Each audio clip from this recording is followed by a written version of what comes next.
Hello everyone, I'm Mr. Night Story, and welcome to tonight's journey toward peaceful sleep. If you're enjoying this content, I would be so grateful if you could take a moment to like this video. I'd also love to hear from you. Please feel free to share in the comments where you're watching from and what time it is there. Your kind support truly helps me continue creating these relaxing experiences for you. Now please make yourself comfortable as we gently begin tonight's journey to restful sleep. Summer 2019 stretched endlessly before me like a wasteland of boredom. At 17, I found myself trapped in that awkward space between childhood and adulthood, watching my friends scatter to their various family vacations while I remained stranded at home. The silence in our house became oppressive, broken only by the distant hum of the air conditioner and my mother's increasingly concerned glances as I spent another day sprawled on the couch, mindlessly scrolling through my phone. After 2 weeks of my theatrical sighs and dramatic declarations about dying of boredom, my mother finally snapped. "That's it," she announced, bursting into my room with a determined expression that I'd learned to fear. "You're going to camp," I protested immediately. "Mom, I'm 17. Camp is for kids." "Not this camp," she said, pulling out a glossy brochure. "Pine Ridge Adventure Camp, ages 16 to 18. It's perfect." I examined the brochure with growing dread. Photos of smiling teenagers engaged in various outdoor activities stared back at me mockingly. Rock climbing, hiking, campfires, swimming in murky lakes. Everything I despised about the great outdoors. I'd had my heart set on the computer programming camp downtown, but those spots had filled up months ago. "I'd rather code than catch fish," I muttered, but my mother was already reaching for her phone to call the registration number. 3 days later, I stood in my bedroom, reluctantly stuffing clothes into a duffel bag while my mother rattled off a checklist. Sunscreen, bug spray, extra socks, flashlight. Each item felt like another link in the chain, dragging me away from civilization. The drive to Pine Ridge took exactly 1 hour and 14 minutes. I counted every excruciating minute. The landscape gradually shifted from suburban neighborhoods to increasingly dense forests. The trees seemed to press closer to the road with each passing mile, their branches creating a canopy so thick that the afternoon sun barely penetrated through. When we finally arrived at the camp entrance, I felt my stomach drop. The wooden sign, weathered and slightly tilted, read, "Pine Ridge Adventure Camp Est 1987, in faded letters. Below it, smaller text warned, "Proceed at your own risk." My mother laughed it off as a joke. But something about those words sent an uncomfortable sensation crawling up my spine. A man emerged from a small cabin near the entrance, his weathered face splitting into what I assumed was meant to be a welcoming smile. He was tall and lean, with the kind of deep tan that spoke of decades spent outdoors. His eyes were a pale blue, almost colorless, and when he looked at me, I felt like he was seeing something I couldn't quite understand. "You must be our new camper," he said, extending a calloused hand. "I'm Roger, but everyone here calls me Buzzy. Been running this place for about 15 years now." My mother shook his hand enthusiastically, launching into that embarrassing parental routine of sharing too much information about their child. "He's been so bored this summer, haven't you, honey? This will be perfect for him. Fresh air, new friends, adventures." Buzzy nodded along, but I noticed his eyes kept drifting back to me with an intensity that made me uncomfortable. When my mother finally finished her monologue, he said, "Well, let's get you settled in. Your cabin mates are already here." The walk to my assigned cabin took us along a winding dirt path through towering pine trees. The air was thick with humidity and the earthy smell of decomposing leaves. Other campers moved about the grounds, but something felt off about the whole scene. Their conversations seemed forced, their laughter a little too loud, as if they were all performing rather than genuinely enjoying themselves. "Here we are," Buzzy announced, stopping in front of a small log cabin that looked like it hadn't been updated since the camp's founding. "Cabin 7. You'll be sharing with 3 other campers." He pushed open the creaky door, revealing a cramped interior with 2 sets of bunk beds positioned against opposite walls. The smell hit me immediately, a mixture of old wood, mildew, and something else I couldn't identify. Something organic and unpleasant. 3 girls looked up as we entered. The first, A redhead with freckles scattered across her nose was perched on the top bunk reading a well-worn paperback. The second, a brunette with nervous energy, was organizing her belongings at a small table in the corner. The third, blonde and athletic-looking, was lying on the bottom bunk staring at the ceiling. "Girls, meet your new cabin mate," Buzzy said, with that same unsettling smile. "This is our new addition to the Pine Ridge family." The redhead climbed down from her bunk and extended her hand. "I'm Zoe," she said warmly. "That's Madison over there organizing her life away, and the quiet one is Brooke." Madison waved from her table, while Brooke simply nodded without looking over. I introduced myself, feeling slightly more hopeful about my week ahead.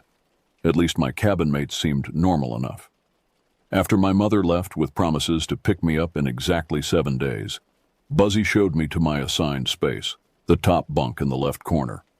The mattress was thin and lumpy, and when I sat down, the entire bed frame creaked ominously.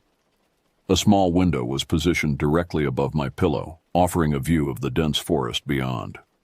The first day passed in a blur of orientation activities, camp rules, and meet-and-greet sessions. Dinner was served in a large dining hall filled with roughly 150 other campers, all seated at long wooden tables that bore the scars of decades of use.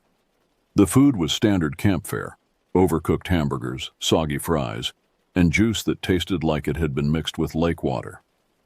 As evening approached, we gathered around a massive fire pit for what Buzzy called our Pine Ridge tradition. The flames cast dancing shadows across the faces of the assembled campers, and for the first time since arriving, I felt a genuine sense of camaraderie as we sang songs and roasted marshmallows. But even in that moment of normalcy, I couldn't shake the feeling that something was watching us from the tree line. Several times I caught glimpses of movement in my peripheral vision, but when I turned to look directly, there was nothing there except the impenetrable darkness between the trees.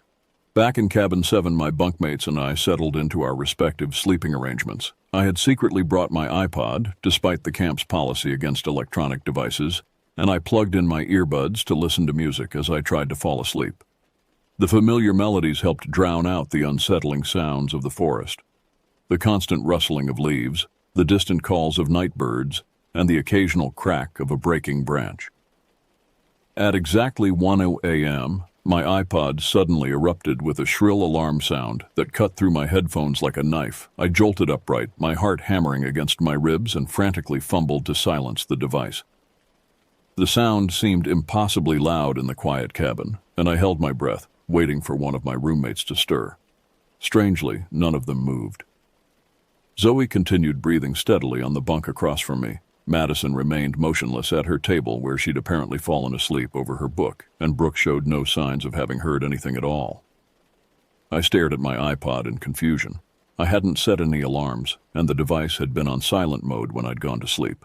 The screen showed no indication of any scheduled alerts, yet the alarm had definitely gone off. Shaken but trying to rationalize the incident, I settled back onto my pillow and was about to close my eyes when something compelled me to look out the small window above my bed.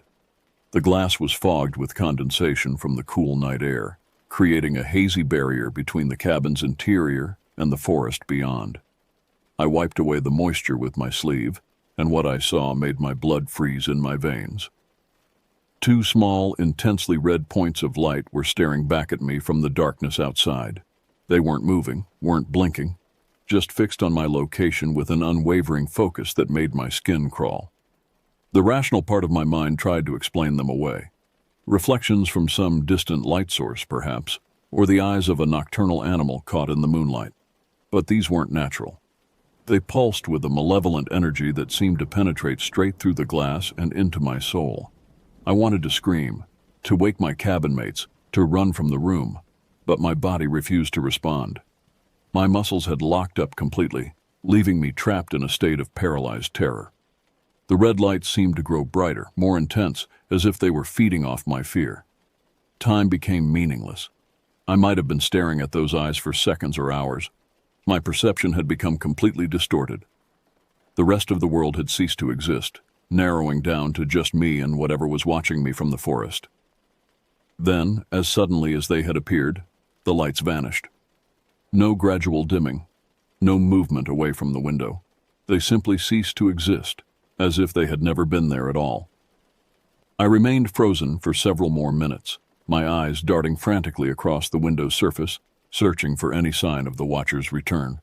When I finally managed to convince myself that it was gone, I rolled over and buried my face in my pillow, pulling the thin camp blanket over my head despite the warm night air. Sleep eventually claimed me, but it was a restless, nightmare-filled slumber that provided no real rest.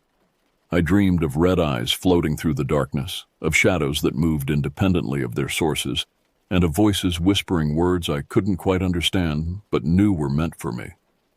At exactly 2 a.m., my iPod screamed to life again.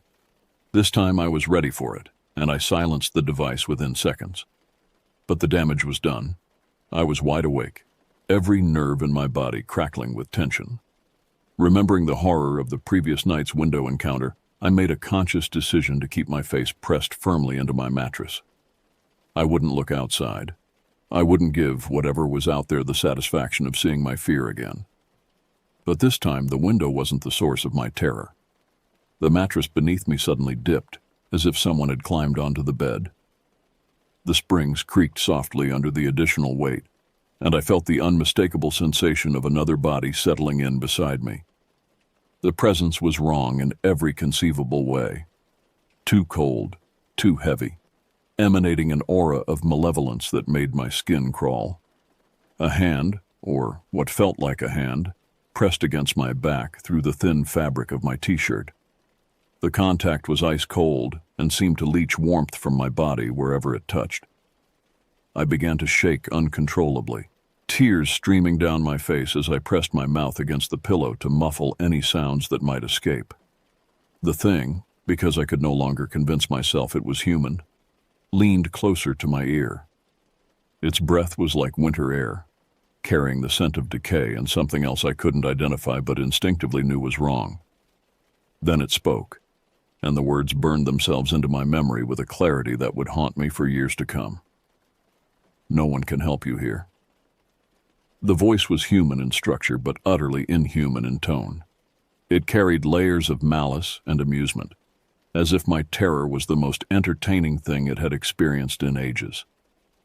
Following the words came a sound that defied description, not quite laughter, not quite snarl, but something that bypassed my rational mind and triggered every primitive fear response in my body.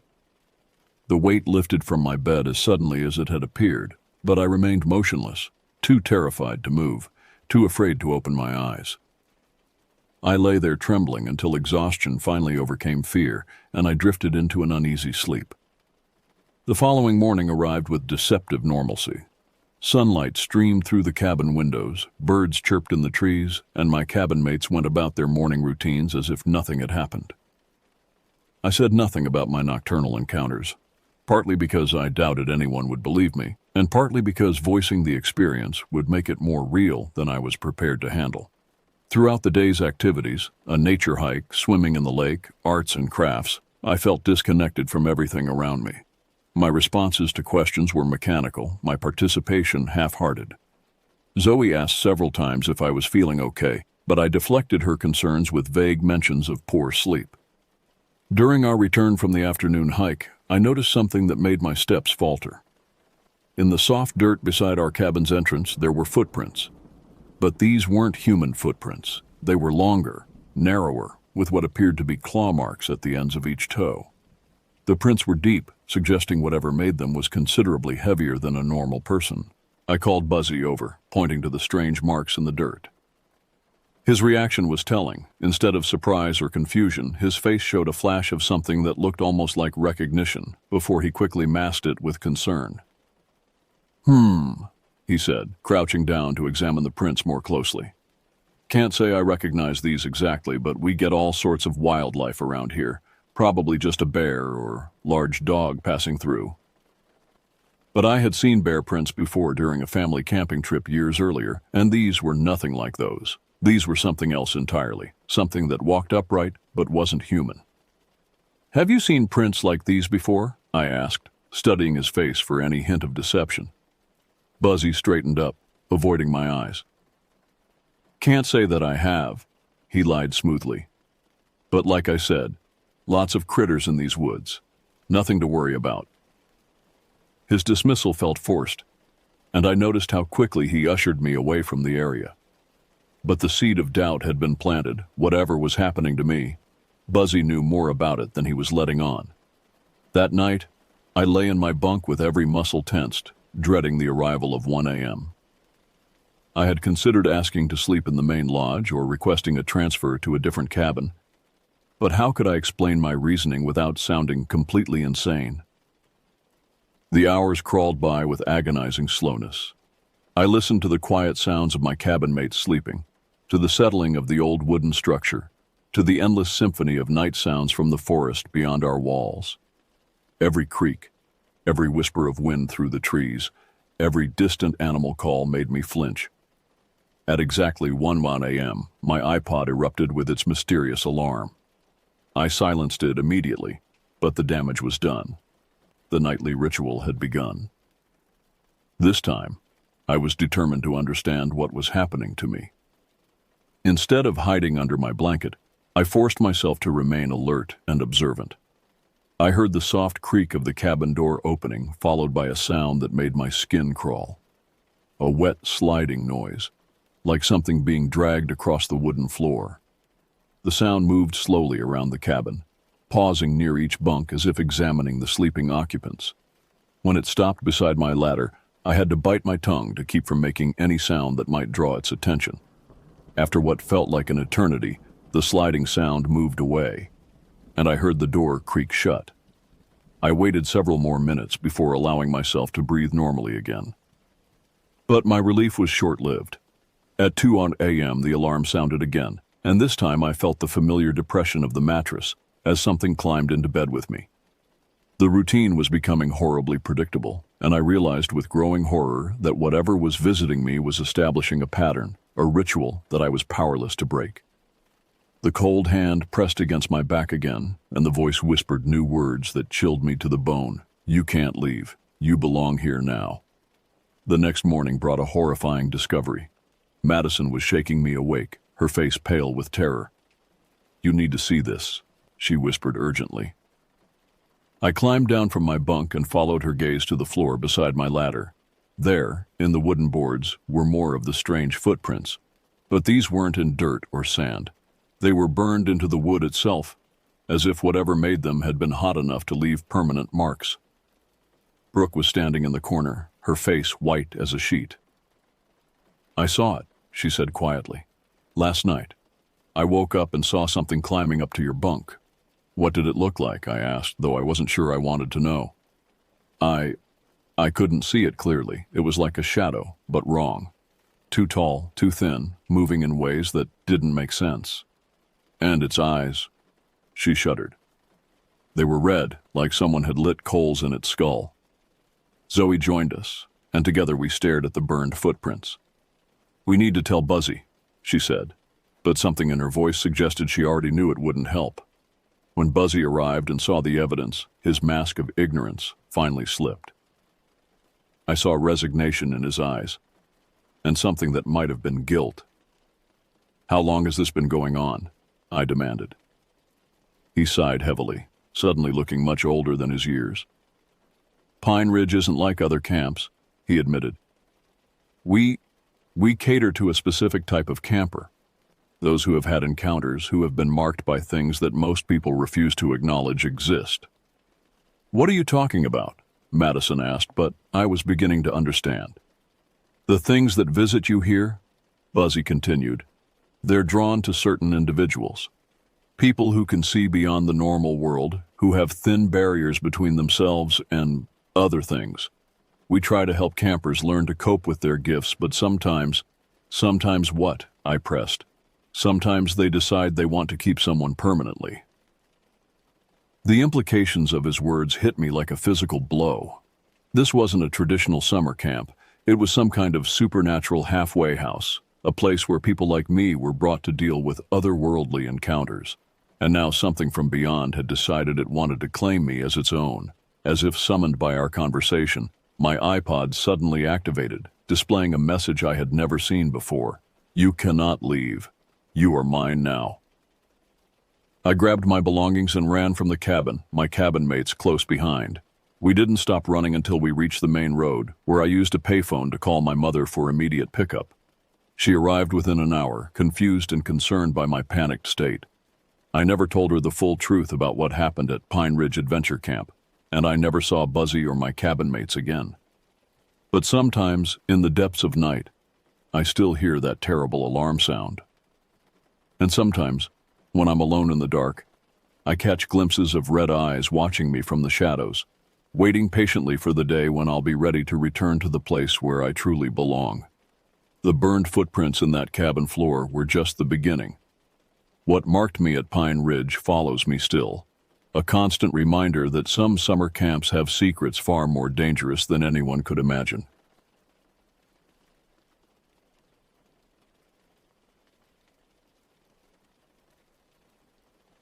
I was 8 years old when it happened, back in the summer of 2010. The memory remains etched in my mind with a clarity that defies the passage of time. My name is Daniel, and what I experienced during our family trip to Shady Pines Campground transformed my understanding of fear. The excitement began when my father, James, announced we would be staying in one of the lakeside cabins, rather than camping in tents as we usually did.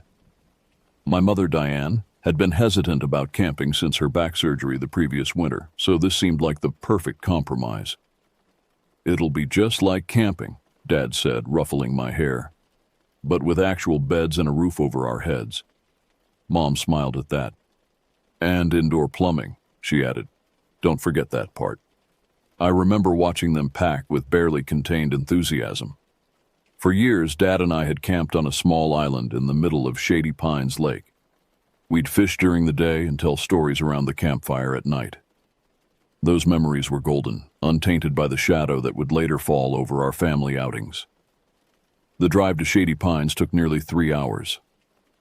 I sat in the back seat with my backpack full of comics, action figures, and a new flashlight Dad had bought me specifically for this trip. The winding roads grew narrower as we approached the campground, tall pines creating tunnels of green that occasionally broke to reveal glimpses of the glittering lake beyond.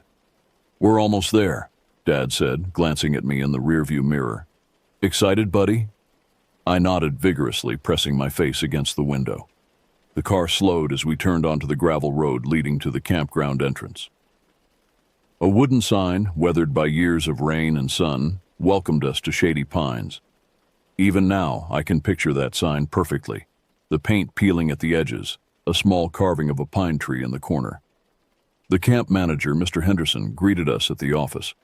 He was an older man with leathery skin and hands calloused from years of outdoor work. His eyes crinkled at the corners when he smiled, but there was something in his gaze that seemed to look through rather than at you. "Cabin 7, he said, handing my father a key attached to a wooden tag. "It's one of our newer ones, right by the lake. Beautiful spot."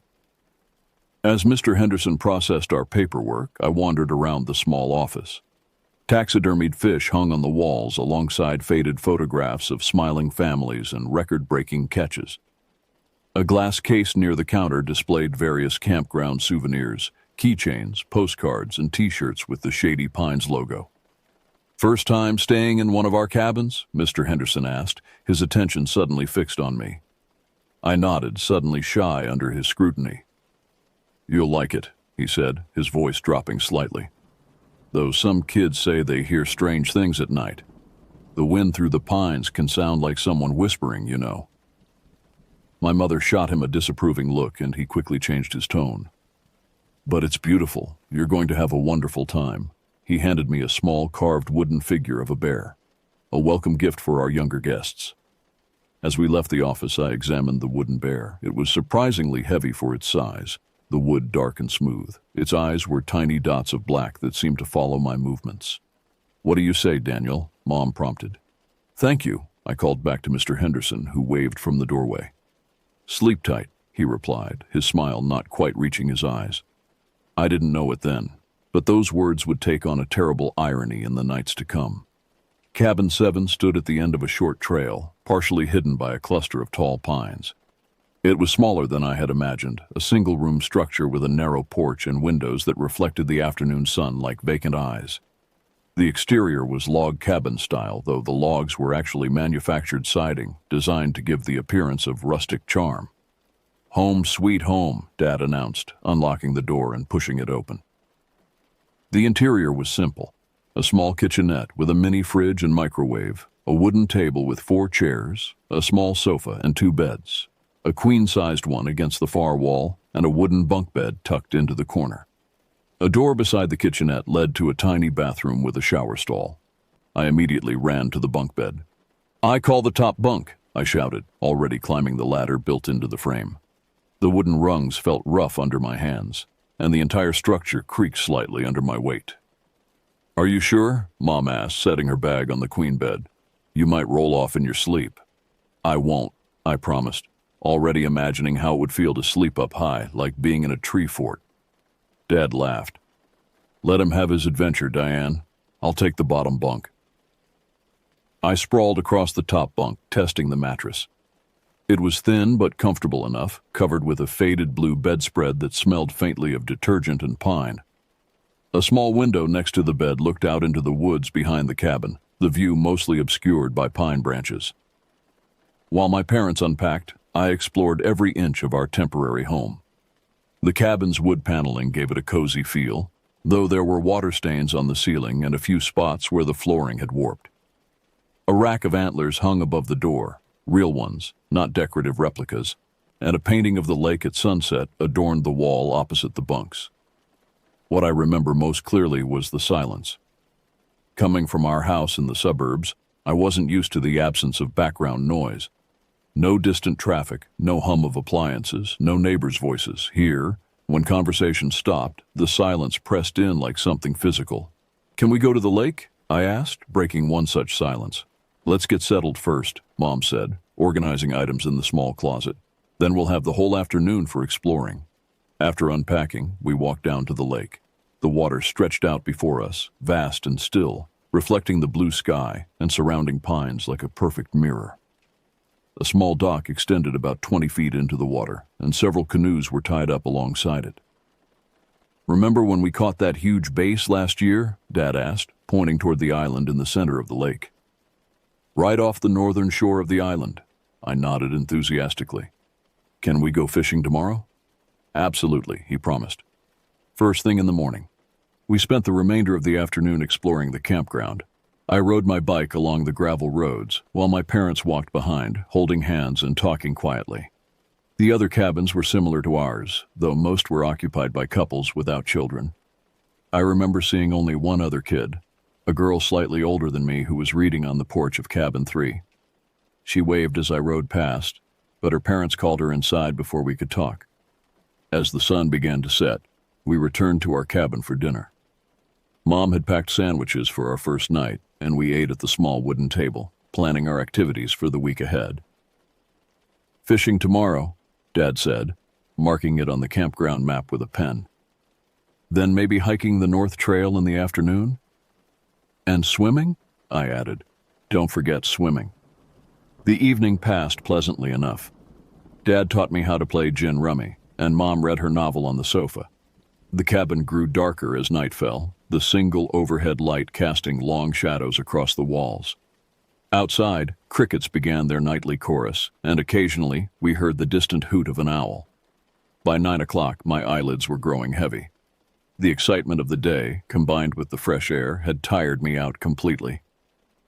"Bedtime for you, I think," Mom said, noticing my yawns.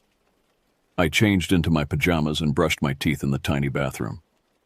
The mirror above the sink was spotted with age, and the fluorescent light buzzed intermittently, flickering just often enough to be unsettling. When I emerged, Dad was already in the bottom bunk, reading a fishing magazine. "All set for your first night in the top bunk?" he asked. I nodded, climbing the wooden ladder. The rungs creaked under my weight, a sound that would later take on horrifying significance. Mom kissed me goodnight, tucking the thin blanket around me. "Sleep well, sweetheart. If you need anything, we're right here." I settled into the unfamiliar bed, my new flashlight and a comic book beside my pillow. The mattress crackled slightly, protected by a plastic cover beneath the sheet, and the bunk frame squeaked whenever I moved. Through the small window, I could see only darkness and the vague silhouettes of pine branches swaying in the night breeze. For about 20 minutes, I read my comic by flashlight, the small beam creating a perfect circle of light on the colorful pages. Gradually, my eyes grew heavier, and I clicked off the light, settling into the darkness that would soon become my enemy. I'm not sure how long I slept before waking. It might have been minutes or hours. In the disorienting darkness of the cabin, time seemed to lose all meaning. What I do know is that when I opened my eyes, the darkness was absolute. My first thought was confusion.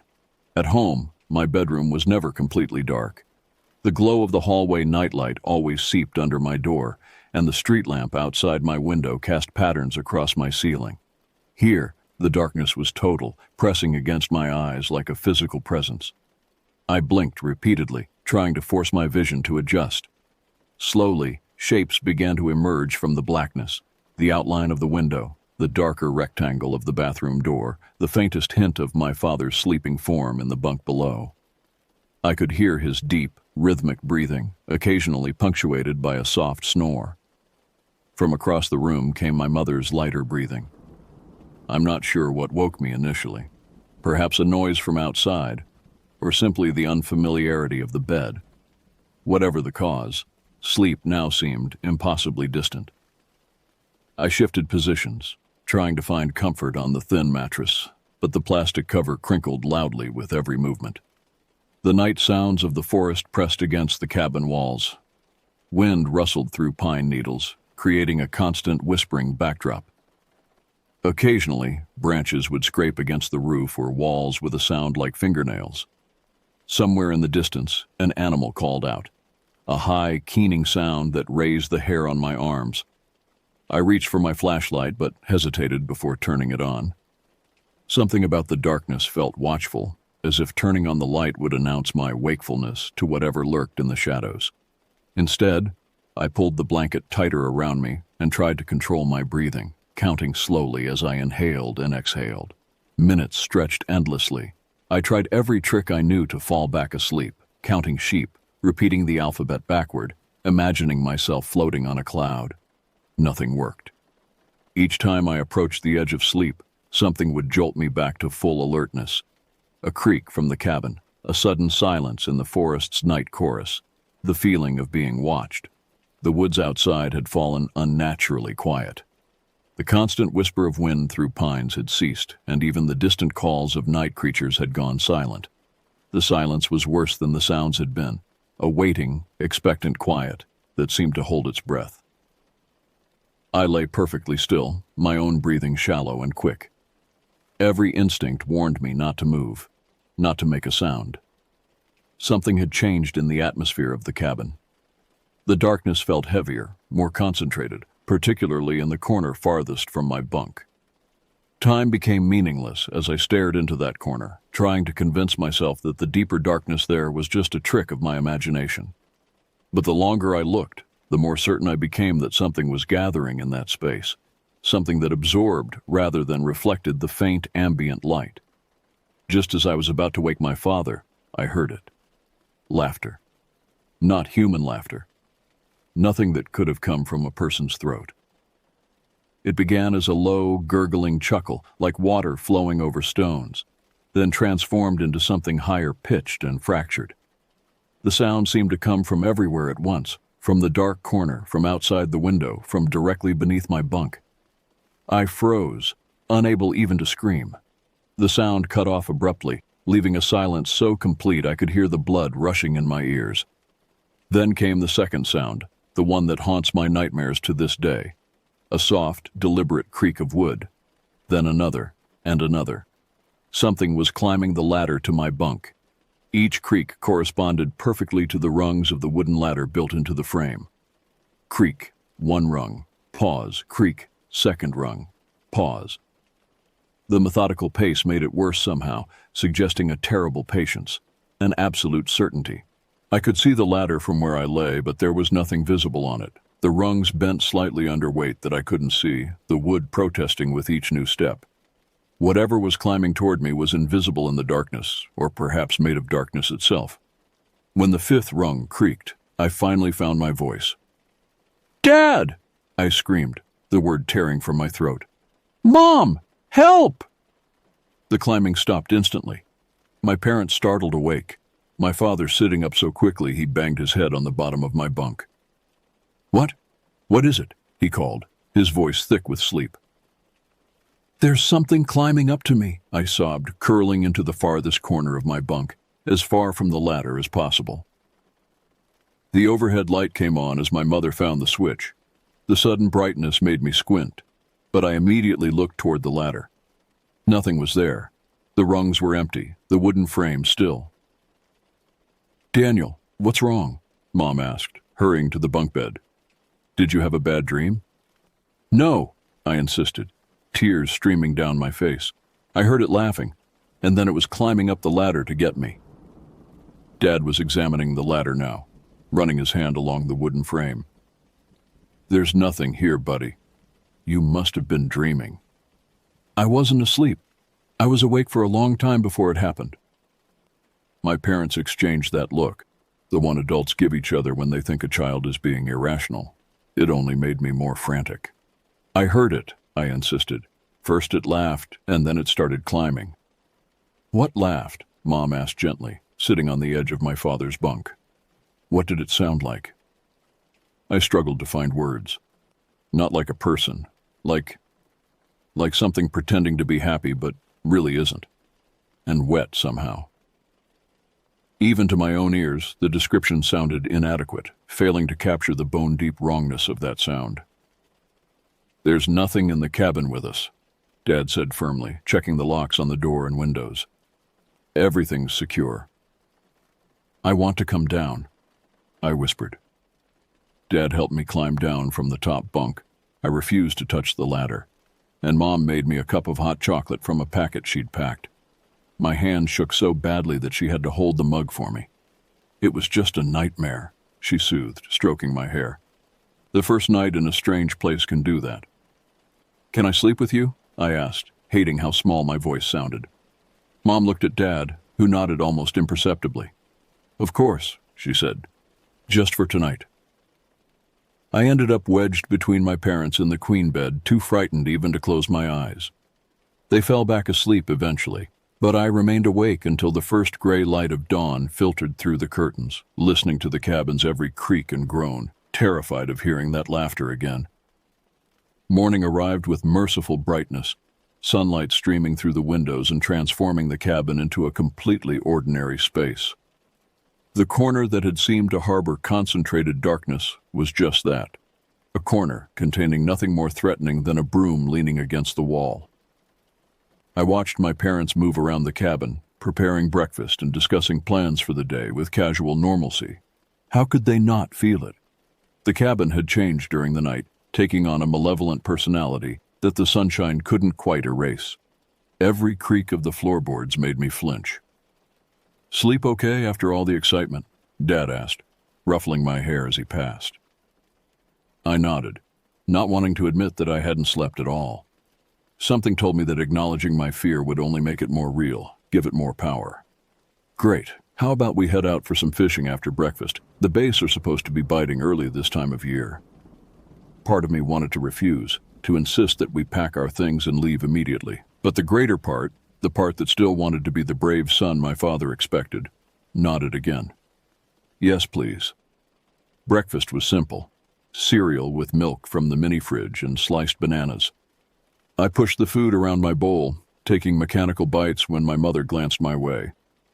My appetite had vanished, replaced by a constant low-level nausea that intensified whenever I looked at the bunk bed.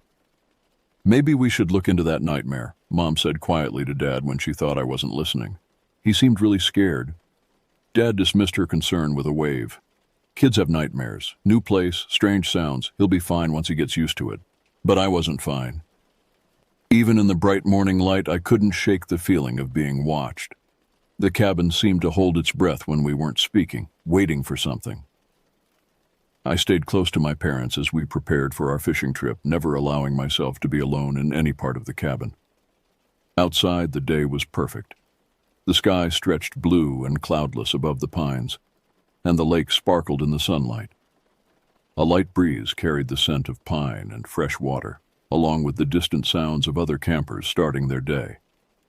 Everything seemed normal, safe.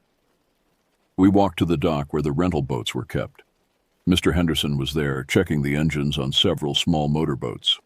"Morning, folks," he called cheerfully. "Perfect day for fishing." "That's what we're hoping," Dad replied, signing the rental form. "Any tips on where they're biting?" As the men discussed fishing spots, Mr. Henderson's gaze drifted to me. His smile faltered slightly. "Rough night, son?" he asked, his voice lowered. I stared at him, startled by the question. How could he know? "Daniel had a bit of a nightmare," Mom explained. "First night in a strange place." Mr. Henderson nodded slowly, his eyes never leaving mine. "Cabin 7, right?" "Yeah, some folks have trouble sleeping there, especially kids." A chill spread through my chest. "What do you mean?" He seemed to catch himself, glancing at my parents before answering. "Oh, nothing specific. Just that it's one of our more isolated cabins. The forest sounds can be pretty strange if you're not used to them." Dad finished the paperwork, and we climbed into the small boat. As Mr. Henderson helped push us off from the dock, he leaned close to me. "If it happens again," he said quietly, "try not reacting. Sometimes attention is what it wants." Before I could ask what he meant, Dad started the motor and we pulled away from the dock. I looked back to see Mr. Henderson watching us, his expression unreadable in the morning light. The fishing trip should have been enjoyable. The lake was calm, the fish were biting, and Dad was in his element, showing me how to bait the hook and cast properly. We caught several bass and a good-sized pike, which Dad said we could cook for dinner. But my mind kept returning to Mr. Henderson's words and the events of the night before. What had he meant by "attention is what it wants"? And who were the some folks who had trouble sleeping in cabin 7? "Dad," I said as we drifted in a quiet cove, our lines trailing in the water, "has anyone else said weird things happen in our cabin?" Dad looked up from adjusting his lure. "What? No, of course not. Why would you ask that?" "Mr. Henderson said people have trouble sleeping there." Dad frowned. "He shouldn't be saying things like that to a kid. No wonder you had nightmares." "But," "No buts, Daniel. There's nothing wrong with the cabin. It's just a building made of wood and nails, and wood makes noise when it expands and contracts with temperature changes. That's all you heard." His tone made it clear the subject was closed. I turned my attention back to my fishing rod, but the seed of doubt had been planted. If there was nothing unusual about cabin 7, why had Mr. Henderson specifically mentioned it? We returned to shore around midday with our catch. Mom had prepared a picnic lunch, which we ate at one of the tables near the lake. Other families were out enjoying the fine weather, swimming, boating, playing frisbee on the narrow strip of beach. Everything seemed so normal, so safe in the daylight.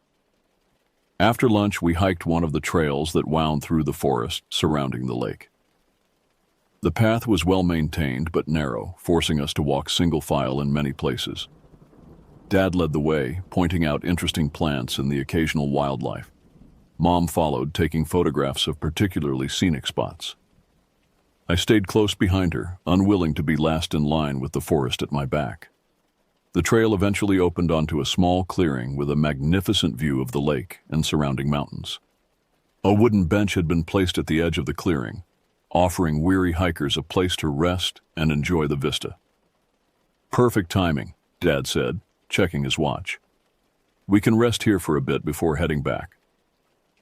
As my parents sat on the bench, admiring the view and consulting the trail map, I wandered around the edge of the clearing. The afternoon sun filtered through the pine branches, creating patterns of light and shadow on the forest floor. Despite my lingering unease, the beauty of the place was undeniable. At the far side of the clearing, partially hidden by a large boulder, I found a small wooden structure. At first I thought it was some kind of trail marker or perhaps a birdhouse, but as I drew closer I realized it was a miniature cabin, an exact replica of cabin 7, down to the smallest detail. My heart began to race as I circled the structure. It couldn't be a coincidence. The placement of the windows, the small porch, even the number 7 carved into the tiny door. Everything matched our cabin perfectly. But what truly froze my blood was what I saw when I peered through one of the tiny windows. A small wooden bunk bed, with a minuscule ladder leading to the top bunk. And sitting on that top bunk was a crude wooden figure, roughly the size and shape of an 8-year-old boy. I backed away, stumbling over tree roots in my haste to return to my parents. "Mom! Dad!" I called, my voice higher than normal. "I found something weird." They followed me reluctantly, Mom clearly tired from the hike and Dad checking his watch with increasing frequency. But when I led them to the spot where I'd found the miniature cabin, there was nothing there, just the boulder and undisturbed forest floor. "It was right here," I insisted, scanning the ground in disbelief. "A tiny cabin that looked exactly like ours." "Daniel," Mom said gently, "that's enough. We're not playing games right now." "I'm not playing. It was here." Dad put his hand on my shoulder, his grip slightly too firm. "Son, we're all tired. Let's head back to the real cabin and get some rest before dinner." "But no more, Daniel." His voice left no room for argument. The walk back to camp was silent and tense.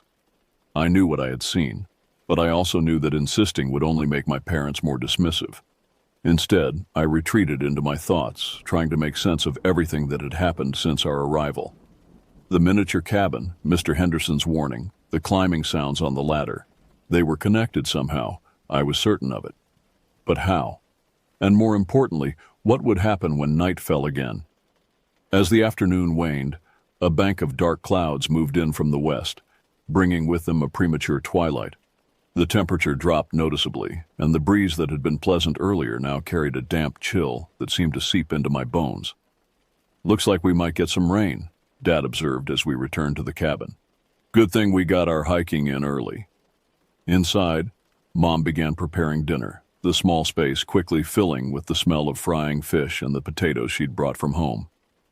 Dad cleaned our fishing gear on the porch, the door propped open to let in the last of the daylight. I sat at the table, methodically coloring in a page from the activity book Mom had packed, but my attention was constantly drawn to the bunk bed in the corner. In the fading light, the wooden ladder seemed to stand out in stark relief against the shadows, each rung distinct and somehow threatening. "Can I sleep with you guys again tonight?" I asked, trying to keep my voice casual. Mom and Dad exchanged a look. "Daniel," Dad said, setting down the tackle box he'd been organizing, "you're 8 years old. That's too old to be sleeping with your parents because of a bad dream." "It wasn't a dream," I muttered, pressing the crayon so hard against the paper that it snapped. "What was that?" "Nothing." Mom wiped her hands on a dishcloth and came to sit beside me. "Sweetheart, we understand you were scared last night. But sometimes our minds play tricks on us, especially in new places. There's nothing in this cabin that can hurt you." "What if I sleep on the bottom bunk with Dad and you take the top bunk?" I suggested desperately. Dad shook his head. "Your mother needs the regular bed for her back, and I'm too big for the top bunk. It has to be you up there." "Or you could sleep on the sofa," Mom offered, glancing at the small two-seater against the wall. It was barely long enough for me, let alone for either of my parents. I nodded quickly. "I'll take the sofa." "Are you sure?" Dad asked, frowning. "It won't be very comfortable." "I'm sure." He sighed, clearly disappointed by what he saw as my childishness, but he didn't argue further. "All right, but just for tonight. Tomorrow you're back in the bunk." Dinner should have been delicious. The fresh fish was perfectly cooked, and Mom had even made her special herb butter to go with the potatoes. But each bite stuck in my throat, and I had to force myself to swallow. The approaching night filled me with a dread so profound it was almost physical, a weight pressing down on my chest. Outside, the wind had picked up, driving the first spatters of rain against the cabin windows. The pines swayed and creaked, their shadows dancing across the walls in the lamplight. Every few minutes, thunder rumbled in the distance, drawing steadily closer. "Perfect night for ghost stories," Dad joked as he cleared the dinner plates. Mom shot him a warning look. "James, don't." "What?" "A little scare is part of the camping experience." He winked at me. "Right, buddy?" I nodded mechanically, not wanting to seem even more childish in his eyes. But inside, I was screaming. Didn't he understand? The last thing I needed was more fear. As if on cue, lightning flashed, momentarily flooding the cabin with harsh white light. In that instant, I thought I saw something move in the corner near the bunk bed. A shadow that didn't quite match any object in the room, a darkness deeper than mere absence of light. Thunder crashed directly overhead, and the cabin's electricity flickered once, twice, and then went out completely. Perfect timing, Dad muttered in the sudden darkness. Everyone stay put. I'll find the flashlights. I heard him moving carefully across the room, bumping into the edge of the table with a muffled curse. Mom's hand found mine in the darkness, her palm cool and reassuring against my sweaty fingers. "It's just a power outage," she whispered. "Nothing to be afraid of." But in the darkness, my other senses seemed heightened. I could smell the lingering aroma of dinner, the mustiness of the sofa cushions, and underneath it all, something else. A faint, sour odor like spoiled meat or stagnant water. Dad's triumphant "aha" preceded the beam of a flashlight cutting through the darkness. He handed another flashlight to Mom and kept the third for himself. The golden circles of light seemed pitifully small against the pressing darkness. "The storm must have knocked out the power," he said, moving to check the circuit breaker on the wall. "Might be out for a while." "Should we go to bed early?" Mom suggested. "There's not much else we can do without electricity." The thought of trying to sleep while that thing, whatever it was, moved freely in the darkness was unbearable. "Can't we play a game or something?" I pleaded.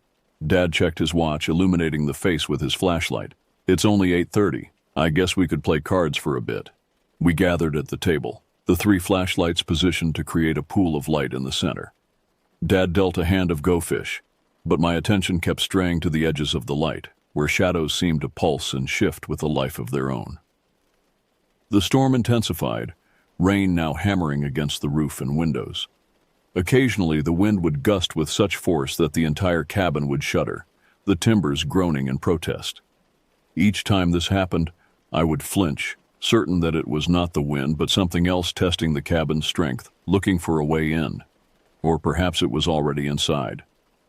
As we played, I became aware of a pattern to the sounds within the cabin.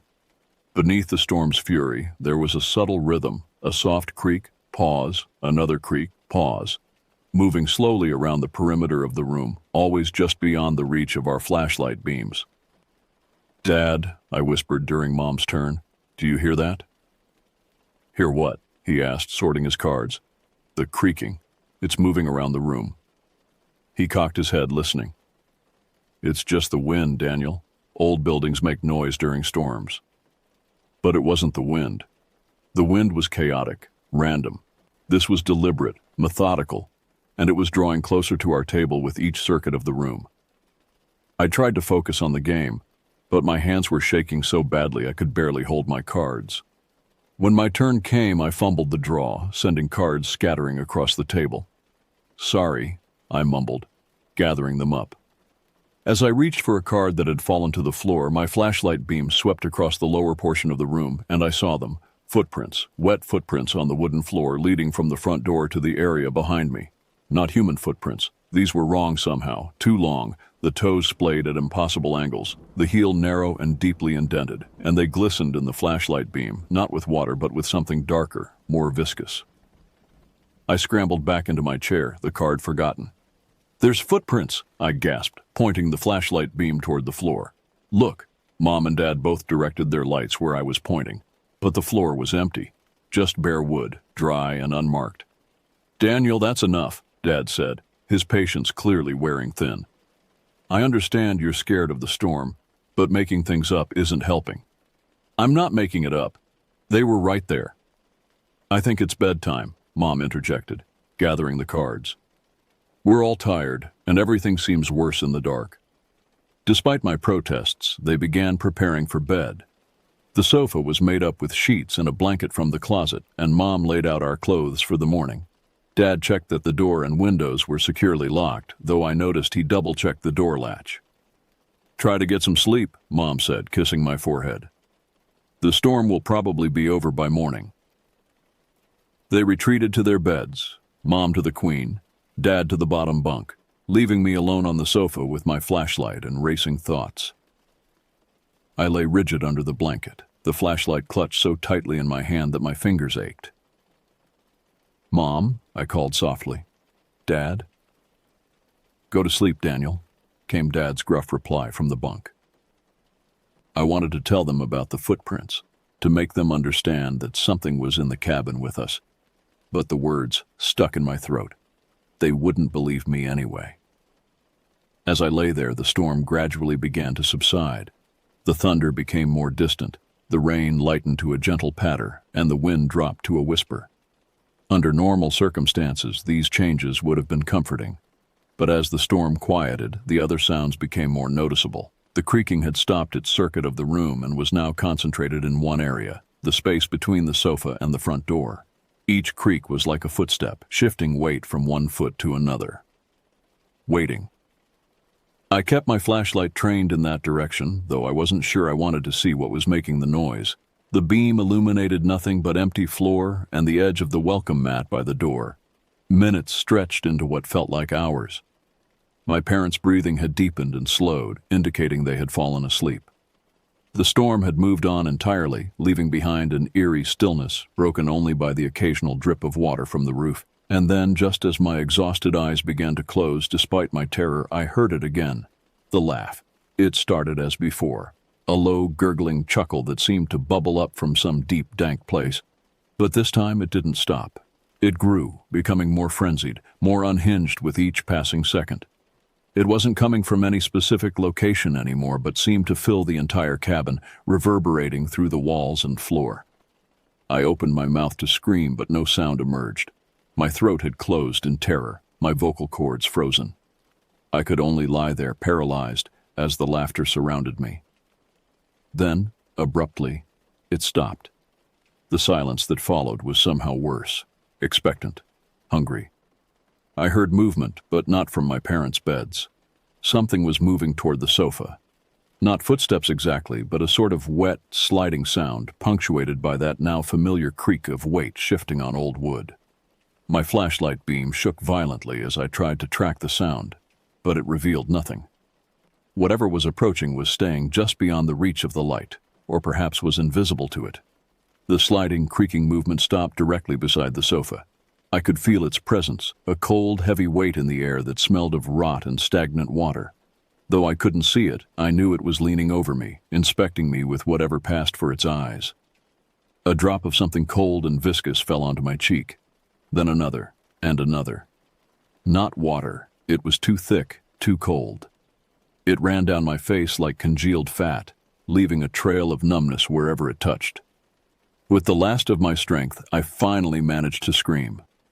My scream shattered the cabin's silence like glass breaking.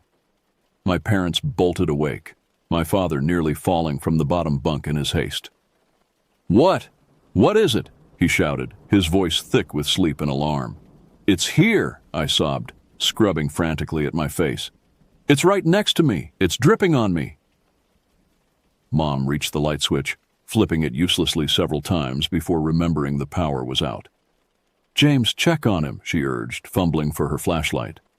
Dad directed his beam toward me, scanning the area around the sofa. "There's nothing here, Daniel. You were having another nightmare." "Feel my face," I insisted, tears streaming down my cheeks. It was dripping on me. He reluctantly touched my cheek, then pulled his hand away with a frown. "You're just sweating, son. It's warm in here with the power out." "No." I was beyond caring how I sounded now, beyond worrying about appearing childish. It wasn't sweat. It was cold and thick and wrong. Mom had joined us now, her flashlight adding another beam to the small island of light around the sofa. "James," she said quietly, "look at the floor." Dad directed his beam downward, and I followed suit. There, on the wooden floor beside the sofa, was a small puddle of something dark and viscous. As we watched, it seemed to shrink, as if being absorbed into the wood itself. "What the hell?" Dad muttered, kneeling for a closer look. He reached out a finger as if to touch it, but Mom grabbed his wrist. "Don't," she whispered. "Please don't touch it." The puddle continued to shrink, the wood darkening as it absorbed the substance. Within seconds it was gone entirely, leaving only a slightly darker patch on the floor, as evidence it had ever existed. Dad stood up slowly, his expression troubled. "It must be a leak from the roof," he said, but his voice lacked conviction. The storm was pretty intense. "James," Mom said, her voice strained. "The roof is not leaking that substance." For the first time, my father seemed at a loss for words. He ran a hand through his hair, staring at the spot where the puddle had been. "I want to leave," I said, my voice small but determined. "Please, can we go home?" Dad sighed deeply. "Daniel, it's the middle of the night. We can't just pack up and leave." "Why not?" Mom asked, surprising us both. "If Daniel is this frightened, maybe we should consider it." "Because it's pouring rain, the roads will be slick, and we'd have to pack everything in the dark," Dad listed, gesturing with his flashlight. "It's not practical. We'll discuss it in the morning." "I'm not staying here," I insisted, clutching my blanket around me like armor. "It's going to come back." "What is?" Dad demanded, his patience clearly at an end. "What exactly do you think is in this cabin with us?" I opened my mouth to answer, then closed it again. How could I explain something I didn't understand myself? How could I describe the presence I felt, the wrongness of that laughter, the impossible weight that seemed to press against reality wherever it moved? "I don't know," I admitted finally. "But it's bad, really bad." Dad rubbed his face wearily. "Look, I understand you're scared, but there's a rational explanation for everything that's happened. The creaking is the cabin settling, the puddle is a leak we haven't located yet, and the laughter—" He hesitated. "The laughter was probably just the wind through the trees." "It wasn't the wind," I said stubbornly, "and it climbed the ladder." "Wood expands and contracts with temperature changes," he explained for what felt like the 100th time. "The ladder was creaking because the temperature dropped after we went to bed." Mom placed a hand on his arm. "James, maybe we should—" Whatever she was about to suggest was cut off by a sharp knock at the cabin door. We all froze, flashlight beams converging on the door in perfect synchronicity. The digital clock on Dad's wrist read 2:17 a.m. "Who would be knocking at this hour?" Mom whispered. Dad handed her his flashlight. "Stay here with Daniel." "James, don't—" But he was already moving toward the door, his shoulders squared with determination that couldn't quite mask his unease. He peered through the small window beside the door, then stepped back with a frown. "It's Henderson," he said, sounding surprised. "The camp manager." He unlocked the door and opened it a few inches, keeping his body positioned to block anyone from entering. "Mr. Henderson, is everything all right?" The man who stood on our porch looked nothing like the friendly camp manager who had greeted us upon arrival. His clothes were disheveled, his hair wild as if he'd been running his hands through it repeatedly, but it was his expression that sent a chill through me, a mixture of fear and grim resignation. "I heard the scream," he said without preamble, "all the way from my cabin." Dad's posture stiffened. "My son had a nightmare. Everything's fine." Henderson's gaze shifted, looking past Dad to where Mom and I huddled on the sofa. His eyes locked with mine, and in that moment, I knew with absolute certainty that he understood, that he knew exactly what was happening in Cabin 7. "It wasn't a nightmare," he said quietly. "Was it, son?" Before Dad could respond, Henderson pushed past him into the cabin, closing the door firmly behind him. He moved with a nervous energy, checking the corners of the room with quick, darting glances. "Mr. Henderson," Mom began, "this is highly inappropriate." "You need to leave," he interrupted, his voice low and urgent. "Pack your things and get out now while it's resting." "While what is resting?" Dad demanded, anger beginning to replace his initial shock. "What are you talking about?" Henderson ignored him, addressing me directly. "What did you see? What did it do?" I swallowed hard. "It laughed and climbed the ladder the first night. Tonight it was by the sofa. It dripped on me." He nodded, as if this confirmed something. "It's escalating faster than usual. You need to go, now." "Now wait just a minute," Dad interjected, stepping between Henderson and me. "You can't come in here in the middle of the night, frightening my family with this nonsense." "It's not nonsense," Henderson snapped. "And deep down you know that. You saw something on that floor, didn't you? Something that shouldn't exist." Dad's momentary silence was answer enough. "What is it?" Mom asked, her arm tightening around my shoulders. "What's in this cabin?" Henderson ran a hand over his face, suddenly looking much older than he had appeared during our check-in. I don't know what to call it, not exactly, but it's been here as long as the campground has existed. A ghost? Dad scoffed, but his voice lacked conviction. No. Henderson shook his head firmly. Not a ghost. Ghosts were once people. This was never human. A profound silence followed his words, broken only by the soft patter of rain on the roof. Most adults can't perceive it, Henderson continued, his voice dropping to little more than a whisper. Children can, though, especially sensitive ones. He nodded toward me. Like your boy here. Why didn't you warn us? Mom demanded, her voice tight with fear and anger. Henderson's laugh was bitter. Would you have believed me? Would you have turned around and driven home if I'd told you an ancient, malevolent entity resides in Cabin 7 and has a particular fondness for children? You could have given us a different cabin, Dad pointed out. They're all booked. Summer season. Henderson's expression darkened. And it doesn't always manifest. Sometimes months go by without an incident. I hoped. He trailed off, then squared his shoulders. It doesn't matter what I hoped. You need to leave. Now. In the middle of the night? In this weather? Dad gestured toward the window, where rain still streaked the glass. Better than staying here, Henderson insisted. It's only going to get worse. First night it makes contact. Second night it begins physical manifestation. Third night. He glanced at me, then apparently thought better of whatever he'd been about to say. There won't be a third night. Not for your son. Mom stood abruptly. I'm packing our things. James, get the car ready. To my surprise, Dad didn't argue. The certainty in Henderson's voice, combined with what we'd all witnessed, seemed to have finally broken through his skepticism.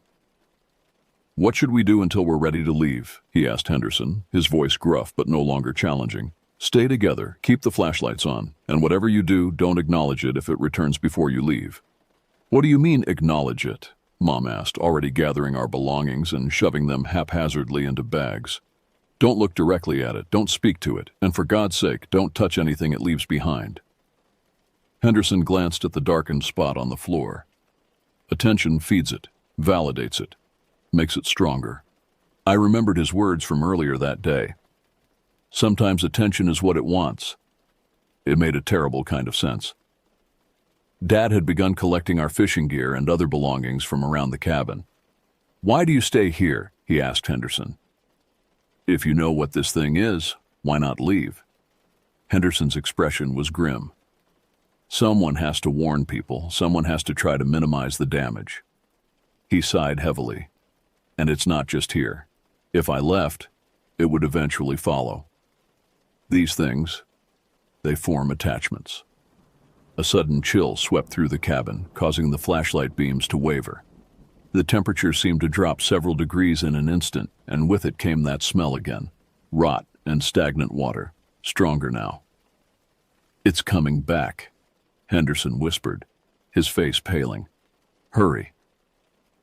We moved with frantic energy, throwing our belongings into bags without regard for organization. Dad made 2 trips to the car, loading our gear in the pouring rain, while Mom and I finished packing inside, Henderson standing guard at the door. As we worked, the atmosphere in the cabin grew increasingly oppressive. The air felt thick, resistant, as if we were moving through invisible syrup. The smell intensified, and the darkness between our flashlight beams seemed to pulse with a life of its own. Almost done, Mom announced, zipping the last bag. Just need to get our toiletries from the bathroom. I'll get them, I volunteered, wanting to prove my bravery despite my terror. No, Henderson said sharply. Stay where we can see you. But it was too late. I was already halfway to the bathroom door, my flashlight beam bobbing ahead of me. I pushed the door open and stepped inside, sweeping the light across the small space. The beam caught something in the mirror above the sink, a reflection that couldn't possibly have been mine. For the briefest instant, I saw a face, if it could be called a face. It had no definable features, just areas of deeper shadow where eyes and mouth should be, all within a roughly head-shaped mass of absolute darkness. I stumbled backward, a scream rising in my throat, but before it could escape, the door slammed shut between me and the others, plunging me into darkness as my flashlight flew from my hand and shattered against the wall. "Daniel!" I heard my parents shout in unison, their voices muffled by the closed door.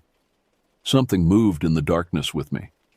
I could hear it, that wet, sliding sound accompanied by the creak of weight shifting. It was circling me in the confined space, drawing closer with each revolution. I pressed myself against the door, fumbling desperately for the handle. My fingers closed around it, but it refused to turn. Something on the other side was holding it shut. "Mom! Dad!" I managed to cry out. "Help me!" I heard them pounding on the door, trying to force it open. Henderson's voice rose above the commotion. "The entity has manifested fully. We need to break down the door." Inside the bathroom, the circling had stopped. Whatever shared the space with me was directly in front of me now, so close I could feel its cold presence against my skin. The smell was overwhelming, no longer just rot and stagnant water, but something far worse, something ancient and fundamentally wrong. Then came the laugh, that terrible gurgling sound that had haunted my nights. But this time, it was followed by words, if they could be called words. The sound was like water forcing its way through mud, each syllable bubbling and distorted. Found. You. The doorknob suddenly gave way beneath my hand, and I fell backward as my father and Henderson burst into the bathroom. Dad scooped me up immediately, cradling me against his chest as he backed away. Henderson wielded a large flashlight like a weapon, sweeping its beam around the small space. "Where is it?" he demanded. "Did you see it?" I could only point mutely at the area in front of where I had been standing. There was nothing visible there now, but the air seemed to warp slightly, like heat rising from pavement on a summer day. "Get him out of here," Henderson ordered. "Get in your car and drive. Don't stop until you're miles away from Shady Pines." "What about you?" Mom asked, already guiding us toward the cabin door. Henderson's smile was grim. "I'll handle things here. I always do." We didn't wait for further explanation. Dad carried me to the car, Mom following with the last of our bags. The rain had lightened to a drizzle, but lightning still flickered on the horizon, illuminating the campground in brief, harsh flashes. As Dad started the engine, I looked back at Cabin 7. Henderson stood on the porch watching us. But he wasn't alone. A deeper shadow stood beside him, a darkness that seemed to absorb the light around it, vaguely human-shaped but wrong in fundamental ways. "Dad," I whispered. "It's there, on the porch with Mr. Henderson." Dad didn't look back. He put the car in gear and accelerated down the gravel road, tires spitting stones behind us. "Don't look at it, Daniel," he said, his knuckles white on the steering wheel. "Remember what Henderson said. Don't acknowledge it." I tore my gaze away from the cabin, focusing instead on the road ahead as we passed through the campground gates and onto the main highway. Only when we were several miles away, the campground long lost to the darkness behind us, did any of us speak again. "Are we safe now?" I asked, my voice small in the car's quiet interior. Mom reached back from the passenger seat to squeeze my hand. "Yes, sweetheart, we're safe now." But even as she spoke, I noticed Dad checking the rearview mirror more often than necessary, his expression tense. And I couldn't shake the feeling that something had followed us, not physically perhaps, but in some other, more insidious way. A memory had attached itself to us, a knowledge that couldn't be unlearned. And in that knowledge lay a terrible vulnerability, as if by perceiving the thing in Cabin 7, we had somehow opened ourselves to it. I huddled in the back seat, watching the rain-slicked road disappear beneath our tires, and wondered if we would ever truly escape what we had encountered at Shady Pines. We drove through the remainder of the night, stopping only when the gas gauge dipped dangerously low. Dad pulled into a brightly lit service station around 5 a.m., the fluorescent lights a blessed relief after hours of darkness broken only by our headlights and the occasional flash of distant lightning. While Dad filled the tank, Mom took me inside to use the bathroom. The normalcy of the convenience store was jarring after our experience, the bored cashier flipping through a magazine, the hum of refrigerator cases, the tinny music playing over ceiling speakers. It felt like we had stepped back into the real world after visiting somewhere else entirely, somewhere the usual rules didn't apply. "Are you hungry?" Mom asked, her voice carefully neutral as we browsed the snack aisle. She was trying so hard to act normal, to pretend we were just a family on an early morning road trip. I shook my head. The thought of food made my stomach turn. Every few minutes, I would catch myself checking over my shoulder, scanning shadowy corners with wary eyes. The fluorescent lights left no place for darkness to hide, but that didn't stop me from looking. When we returned to the car, Dad was already behind the wheel, staring straight ahead, with an unfocused gaze that suggested his thoughts were far away. He started slightly when Mom opened the passenger door. "All set?" he asked, his voice rough with fatigue. Mom nodded, passing him a large coffee she'd bought inside. "Where are we heading?" "Home," he said simply. "We can be there by noon if the traffic's light." None of us mentioned Shady Pines or the abrupt end to our vacation. It was as if we had made an unspoken agreement not to discuss what had happened until we were safely home, as if talking about it might somehow summon it back to us. I must have fallen asleep eventually, lulled by the car's motion and the absolute exhaustion of fear. When I awoke, we were pulling into our driveway, the familiar sight of our house bringing tears to my eyes. "We're home," Mom said softly, reaching back to touch my knee. "Everything's going to be okay now." But was it? Could things ever really be okay again after what we had experienced? I wasn't sure. The rest of that day passed in a fog. We unpacked the car mechanically, putting away our belongings without comment. None of us mentioned the items we'd left behind in our haste to escape. Dad's favorite fishing rod, Mom's novel, my action figures. They seemed a small price to pay for our safety. That night, as bedtime approached, a new fear gripped me. Would it be waiting for me in my bedroom? Had it somehow followed us home, hidden in the shadows of our car or in the darker corners of our memories? "Can I sleep with you tonight?" I asked Mom as she tucked me into my own bed, my voice small but determined.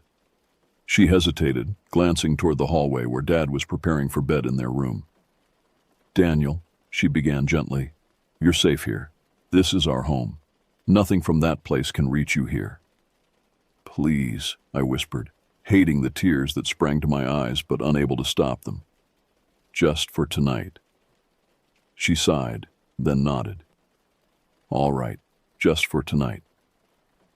I slept between my parents that night and for several nights afterward. Dad didn't object as I had expected him to. Something had changed in him since our experience at Shady Pines. A certainty had been shaken, a fundamental confidence in the orderliness of the world. Weeks passed, and gradually we established a new normal. During the day, it was almost possible to believe that nothing extraordinary had happened. We went about our routines, school for me, work for my parents. We laughed at dinner, watched television in the evenings, did all the ordinary things that families do. But the nights remained difficult. I developed elaborate bedtime rituals, checking under the bed and in the closet, leaving the hallway light on, positioning my stuffed animals in a protective circle around my pillow. Mom and Dad indulged these behaviors without comment, perhaps understanding that they were my way of regaining some sense of control. Dad researched Shady Pines campground online, though he tried to hide this from me. I caught glimpses of his computer screen sometimes, forum posts from other campers, historical records of the area, old newspaper articles. I never asked what he found, and he never volunteered the information. Mom became jumpier, startling at unexpected sounds and keeping lights on throughout the house well into the night. She began sleeping with a small lamp on her bedside table, something she had never done before. As for me, I developed a heightened awareness of darkness. Not just the absence of light, but the quality of shadows, the weight of them. I could sense the difference between ordinary darkness and something else, something watching, waiting. I learned to trust this awareness, to respect it. About a month after our return, I woke in the middle of the night to find my room colder than usual. The digital clock on my bedside table read 3:17 a.m. What I would later learn is called the dead hour, when the veil between worlds is supposedly at its thinnest. My nightlight cast a weak glow across the room, barely penetrating the shadows that gathered in the corners. As I lay there, fully awake and instantly alert, I became aware of a presence, not in my room, but nearby. Somewhere in our house something was moving. I slipped out of bed and padded to my bedroom door, pressing my ear against it. The hallway beyond was silent, but it was a silence that felt expectant, as if the air itself was holding its breath. Slowly, carefully, I turned the doorknob and eased the door open a crack. The hallway was dark except for the faint glow from the bathroom nightlight at the far end. Nothing moved in that limited field of view, but the feeling of a presence remained, stronger now. I should have been terrified. After what had happened at Shady Pines, any hint of that supernatural darkness should have sent me running to my parents' room. But something was different this time. The presence didn't feel threatening. It felt protective. With a courage I didn't know I possessed, I opened the door wider and stepped into the hallway. The temperature dropped noticeably, my breath fogging slightly in the chill air. At the end of the hall, a shadow moved. Not the amorphous, consuming darkness from the cabin, but something more defined, more purposeful. It was roughly the shape of a man, tall and broad-shouldered. As I watched, it turned toward me, though I couldn't make out any features in the gloom. For a long moment we regarded each other across the length of the hallway. Then it raised a hand, a clear gesture of reassurance or farewell, and faded into the darkness. The next morning we received a letter. There was no return address, but the postmark was from the town nearest to Shady Pines. Inside was a single sheet of paper with a short message written in a shaky hand. "It won't bother you again. I've made sure of that. But be cautious in dark places. Once you've seen them, they can sometimes see you too. G.H." Dad read the note 3 times, then silently passed it to Mom. Neither of them explained it to me, but they didn't need to. I understood that G.H. was Gerald Henderson, the camp manager who had helped us escape. What I didn't understand until years later was the sacrifice his message implied. That was the last direct contact we had with anything related to Shady Pines, but the experience left its mark on all of us. Dad became more open-minded about things he couldn't explain. Mom developed an interest in protective folklore and filled our house with subtle wardings: horseshoes over doorways, bundles of herbs hung in windows, lines of salt on windowsills that she would replace monthly. As for me, I never again slept on the top bunk of a bunk bed. Even now, as an adult, I can't bring myself to climb those wooden ladders.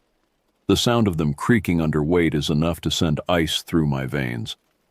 But I gained something too, an awareness of the world beyond the visible, beyond the explainable. Most people go through life never encountering the darker truths that exist in the shadows. I sometimes envy them their innocence, but I can't regret the knowledge. It has made me cautious, but not fearful, respectful of darkness, but not ruled by it.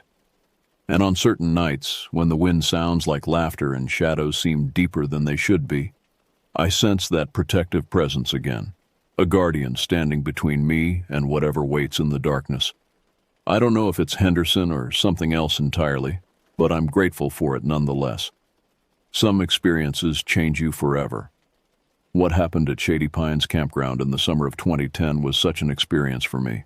It opened my eyes to a reality most people never glimpse.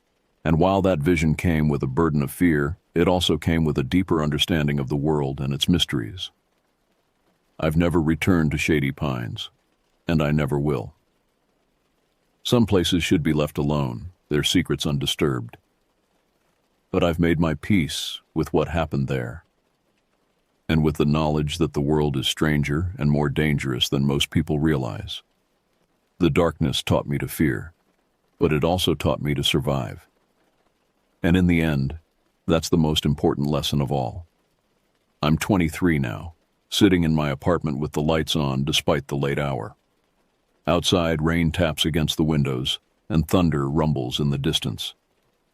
Storms still make me uneasy, though I've learned to manage the anxiety they provoke. My laptop is open before me, the screen displaying the website I've been monitoring for months. Shady Pines Campground closed permanently, the headline announces. The article beneath it cites declining tourism and maintenance issues as the reasons for the closure, but I know better. I click through to another tab where I've compiled news reports spanning the 15 years since our family's experience. Disappearances mostly. Campers who wandered off and were never found. Children who vanished from tents and cabins, only to turn up miles away with no memory of how they'd gotten there. And deaths, too few to establish a pattern that might attract serious investigation, but too many for coincidence. And always, in the background of these stories, brief mentions of the camp manager who'd worked at Shady Pines for over 30 years, Gerald Henderson, described by all as helpful, concerned, somehow always first on the scene when things went wrong. Until 3 months ago, when Henderson himself disappeared. The official report says he went fishing on the lake and never returned. His boat was found drifting empty, no sign of struggle or accident. The authorities concluded he had fallen overboard and drowned, though his body was never recovered. I know different. The letter I received the week after his disappearance confirmed what I had suspected.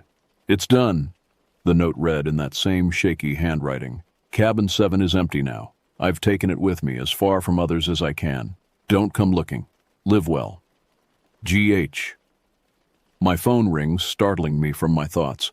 It's Dad, calling much later than he usually would. "Did you see the news?" he asks without preamble when I answer. "About Shady Pines?" "Yes." A long pause follows, filled with the static of unsaid things. My parents and I have never fully discussed what happened that summer. We've referenced it obliquely over the years, acknowledging its impact on our lives without examining the details too closely. "Do you think it's really over?" Dad finally asks, his voice carrying the weight of 15 years of unanswered questions. "I think Henderson made sure of it," I reply. Another pause, shorter this time. "Your mother wants to know if you're still coming for dinner this weekend." The abrupt change of subject is so typical of my father that I almost laugh. "Yes, I'll be there. Tell her I'm bringing dessert." "Good. That's good." He clears his throat. "Daniel, do you ever—" "I'm fine, Dad," I say gently, understanding the question he can't quite formulate. "I haven't had the dreams in years." This isn't entirely true. The nightmares still come occasionally. Dark shapes climbing wooden ladders, wet footprints on hardwood floors, laughter that bubbles up from impossibly deep places.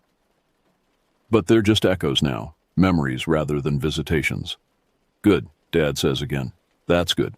Well, we'll see you Sunday." After we hang up, I return to my research. It's become something of an obsession over the years. Not just Shady Pines, but other places like it. Places where the veil between worlds is thin, where things that shouldn't exist find ways to touch our reality. I've documented dozens of such locations across the country. Abandoned buildings where shadows move against the light, stretches of forest where hikers report time distortions, hotel rooms where guests wake to find themselves watched by things that retreat into walls at the first sign of acknowledgement. My research has brought me into contact with others who have had similar experiences, people who have glimpsed the darkness and lived to remember it. We share information, warnings, methods of protection. We've formed a loose network of watchers, cataloging incursions and keeping track of patterns. It was through this network that I learned of Henderson's final plan. He'd been containing the entity in Cabin 7 for decades, binding it through means he never fully explained to anyone. But he was growing old, his strength failing, and he knew he couldn't maintain the binding much longer. So he made a choice. The only choice that would ensure the safety of others. He lured the entity onto the lake, to the very center where the water runs deepest, and he took it down with him into the darkness. A final sacrifice to end a lifetime of guardianship. The storm outside intensifies, lightning flashing in rapid succession. I close my laptop and move to the window, watching raindrops race down the glass. In their trails, I can almost see patterns forming, meaningful arrangements just beyond my comprehension. This is what remains of my experience at Shady Pines. Not fear, but awareness. An understanding that reality has depths most people never plumb, currents that move beneath the surface of normal perception. I turn from the window and methodically check the apartment. Doors locked, salt lines intact on the windowsills, protective symbols subtly incorporated into the decor. Not out of fear, but out of respect for what I know exists. As I prepare for bed, I think of Henderson and hope that whatever peace is possible has found him. I think of my parents, who learned to accept a world broader and stranger than they had believed possible. And I think of my 8-year-old self, terrified on a top bunk as something climbed toward me in the darkness. We survived, all of us. Changed, certainly. Marked in ways that can never be erased. But we survived. I switch off the bedside lamp but leave the hallway light on, a concession to old habits. As darkness fills the room, I sense rather than see the now familiar presence take up its station in the corner. My guardian, my protector, following me from home to college to this small apartment. "Good night," I whisper to the darkness, and in the silence that follows, I find comfort rather than fear. Some battles continue long after the initial conflict ends. Some enemies never fully retreat. But I've learned that the same is true of allies, of the forces that stand against the darkness. As I drift toward sleep, I carry this knowledge with me like a talisman. Darkness exists, but it does not rule unchallenged. And those who have seen it, who have named it and survived it, are never truly alone in their vigilance. This is the legacy of Cabin 7. This is what remains when terror fades and wisdom takes root. This is how I live now, eyes open, mind aware, spirit unbowed by the weight of knowing. In the hallway beyond my bedroom door, a floorboard creaks softly. I smile into the darkness and close my eyes.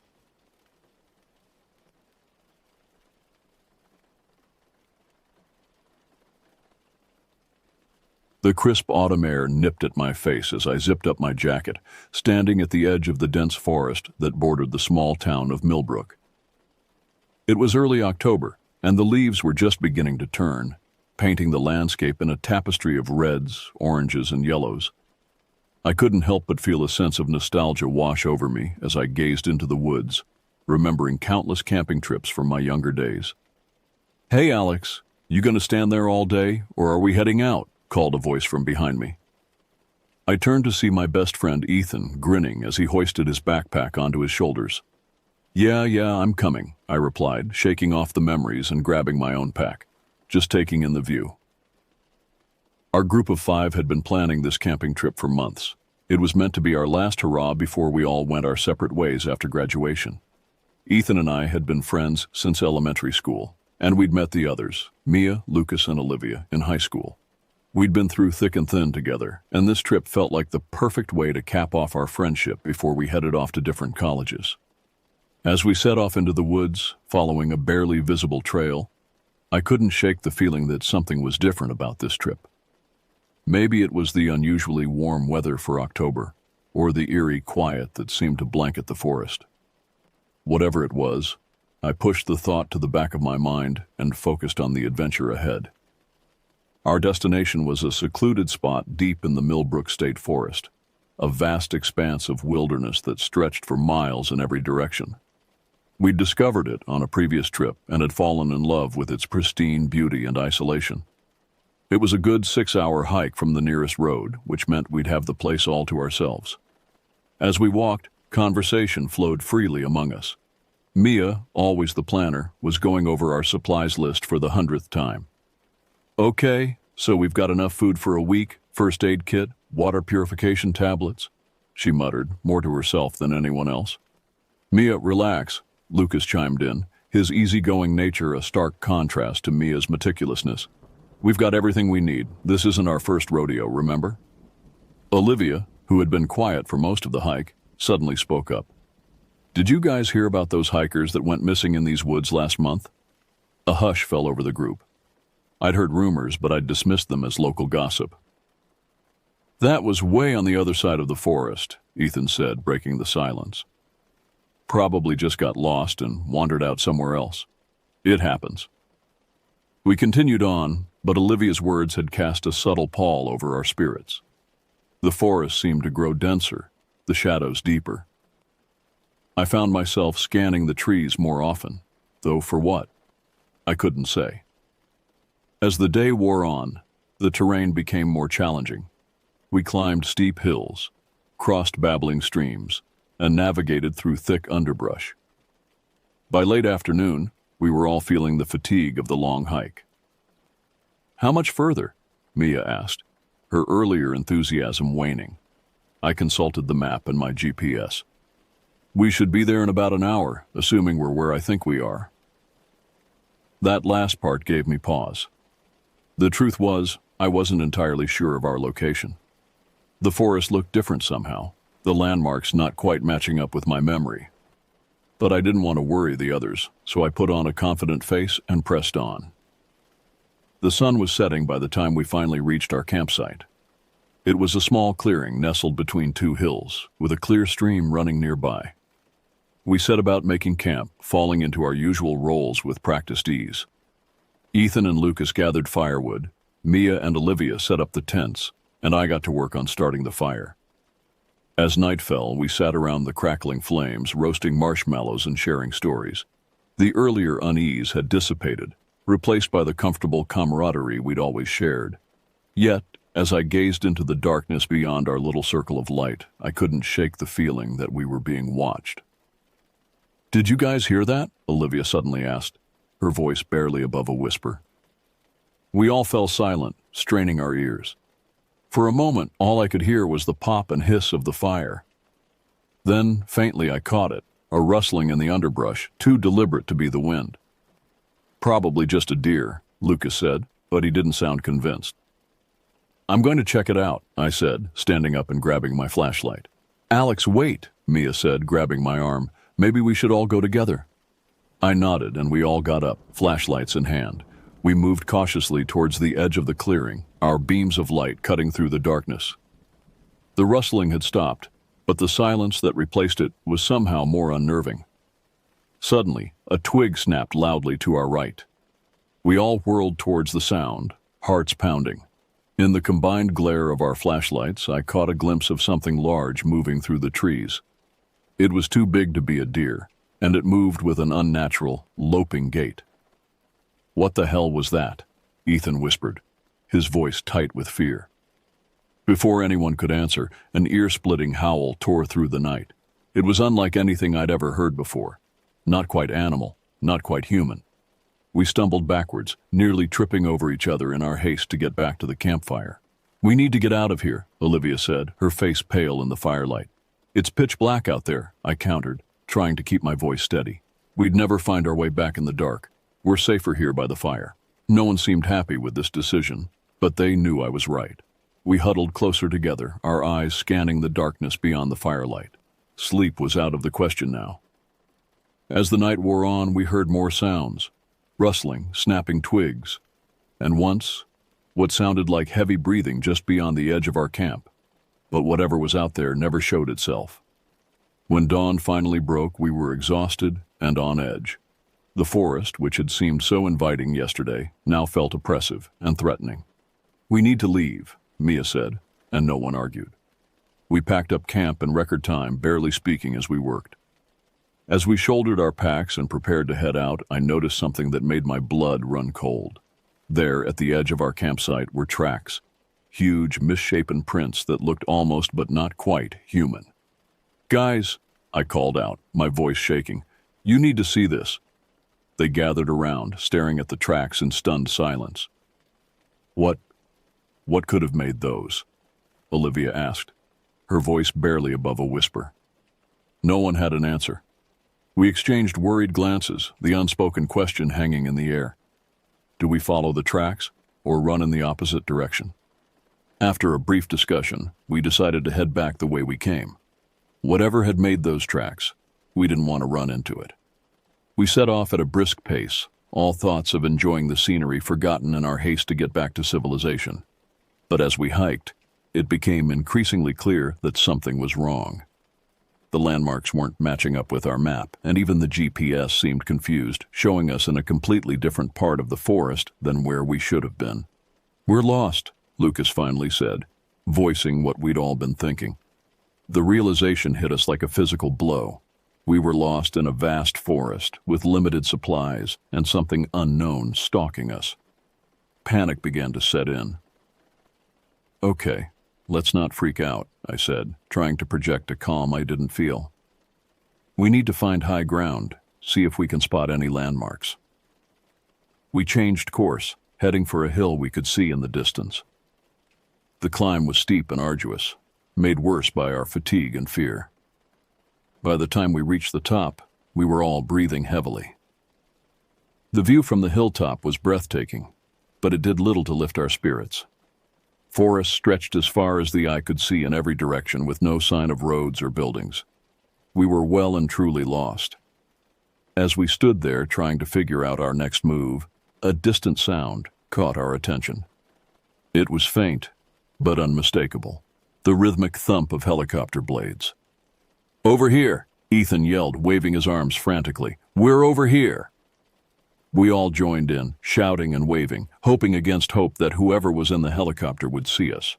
For a heart-stopping moment, it seemed like they would pass us by. Then, miraculously, the helicopter changed course, heading straight for our hilltop.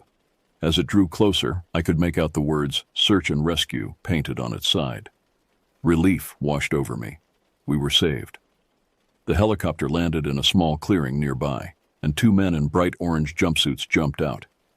They ran towards us, concern etched on their faces. "Are you the group from Millbrook?" one of them shouted over the noise of the rotors.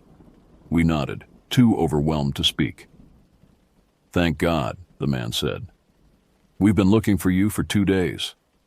Your parents reported you missing when you didn't come back on schedule." As they led us to the helicopter, bombarding us with questions about our health and what had happened, I couldn't shake the feeling that we were leaving something unfinished. The mystery of what we'd encountered in the woods would haunt me for years to come. The flight back to Millbrook was a blur. We were checked over by paramedics, debriefed by local authorities, and finally reunited with our frantic parents. The official report chalked our experience up to getting lost and letting our imaginations run wild. But we knew the truth. Something was out there in those woods, something that defied explanation. In the years that followed, our group drifted apart, as we'd always known we would. College, careers, and life took us in different directions. But we remained bonded by the memory of that camping trip and the terror we'd shared. I never went camping again after that. The thought of being in the woods at night filled me with a primal fear I couldn't shake. But sometimes, on quiet nights when the wind whispers through the trees, I find myself thinking about what's out there in the darkness just beyond the reach of our understanding. And I wonder if, someday, it might find its way out of the woods and into our world. The days following our rescue were a whirlwind of activity. Local news stations camped outside our houses, clamoring for interviews about our harrowing ordeal in the wilderness. We stuck to the official story, that we had simply gotten lost, but exchanged knowing glances whenever the subject of strange noises or tracks came up. Our parents, initially overjoyed at our safe return, soon began to notice changes in us. We were jumpier, more prone to startling at sudden noises. None of us wanted to go anywhere near the woods, and we found ourselves avoiding even the small park in the center of Millbrook. School became a challenge. Concentrating was difficult when every shadow seemed to hold a potential threat. Our teachers were understanding at first, but as weeks turned into months, their patience began to wear thin. It was Mia who first suggested we meet to talk about what had really happened. 6 months after the camping trip, we gathered in her basement, away from prying eyes and ears. "We need to talk about it," she said, her usually confident voice tinged with uncertainty, "about what we really saw out there." For a moment, no one spoke.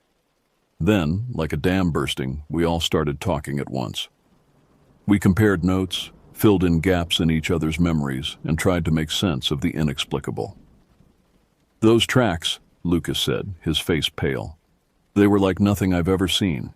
Too big to be human, but shaped all wrong for any animal I know." Olivia nodded. "And that howl, God, I still hear it in my nightmares." As we talked, a sense of relief washed over me. We weren't crazy.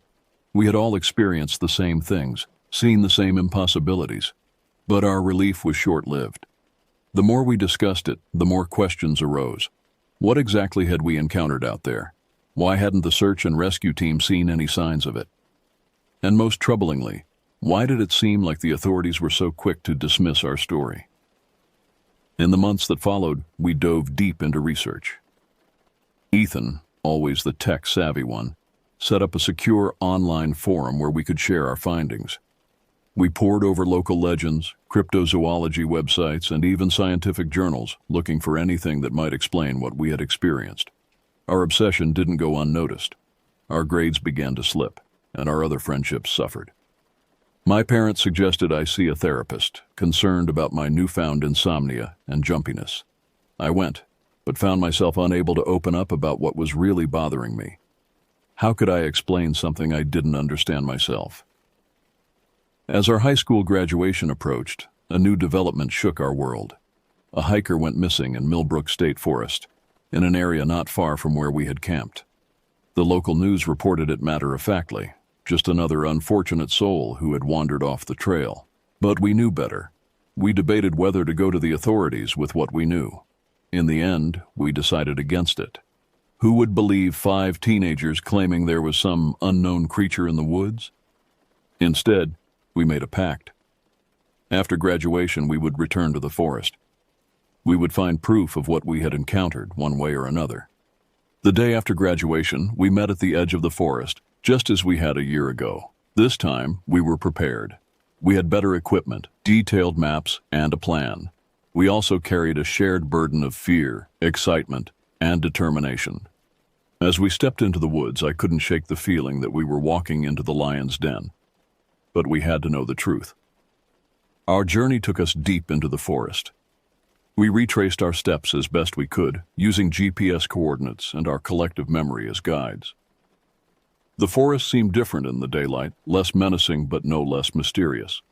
On the 3rd day of our expedition, we found something that stopped us in our tracks. There, in a small clearing, was a structure that hadn't been there before. It looked like a research station of some sort, complete with solar panels and a small satellite dish. "What the hell?" Ethan whispered, voicing all of our thoughts. We approached cautiously, our senses on high alert. The station appeared to be deserted but recently used.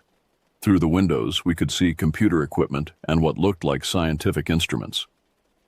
"Guys, look at this," Mia called out.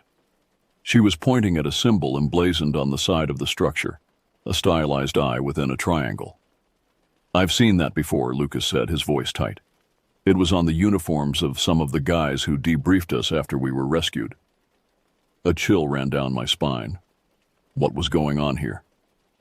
Before we could investigate further, the sound of an approaching vehicle sent us scrambling for cover.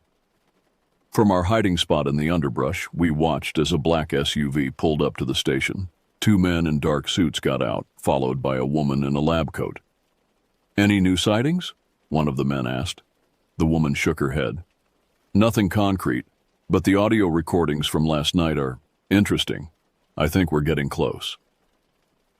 They went inside the station, leaving us reeling from what we'd overheard. They were looking for something too, the same thing we had encountered.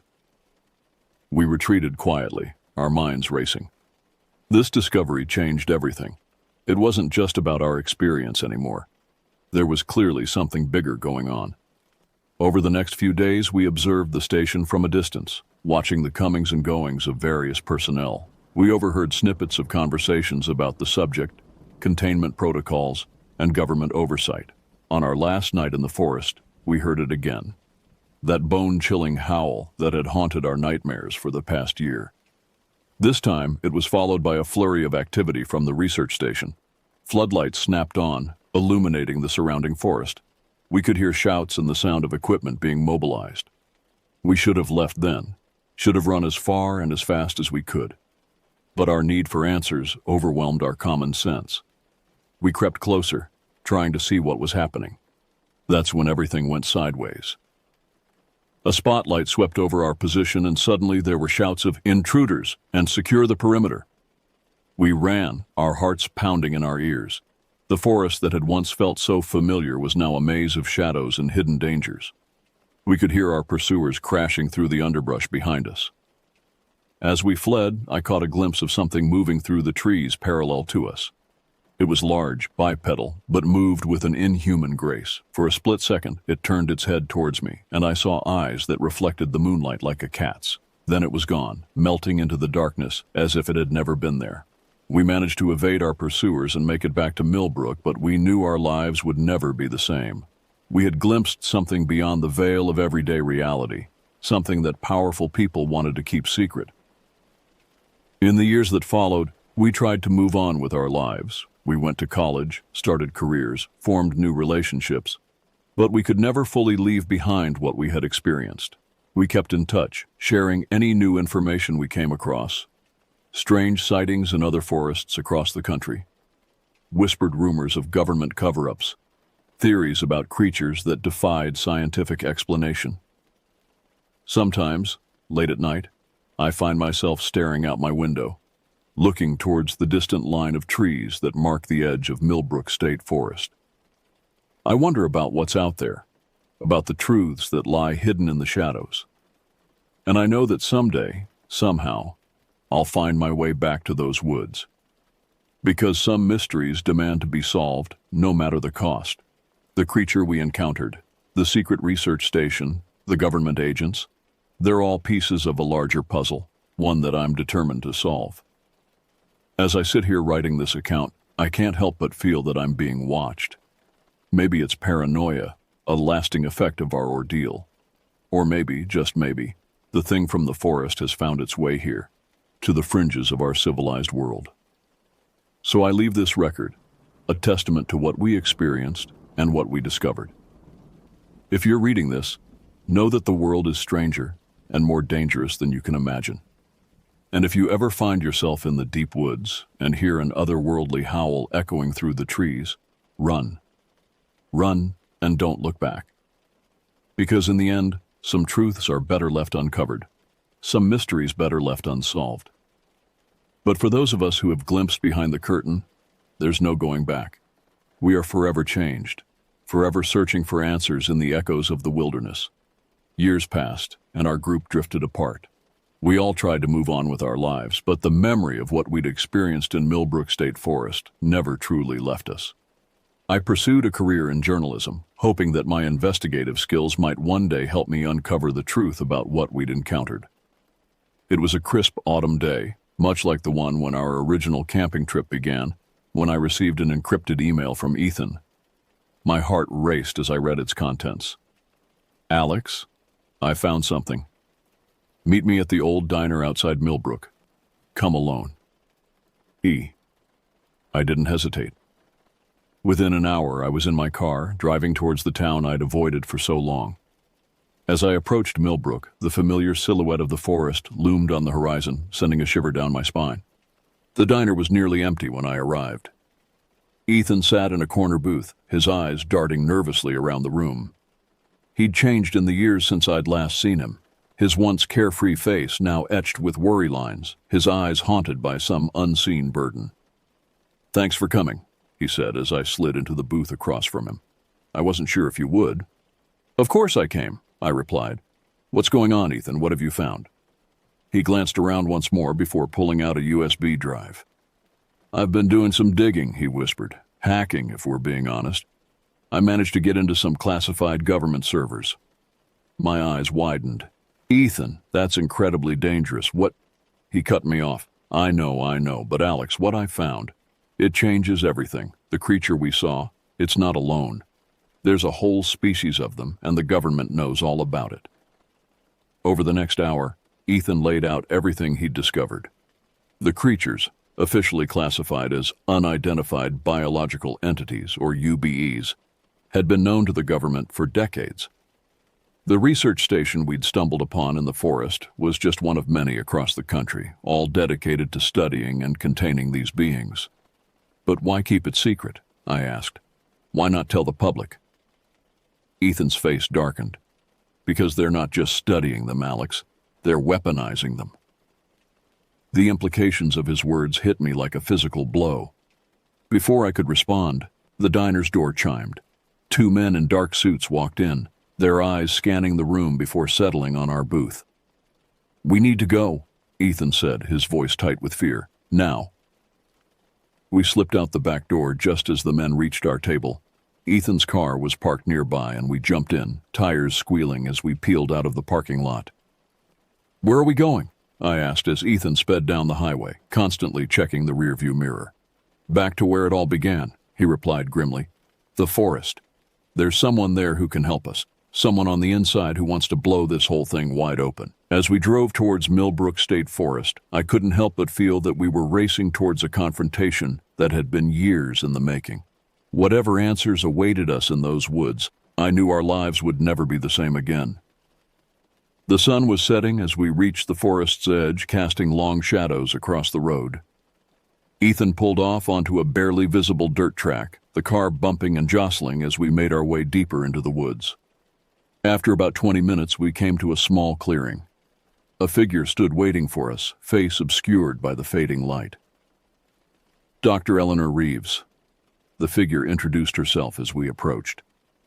I'm the lead researcher at the Millbrook facility, and I'm here to tell you everything. Over the next few hours, Dr. Reeves revealed a truth more staggering than anything we could have imagined. The UBEs weren't just a recent discovery, they were an ancient species that had lived alongside humans for millennia, staying hidden in the world's most remote places. They're intelligent, she explained, possibly more so than us. They have their own language, their own culture, and they're not hostile. At least, they weren't until we started hunting them. The government's interest, she told us, wasn't just about weaponization. It was about control. The UBEs possessed abilities that defied our understanding of physics, abilities that, if harnessed, could change the balance of global power. As we talked, strange noises echoed through the darkening forest around us, snapping twigs, rustling leaves, and occasionally a low, rumbling sound that made the hair on the back of my neck stand up. They're here, Dr. Reeves said softly. They've been watching us this whole time. Slowly, cautiously, shapes began to emerge from the shadows. Tall, bipedal creatures with silvery fur and those haunting, reflective eyes. I recognized one immediately. It was the same being I'd seen all those years ago on our first camping trip. What happened next was both terrifying and awe-inspiring. The creatures approached, and Dr. Reeves began to communicate with them using a series of clicks, whistles, and gestures. To our amazement, they responded in kind. They want to talk to you, Dr. Reeves said, turning to us. They remember you from before. They say you were the first humans in generations to see them and not respond with fear or aggression. As Ethan and I stood there, rooted to the spot in equal parts fear and wonder, one of the creatures stepped forward. It extended a long, clawed hand towards us, palm up, a gesture of peace. In that moment, I understood that we stood on the precipice of something monumental. This wasn't just about uncovering a government conspiracy or solving a personal mystery. This was about bridging the gap between two intelligent species, about rewriting our understanding of our place in the world. But even as I reached out to accept the creature's gesture, a new sound cut through the night. The whir of helicopter blades and the harsh glare of searchlights cutting through the canopy. They've found us, Dr. Reeves said, her voice tinged with panic. We need to move now. As chaos erupted around us, with UBEs melting back into the shadows and the sound of vehicles crashing through the underbrush, I knew that our journey was far from over. In fact, it was just beginning. We had stumbled upon a truth larger than ourselves, a secret that could reshape the world as we knew it. And now, running through the dark forest with creatures of legend by our side and government agents on our heels, I realized that the real adventure and the real danger was just beginning. The story of what happened next, of our desperate flight through the forest, of the alliances we forged with the UBEs, of our efforts to expose the truth to the world, well, that's a tale for another time. But know this, the world is vaster, stranger, and more wondrous than most people ever realize. And sometimes the greatest discoveries come not from looking to the stars, but from peering into the shadows of our own forgotten wilderness. The forest was alive with chaos. Searchlights cut through the canopy, casting eerie shadows that danced across the ground. The thunderous sound of helicopter rotors mixed with shouts and the crashing of vehicles through the underbrush. This way, Dr. Reeves shouted, gesturing towards a dense thicket. Ethan and I followed her, our hearts pounding. The UBEs moved alongside us, their movements fluid and silent despite their size. It was surreal, running for our lives alongside creatures that, until recently, I had thought were mere legends. We burst through the thicket into a small clearing. In the center stood what looked like an ancient, gnarled tree. But as we approached, I realized it was something else entirely. A hidden entrance, Dr. Reeves explained hurriedly, pressing her hand against the bark. A section of the trunk slid away, revealing a dark passage. The UBEs have been using these for centuries. It's how they've stayed hidden for so long. We didn't have time to marvel at the ingenuity. The sounds of our pursuers were growing closer. We rushed into the passage, the UBEs following close behind. The last one had touched something on the inside of the trunk, and the entrance sealed seamlessly behind us.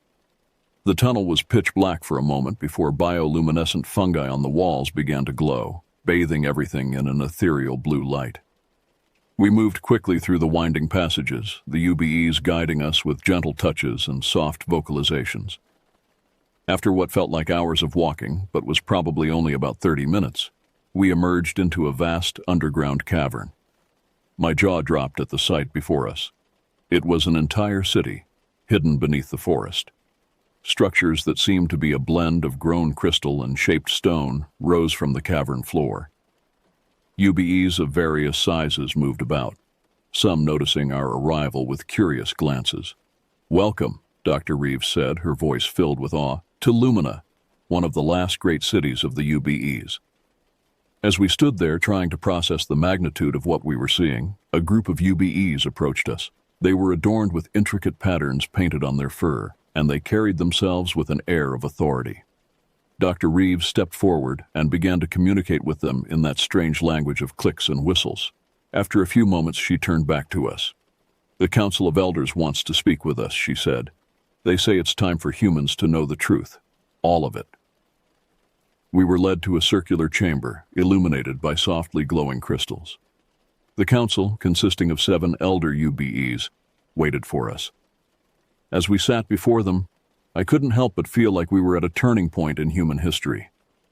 Over the next several hours, through Dr. Reeves's translation, the council revealed a history that rewrote everything we thought we knew about our world. The UBEs, we learned, were not just ancient. They predated humans by millions of years. They had once lived openly on the surface, building advanced civilizations long before our ancestors had mastered fire. But a cataclysmic event, an impact from a massive asteroid, had forced them underground.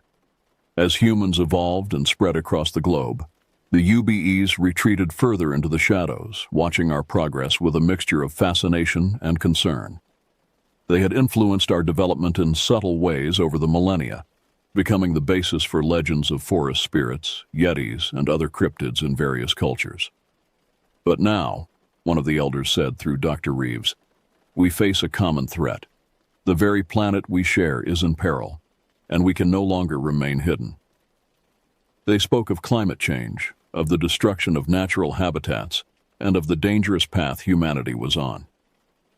The UBEs possessed knowledge and technology that could help address these global challenges, but they needed humanity's cooperation. This is why we allowed ourselves to be glimpsed more frequently in recent years, another elder explained. We hope to gradually reintroduce ourselves to humanity. But some in your governments saw us as a threat, or worse, as a resource to be exploited. As the council spoke, I thought back to our original camping trip, to the fear and wonder we had felt. I realized now that what we had experienced was just the tip of an iceberg, a small glimpse into a world far more complex and magical than we had ever imagined. But our revelations were cut short by a distant rumbling. The cavern shook slightly, dust falling from the ceiling. "They've found the city," Dr. Reeves said, her face pale. "We're out of time." The council stood, their expressions grave. "We must evacuate," one of them said. "But first, we have a choice to offer you." They turned to Ethan and me. "You can return to the surface, pretend you never saw any of this. We will ensure your safety and anonymity.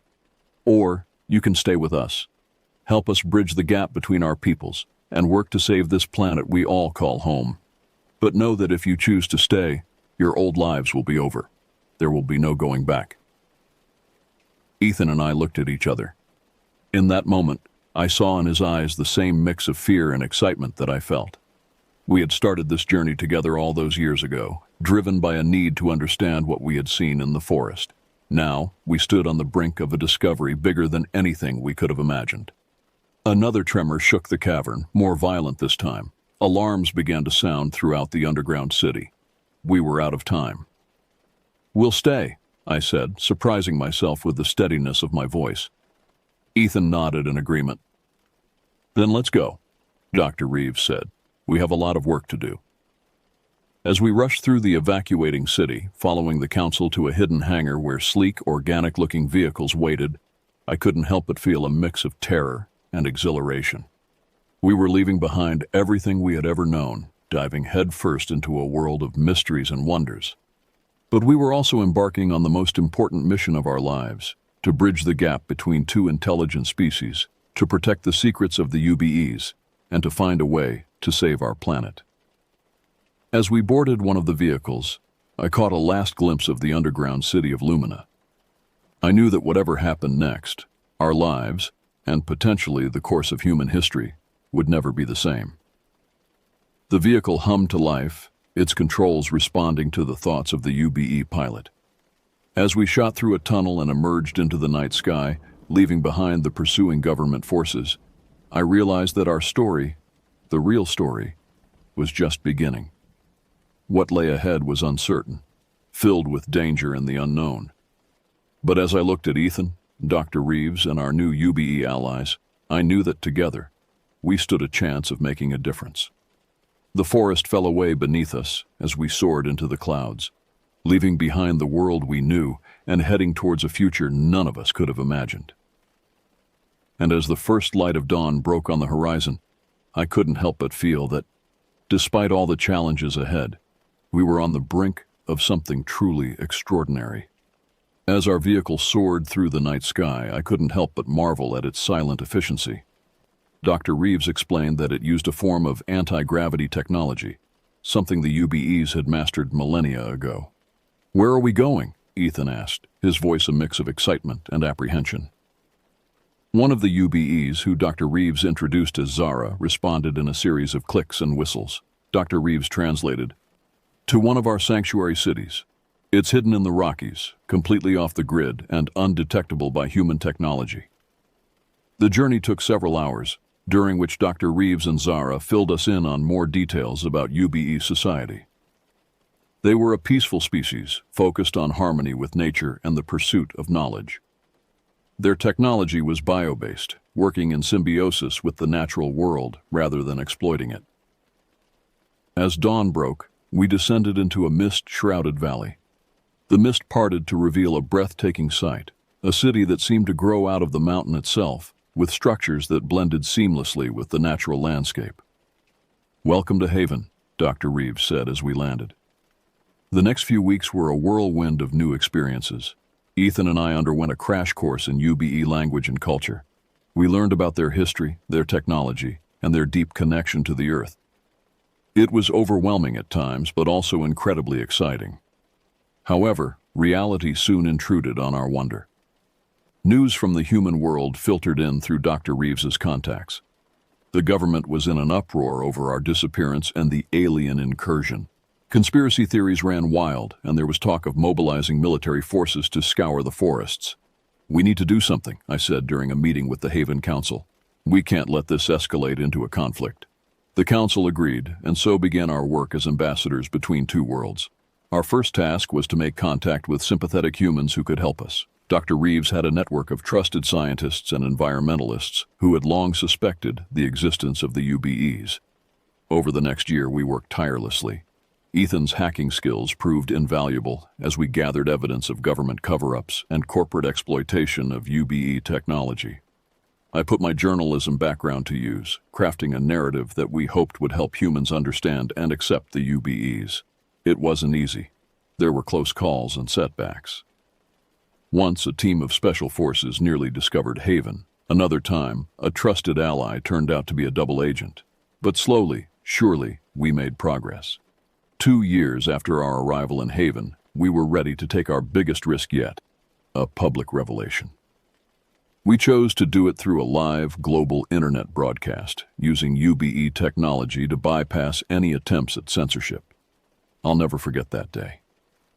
Sitting in front of the camera, with Zara beside me and Ethan manning the technical side, I felt the weight of two civilizations on my shoulders. People of Earth, I began, what I'm about to tell you will change everything you thought you knew about our world. The broadcast lasted for hours. We presented evidence, shared UBE history, and even had Zara demonstrate some of their technology. By the end, the internet was exploding with reaction, and governments around the world were scrambling to respond. The aftermath was chaotic. There were denials, accusations of hoaxes, and calls for military action. But there were also millions of people who believed us, who were excited about the possibilities this new relationship could bring. In the years that followed, the world changed dramatically. The revelation of the UBEs and their advanced eco-friendly technology accelerated efforts to combat climate change. Some nations embraced the opportunity for cooperation, while others remained hostile. Ethan and I found ourselves at the center of it all, constantly traveling between haven and human cities, mediating disputes and facilitating cooperation. It was exhausting, often dangerous work, but incredibly rewarding. 5 years after our broadcast, the United Nations officially recognized the UBE nation, and the first public human UBE scientific conference was held. It was at this conference that Dr. Reeves and a team of human and UBE scientists unveiled a revolutionary new clean energy technology that promised to end dependence on fossil fuels. But not everyone was happy with these changes. A coalition of oil companies and nationalist governments, seeing their power threatened, launched a coordinated attack on known UBE sites. It was the moment we had always feared, the start of an interspecies war. The conflict was brief but brutal.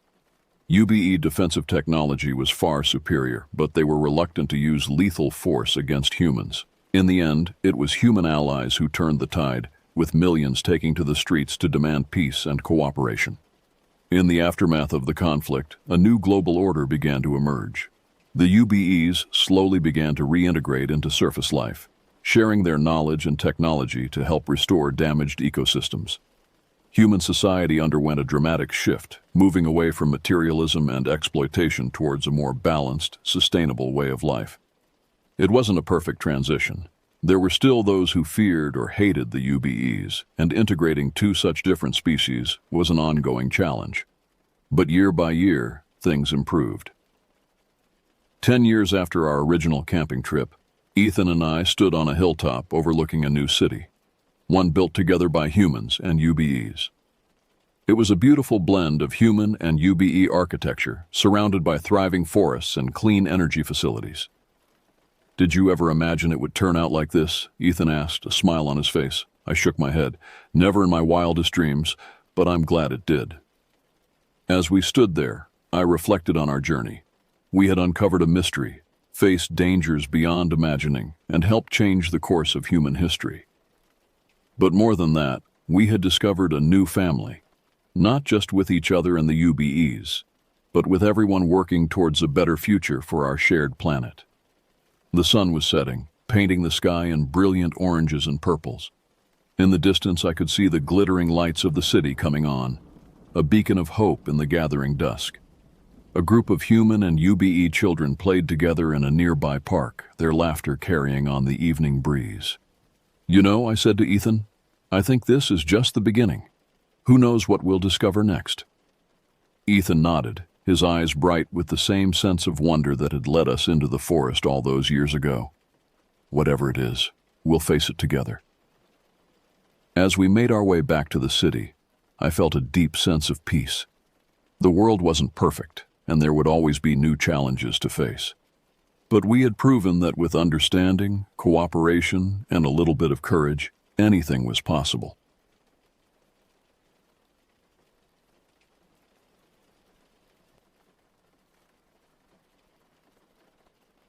The summer of 2018 was supposed to be my sanctuary. At 15, I had carefully planned 7 weeks of sleeping until noon, playing video games, and avoiding any form of structured activity. But my parents had other ideas. Camp Riverside, they called it. A week-long outdoor experience that promised character building and lifelong friendships. The brochure showed smiling teenagers around campfires, but all I could see was a prison sentence. "You're going, and that's final," my mother declared, her voice carrying that tone I knew better than to argue with. My younger brother Danny seemed thrilled about the prospect, bouncing around the kitchen like an overexcited puppy. At 13, he still believed adventures were fun, rather than elaborate forms of torture designed by adults. The drive to the camp felt like a funeral procession. Rolling hills gave way to dense forest, and with each mile, the cellular signal bars on my phone decreased until they disappeared entirely. My stomach churned with a mixture of anxiety and genuine dread. Something about the approaching woods felt wrong, though I couldn't articulate why. The trees seemed to lean inward over the narrow road, creating a tunnel of shadows that swallowed our car. When we finally arrived at Camp Riverside, the place looked exactly like every horror movie camp I'd ever seen. Weathered wooden buildings scattered across a clearing, their paint peeling and roofs sagging. A lake stretched behind the main lodge, its surface unnaturally still and dark. Even the other arriving families seemed subdued, parents hurrying through goodbyes as if eager to escape. The registration process unfolded in the main lodge, a cavernous building that smelled of mold, old wood, and something else I couldn't identify, something organic and unpleasant. Fluorescent lights buzzed overhead, casting harsh shadows that made everyone's faces look gaunt and sickly. My parents signed papers with uncomfortable speed, avoiding my pleading looks. "It'll be good for you," my father muttered, but his eyes wouldn't meet mine. Even Danny seemed less enthusiastic now, clinging closer to our mother's side as we received our cabin assignments and daily schedules. The counselors moved through the crowd with forced cheerfulness, their smiles too wide and too persistent. They wore matching polo shirts in an aggressive shade of orange that hurt to look at directly. Something about their synchronized movements and identical expressions reminded me of cult members I'd seen in documentaries. When my parents finally left, their car disappearing into the tree line, I felt a profound sense of abandonment. The other campers and I stood in awkward clusters, suddenly aware that we were trapped here together for the next 7 days. The counselors herded us toward our assigned cabins like cattle, their voices echoing artificially cheerful instructions that seemed to bounce strangely off the surrounding trees. The path to the cabins wound through sections of forest where the canopy blocked most of the sunlight. Patches of moss covered the ground in unnatural patterns, and the air felt thick and difficult to breathe. Other campers walked ahead and behind me, but their conversations seemed muffled, as if heard through water. I was assigned to Cabin 7, a structure that looked like it predated modern building codes by several decades. The wooden steps creaked ominously under my weight, and the screen door hung slightly askew on its hinges. Inside, the air felt stagnant and oppressive, carrying the lingering odors of countless previous occupants. Our counselor introduced himself as Pete, a college-aged guy with nervous energy and constantly darting eyes. He spoke too quickly, as if rushing through a script he'd memorized but didn't quite believe. "Welcome to your home away from home," he announced, gesturing at the 6 narrow bunks arranged along the walls. "I know you'll all become great friends." The other boys filtered in gradually. There was Gerard, a pale kid from the suburbs who immediately claimed the bottom bunk nearest the door. Jerome brought enough electronics to power a small city, though he discovered quickly that none of them worked in this digital dead zone. Carson arrived last, carrying a single small duffel bag and wearing an expression of resigned misery that matched my own. As we arranged our belongings and attempted awkward introductions, I noticed troubling details about our accommodations. The windows had been painted shut, probably years ago. Dark stains marked the ceiling in patterns that suggested chronic water damage. Most unsettling, several of the floorboards felt soft and spongy underfoot, as if the wood was rotting from within. Pete led us through an icebreaker game that involved sharing embarrassing childhood stories and favorite foods. The forced intimacy felt violating, and I noticed that everyone's laughter sounded hollow and strained. We were all performing the role of happy camper while feeling anything but happy. Dinner was served in the lodge's dining hall, a vast room filled with long wooden tables scarred by decades of use. The food tasted like institutional cafeteria fare, overcooked, underseasoned, and vaguely suspicious in origin. Conversations echoed strangely in the high-ceilinged space, creating a constant background murmur that made individual words difficult to distinguish. That first night, sleep came reluctantly. The cabin's unfamiliar sounds kept me alert. Timbers settling, wind through gaps in the walls, and soft scratching noises that might have been mice or tree branches. Every time I began to drift off, some new sound would jolt me back to consciousness.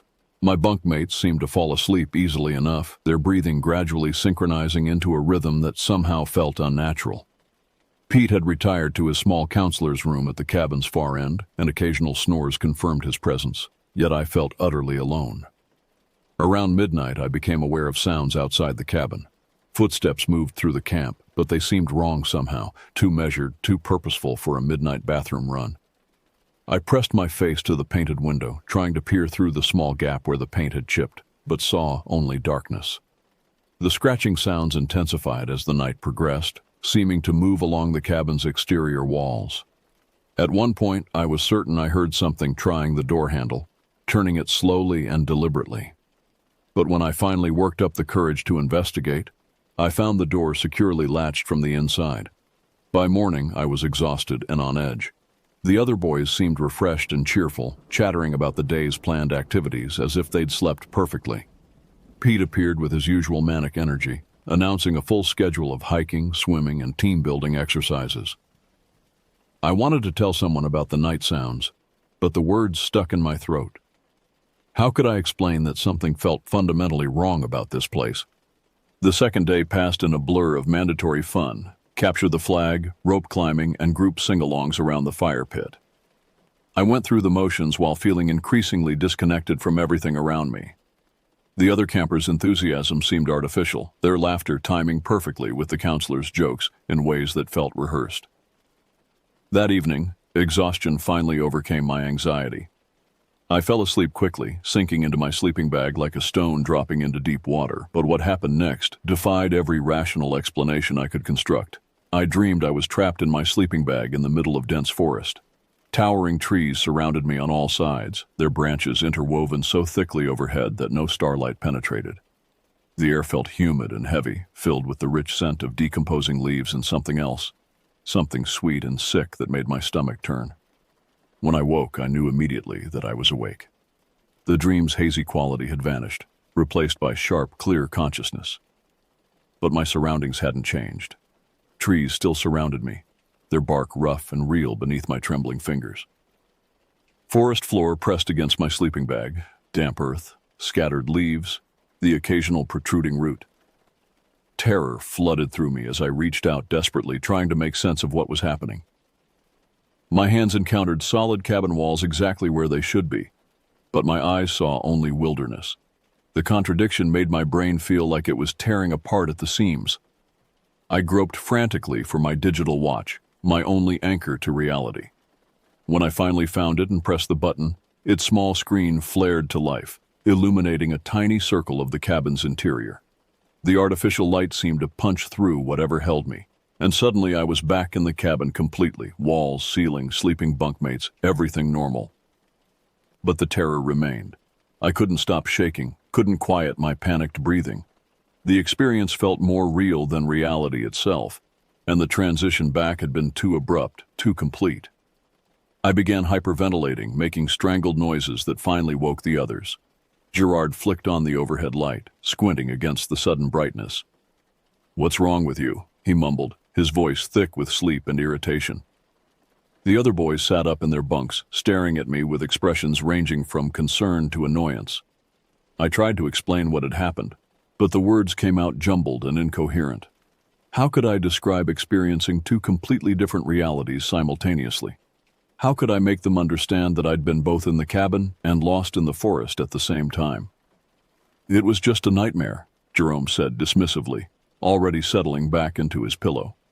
Everyone has weird dreams the first few nights at camp. But Pete's reaction troubled me more than the others' dismissal. He watched me with an intensity that felt almost clinical, as if he was cataloging my responses for some unseen purpose. "Sometimes the mind plays tricks on us when we're in new environments," he said carefully. "The important thing is that you're safe now." The way he emphasized "now" sent fresh waves of anxiety through me. By morning, I could tell that my reputation among the other campers had been permanently damaged. They spoke around me rather than to me, their conversations dying whenever I approached. I had become the cabin's unstable element, the weird kid who couldn't handle a simple camping experience. The isolation made everything worse. With no one to talk to about what had happened, the experience replayed constantly in my mind, gaining weight and significance with each mental repetition. I began questioning my own sanity, wondering if the stress of being away from home had somehow triggered a psychological break. The next morning brought a mandatory hike to an activity building deeper in the forest. Our group gathered at the trailhead, where Pete delivered a briefing about staying together and following marked paths. The trail wound through sections of woods so dense that walking felt like moving through a green tunnel. I was near the middle of our group when I first saw her, a girl in a white dress standing motionless beside the trail about 30 yards ahead. She appeared to be around my age, but something about her posture and stillness felt utterly wrong. She didn't react to our approaching group, didn't turn her head or acknowledge our presence in any way. "Do you see that girl?" I whispered to Carson, who was walking beside me. He followed my gaze and shrugged. "What girl?" The closer we got, the more details I could make out, yet somehow the less real she seemed. Her dress was old-fashioned, with long sleeves and a high collar that belonged to a different era. Her skin had a waxy, translucent quality that reminded me of museum mannequins. Most disturbing, she cast no shadow, despite the bright morning sunlight filtering through the trees. As our group drew within 10 feet of where she stood, she simply faded away, not quickly or dramatically, but gradually, like morning mist dissolving in sunlight. One moment she was there, the next only empty air occupied the space. But that was only the beginning. As we continued along the trail, more children appeared at irregular intervals. A boy in suspenders and knickers stood on a fallen log, his mouth open as if he'd been calling out when time stopped. Twin girls in matching pinafores sat on a boulder, their hands folded identically in their laps, their eyes following our movement with mechanical precision. Each figure was perfectly detailed, yet fundamentally unreal. Each faded as we approached, dissolving into nothingness, while my companions chatted and laughed as if nothing was happening. I began to question whether I was experiencing some kind of ongoing psychotic break. But the visions felt too consistent, too deliberately placed to be random hallucinations. The trail ended at a rustic building that served as the camp's arts and crafts center. From the outside, it looked normal enough. Log construction, a metal roof, windows reflecting the surrounding forest. But as our group approached the entrance, I saw something that made my breath catch in my throat. The doorway wasn't filled with the bright interior lighting I expected. Instead, a mass of absolute darkness occupied the entrance. Not shadow or dim lighting, but genuine absence of light that seemed to absorb and cancel out the sunlight around it. The darkness had texture and weight, swirling slowly like thick smoke while maintaining perfect opacity. Pete and the other campers walked directly into this wall of blackness without hesitation, disappearing completely as they crossed the threshold. I could hear their voices continuing conversations from somewhere beyond the darkness, but seeing them vanish into what looked like a portal to nowhere filled me with paralyzing terror. I stood frozen at the building's entrance while the darkness shifted and writhed before me. Occasionally, I thought I saw shapes moving within it. Not my fellow campers, but other forms that moved with disturbing, non-human fluidity. The temperature around the doorway felt noticeably colder, and the air carried a metallic taste that made my mouth water unpleasantly. "Come on in," Pete's voice called from somewhere beyond the black barrier. "We're waiting for you." But I couldn't move. Every instinct screamed that crossing that threshold would be catastrophically wrong, that whatever lay beyond wasn't the innocent craft building it pretended to be. I backed away slowly, my heart hammering against my ribs. Just as with the other strange visions, the darkness eventually began to fade. It dissolved gradually, revealing the building's normal, well-lit interior, where my group sat around tables covered with art supplies. They looked up at me expectantly, as if I'd simply been taking my time to enter. "Everything okay?" Pete asked, but his eyes held that same clinical observation I'd noticed before. I nodded mutely and took my assigned seat, but I couldn't concentrate on the pottery project we were supposed to complete. My hands shook too badly to shape the clay, and I kept glancing toward the doorway, half expecting the darkness to return. The remaining days at camp passed in a haze of anxiety and confusion. I experienced no more dramatic episodes, but the sense that reality was fundamentally unstable never left me. Every shadow seemed too deep, every sound too sharp or too muffled. I felt like I was living in a place where the normal rules of physics and perception could be suspended without warning. When my parents finally arrived to pick us up, I wanted to tell them everything that had happened. But looking at their expectant faces, ready to hear about my character-building adventure, I realized that some experiences are too strange to share. The camp had marked me in ways I was only beginning to understand, leaving me with questions about the nature of reality that I'm still trying to answer years later. Even now, I sometimes wake in the middle of the night, uncertain whether I'm in my own bed or lost somewhere in those dark woods, reaching out to touch familiar walls while my eyes see only trees.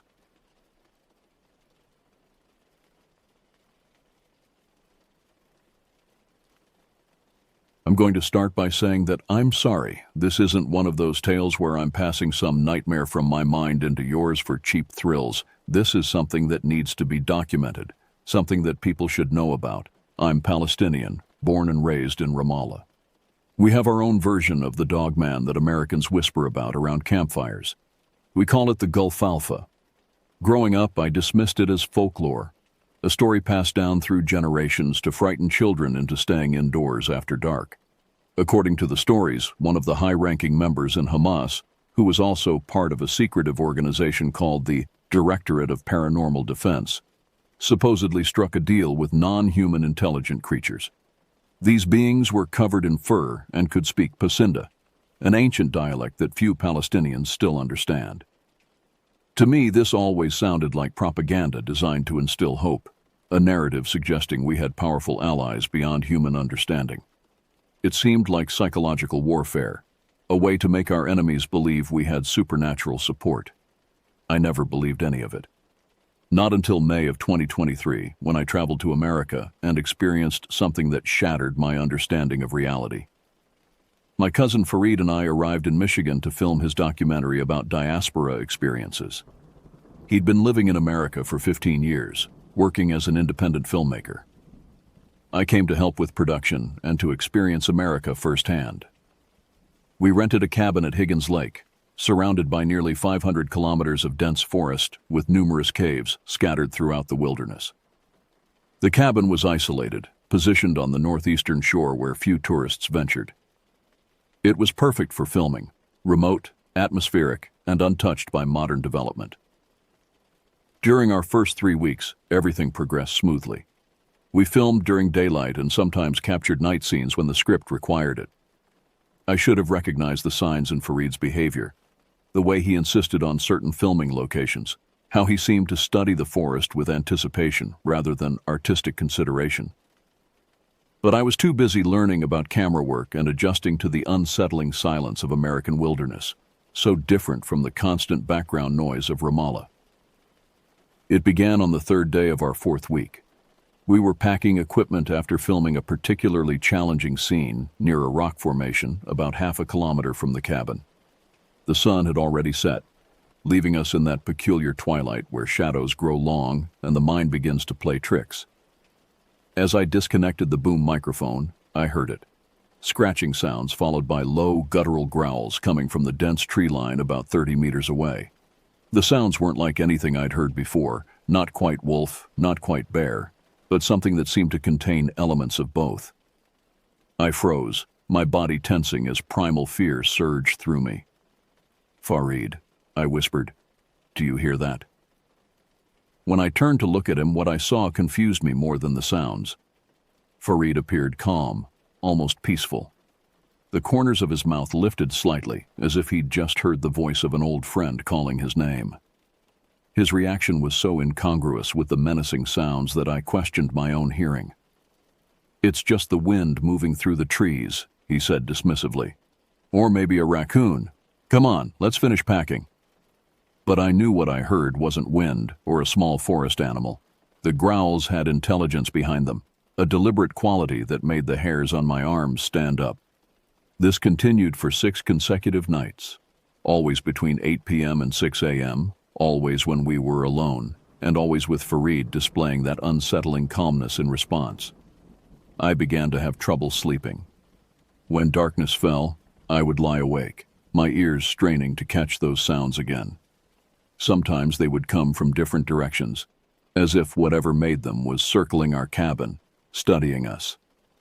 Other times, there would be silence so absolute it felt manufactured, as if the forest itself was holding its breath, waiting. On the seventh night, I confronted Farid. "There's something out there, something that's following us." He looked at me with an expression I couldn't decipher. "Perhaps there is," he said quietly. "But not everything unknown is dangerous." His cryptic response only intensified my unease. On the morning of the 8th day after the first incident, I discovered something that turned my fear into terror. Large scratch marks ran down the eastern side of the cabin, deep gouges in the wood that could not have been made by any common forest animal. They started about 7 feet high and ran almost to the ground, as if something very tall had dragged massive claws downward with considerable force. When Farid saw them, his reaction stunned me. His eyes welled up, but not with fear. They appeared to be tears of joy or relief. He quickly composed himself when he noticed my stare. "Probably just a bear," he said, his voice betraying an emotion I couldn't identify. "We should report it to the ranger station." But we never did report it. Farid always found excuses to delay the call, and eventually the subject was dropped entirely. I began to document everything. I took photos of the scratch marks with my phone and started keeping a journal of the sounds and their timing. I noted Farid's strange reactions, his seemingly choreographed movements through the forest when we filmed, almost as if he was performing for an audience we couldn't see. On the 14th day, while filming near a small clearing, I noticed clumps of fur caught in a thornback strawberry bush. The fur was thick and coarse, dark brown with hints of gray, too large to belong to any normal woodland creature in the area. When I pointed it out to Farid, he muttered something under his breath that sounded like Kumatulo. The word meant nothing to me, but he spoke it with reverence. I collected some of the fur in a plastic bag when Farid wasn't looking. That night, alone in my room, I examined it under the small microscope we had brought for documenting interesting natural elements for the film.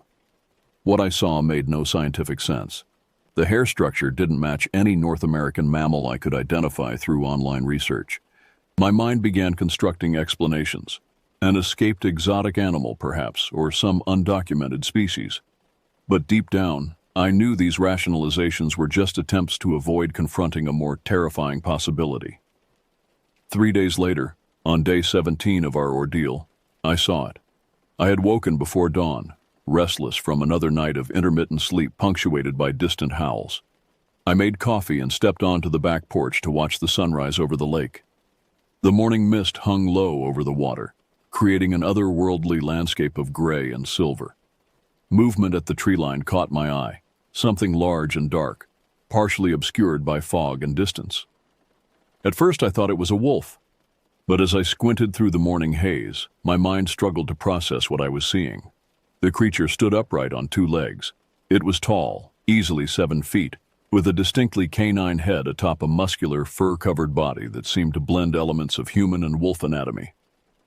Its proportions were wrong in ways that made my stomach lurch. Arms too long, shoulders too broad, legs bent at angles that suggested both human and quadrupedal design. For several seconds, it remained motionless, staring directly at me across the clearing. Then it dropped to all fours and vanished into the trees with impossible speed. My coffee mug shattered on the deck. I hadn't even realized I'd dropped it. I stumbled back inside, heart hammering against my ribs. Farid emerged from his room, alerted by the noise. "What happened? Are you hurt?" he asked, but his eyes held knowledge, not concern. "I saw something," I stammered. "Behind the cabin, a wolf, but it stood up on 2 legs, like a man." Instead of dismissing my claim or expressing shock, Farid calmly guided me to the couch and sat beside me. "Tell me exactly what you saw," he said quietly. I described the creature in detail, my voice shaking. When I finished, Farid didn't speak for several minutes. Then he sighed deeply, as if coming to a decision.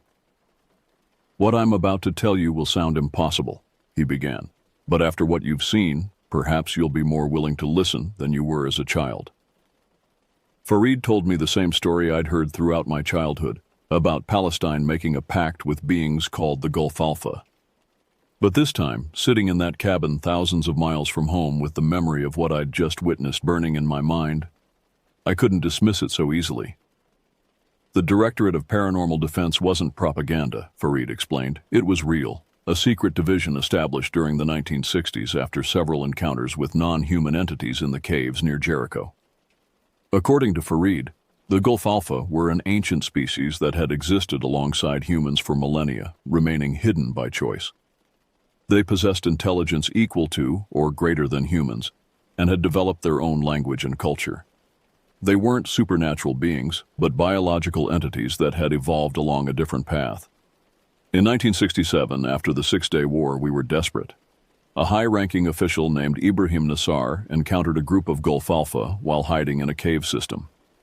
Instead of fleeing or fighting, he attempted communication. Over time, they developed a rudimentary means of understanding each other. Eventually, a pact was formed. The agreement was simple but profound. The Gulf Alpha would provide intelligence and occasional intervention in exchange for protection of their remaining territories and recognition of their sovereignty as a non-human nation.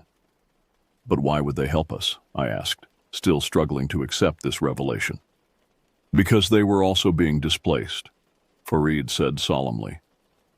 Their territories were shrinking worldwide as human development expanded. They saw in our struggle a reflection of their own. Farid explained that the Gulf Alpha had clans across the globe, including North America. The Michigan clan was particularly strong, having adapted to the dense forests and cave systems of the Upper Peninsula. This documentary was never just about diaspora, Farid admitted. I was sent to establish contact with the Michigan clan, to renew old alliances. I stared at him, feeling betrayed and frightened. You used me. I brought you because you're family, he countered. And because it's time you understood the truth about our history, about what we're fighting to protect. I wanted to believe it was all an elaborate hoax or that Farid had lost his mind. But I had seen the creature with my own eyes.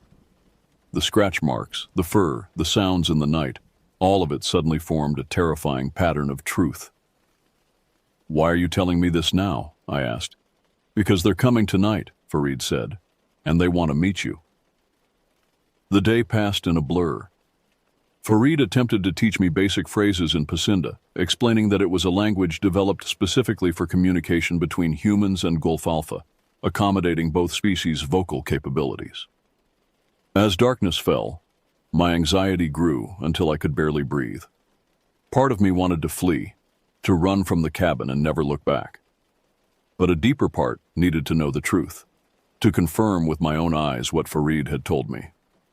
At midnight, Farid called me outside to watch the stars, as we don't get much opportunity for stargazing in the light-polluted skies of Ramallah. The night was clear and cold, the Milky Way stretching across the sky in a brilliant band of light. We sat in silence for nearly an hour before I heard rustling from the direction of the forest. My muscles tensed, ready to run, but Farid placed a restraining hand on my arm. "Don't move suddenly," he whispered. They interpret rapid movement as aggression. From the darkness emerged a figure that seemed to absorb the surrounding night. It was the creature I had seen that morning, but now I could see it clearly. Standing fully upright, it was nearly 8 feet tall, covered in dark fur with silver-gray streaks along its shoulders and back. Its face was a disturbing blend of wolf and human features, expressive eyes set in a long muzzle, ears that swiveled independently to track sounds. Behind it came 2 smaller figures, similar in appearance but not as imposing. They remained at the edge of the clearing, watching cautiously. I was paralyzed with terror, but Farid stood calmly and spoke words I recognized from our earlier lesson. "Gumadulo," he said, a greeting that roughly translated to "under peaceful skies." The largest creature tilted its head, then responded in a voice that was deep and rumbling yet clearly articulated. "Visan tu malak, kamarad." That is Pasinda for, "It's been so long, friend." Farid approached the creature without hesitation. I wanted to scream for him to stop, certain I was about to witness his death. But the creature made no aggressive moves. Instead, it lowered its head slightly in what appeared to be a gesture of respect. They conversed in Pasinda for several minutes while I remained frozen in place. Then Farid turned to me and beckoned. "They want to meet you," he said. "Don't run. They'll perceive it as a threat." My legs felt like lead as I forced myself to stand. Every instinct screamed at me to flee, but I managed to take several stiff steps forward until I stood beside Farid, trembling visibly. "Ha, piede camarade," Farid said, which he had taught me meant, "Hello, comrade." He nudged me gently. With a dry mouth and racing heart, I repeated the phrase, mangling the pronunciation in my terror.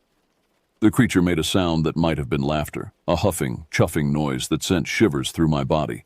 Then it spoke directly to me in Pasinda, words I couldn't understand. Its breath smelled of pine and something metallic. Farid translated. "He says you have the scent of the old lands. You remind him of those who first made the pact." The creature reached out a massive hand, more paw than human appendage, with retractable claws that could easily tear flesh, and held it palm up before me. Farid nodded encouragingly. With the greatest effort of will I've ever mustered, I slowly placed my hand atop its palm. The fur was coarse but warm. I could feel tremendous strength beneath it, muscles that could tear me apart without effort. We remained like that for perhaps 10 seconds before the creature withdrew its hand and stepped back. It spoke again to Farid, who bent down to address the two smaller Gulfalfa that had remained at a distance.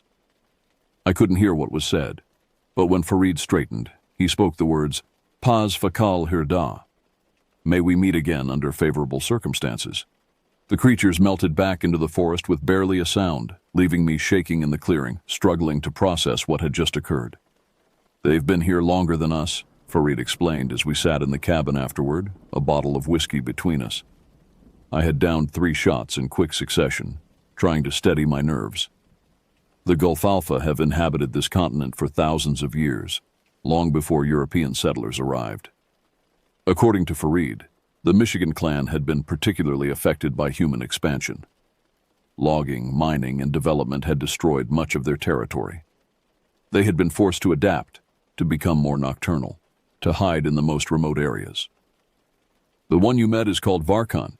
He's the leader of this clan," Farid said. "The smaller ones were his offspring."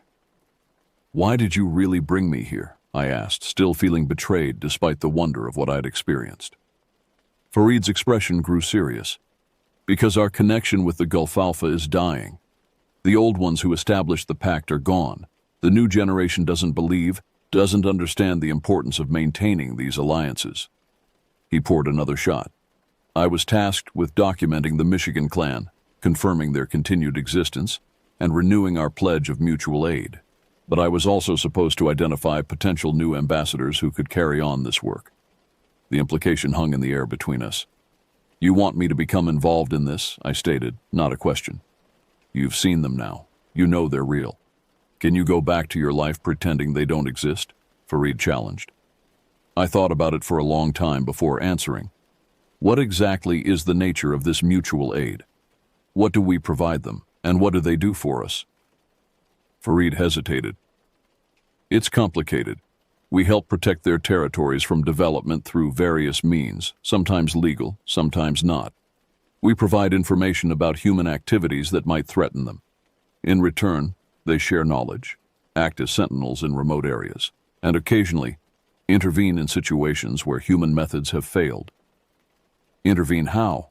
I pressed. "There's a reason certain military operations have failed inexplicably in our territories," Farid said quietly. "Why some soldiers return with stories of monsters they encountered in the darkness."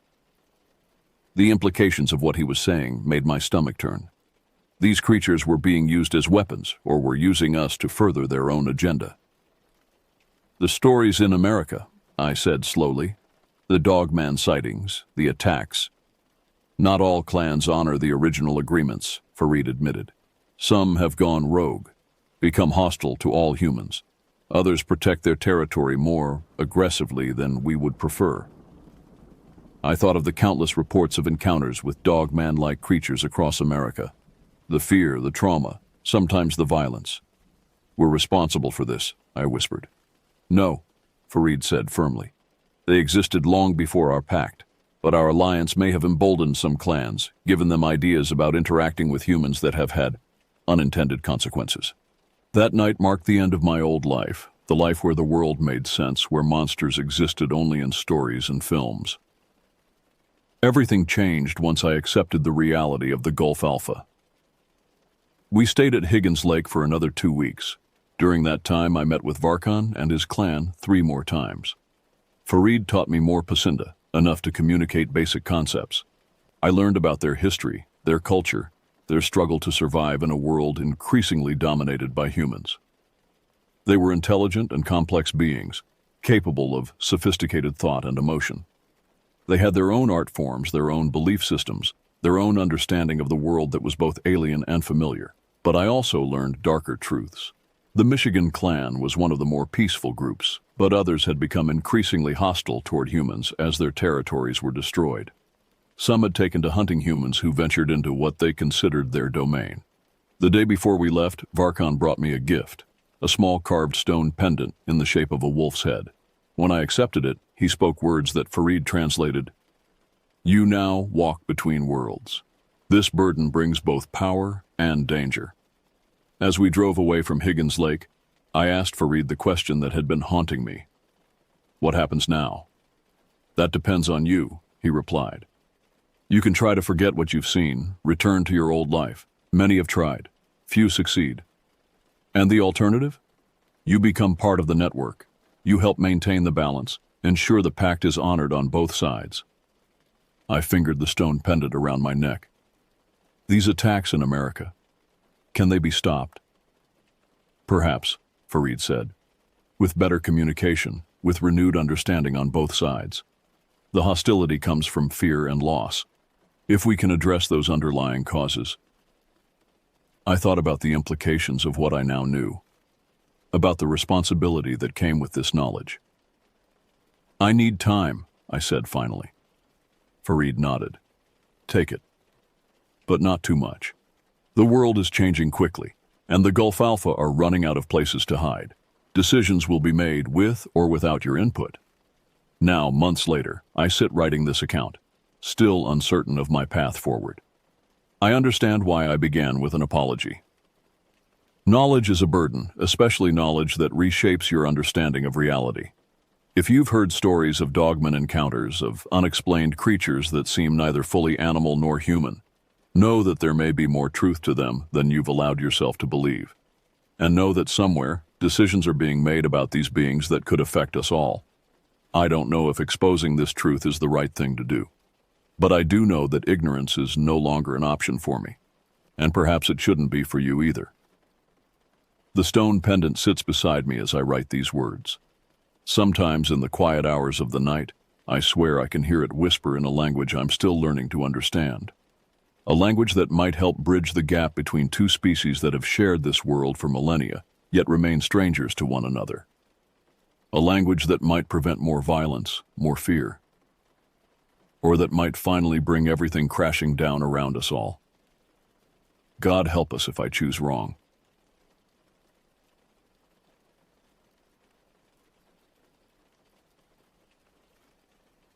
I never intended to become a park ranger. Growing up in the suburbs of Pittsburgh, I was more interested in video games and comic books than the great outdoors. But life has a way of taking unexpected turns. After high school, I bounced around between dead-end jobs, trying to make ends meet while pursuing my dream of becoming a graphic novelist. But the dream remained frustratingly out of reach. I was chronically broke, barely scraping by and starting to lose hope. That's when I saw the job listing. Park ranger positions available in several states, including Pennsylvania. No experience necessary, on-the-job training provided. To be honest, I applied on a whim, without giving it much thought. I never expected to get an interview, let alone an offer, but life is full of surprises. A month later, I found myself driving deep into the Allegheny National Forest of northwestern Pennsylvania, on my way to the remote ranger outpost that would be my home for the next 6 months. I tried to stay positive, reminding myself that at least the job provided free room and board. If nothing else, it would give me a chance to save some money while figuring out my next move. Still, as the miles ticked by and civilization receded in the rearview mirror, An uneasy feeling crept over me. I couldn't shake the sense that I was driving headlong into the unknown, into a world I wasn't fully prepared for. As the road twisted and turned through the shadowy forest, the October afternoon rapidly darkened toward dusk. According to the crude map I'd been given, the ranger station should be just ahead, but there was still no sign of it. Suddenly, my headlights flashed across a weathered wooden sign, "Ranger Station, 1 mile," and an arrow pointing up a narrow dirt track. I turned up the bumpy lane, fallen leaves swirling in my wake. The forest pressed close on either side, the spindly branches scratching at my windows like skeletal fingers. At last, I rounded a bend, and my headlights settled on a small log cabin nestled in a clearing. A battered pickup truck was parked out front. I pulled up next to it and killed the engine. In the sudden silence, the forest seemed to exhale a held breath, a long, deep sigh that sounded almost relieved. Or maybe it was just my imagination. I'd always been prone to flights of fancy, especially when I was nervous, and I was very, very nervous. Grabbing my duffel bag, I headed for the cabin door. It opened before I could knock. A grizzled older man stood inside, his flannel shirt and full beard marking him as a classic outdoorsman. He sized me up with shrewd gray eyes. "You must be the new recruit," he said gruffly. "I'm John, the supervising ranger. Come on in, and we'll get you situated." I followed him inside, the plank floor creaking under my feet. The cabin was Spartan but functional, with a small kitchen, a living area centered around a cast-iron stove, and a hallway leading to what I assumed were the bedroom and bathroom. Antlers, faded maps, and old photographs adorned the walls.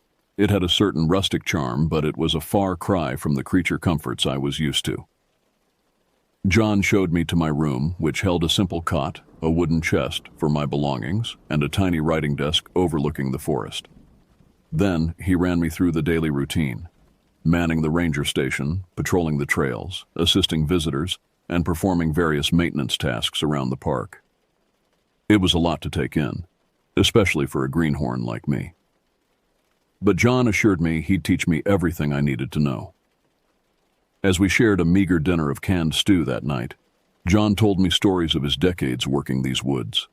Most were the usual tales of black bear encounters, lost hikers, and the occasional drunken camper. But there was one story he only hinted at, his voice dropping low as if he were afraid of being overheard.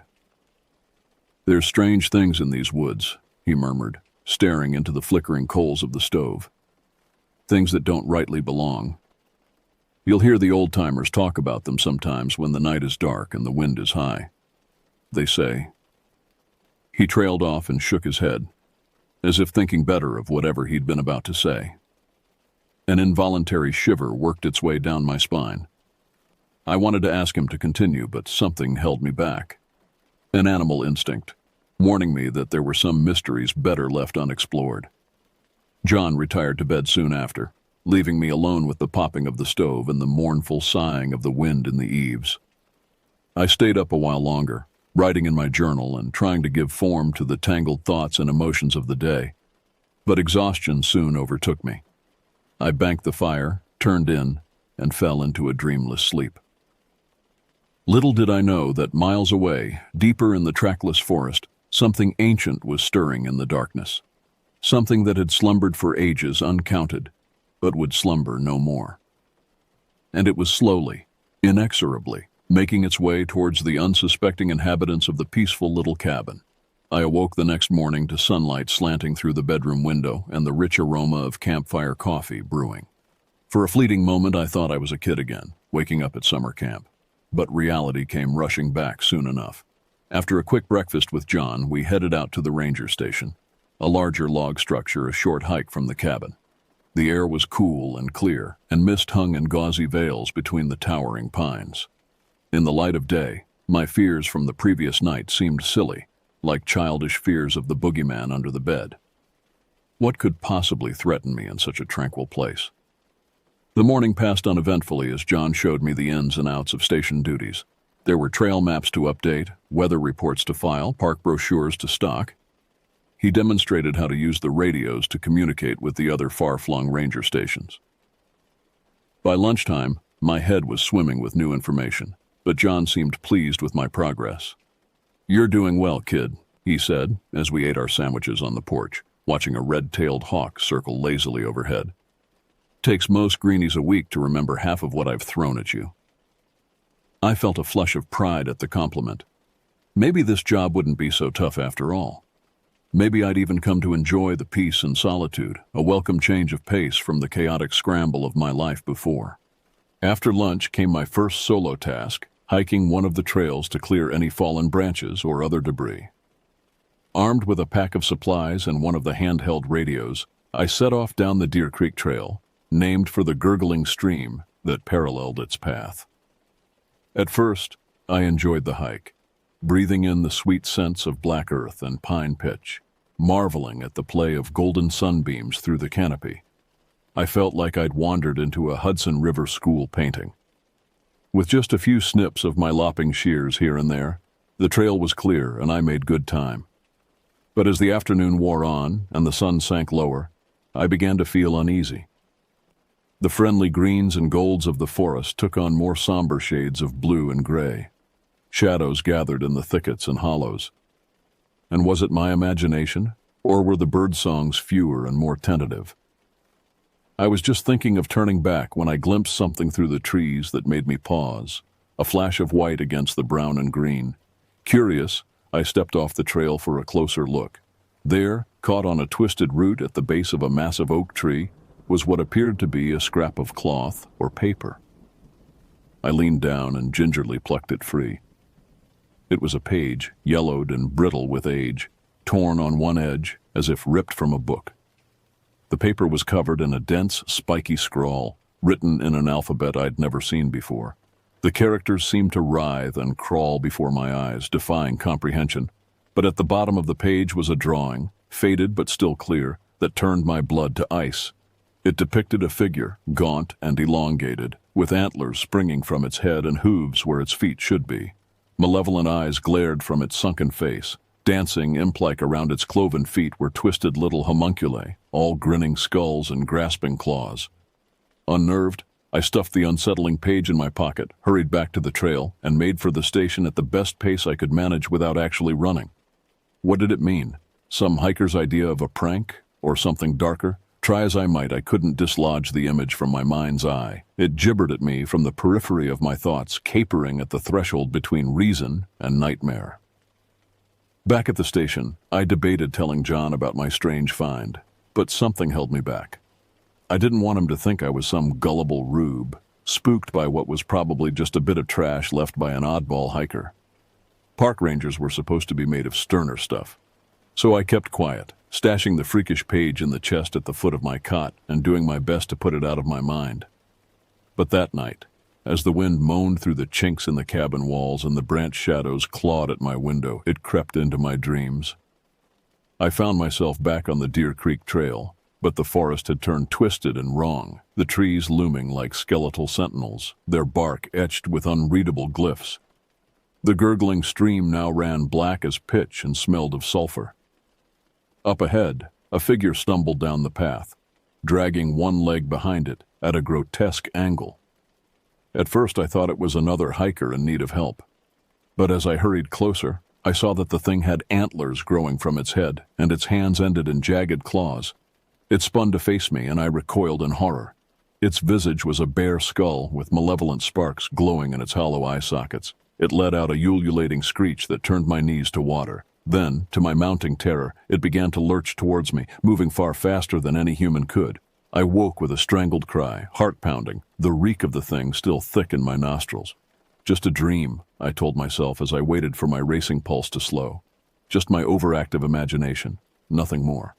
The unfamiliar surroundings and John's spooky campfire tales had simply gotten under my skin. At least that's what I tried to believe. But I couldn't shake the deep, primal dread that had sunk its claws into my guts. Something told me that there was more to my dream, and to the mysterious page, than I wanted to contemplate. Somewhere in these deep, dark woods, an ancient evil was awakening, and I had blundered into its path. The next day passed without incident, and I began to relax a bit. The nightmares didn't return, and the humdrum routine of ranger duties acted as a balm to my jangled nerves. There were trails to walk, maps to file, supply inventories to take. The crisp autumn air and honest work was like a tonic. Maybe, I allowed myself to hope, this job would be the fresh start I needed after all. A chance to clear my head, refill the coffers, and figure out my next steps in life. Surrounded by the serene majesty of the forest, my previous worries and failures seemed to recede like mist beneath the morning sun. But on my fourth day, that fragile peace was shattered.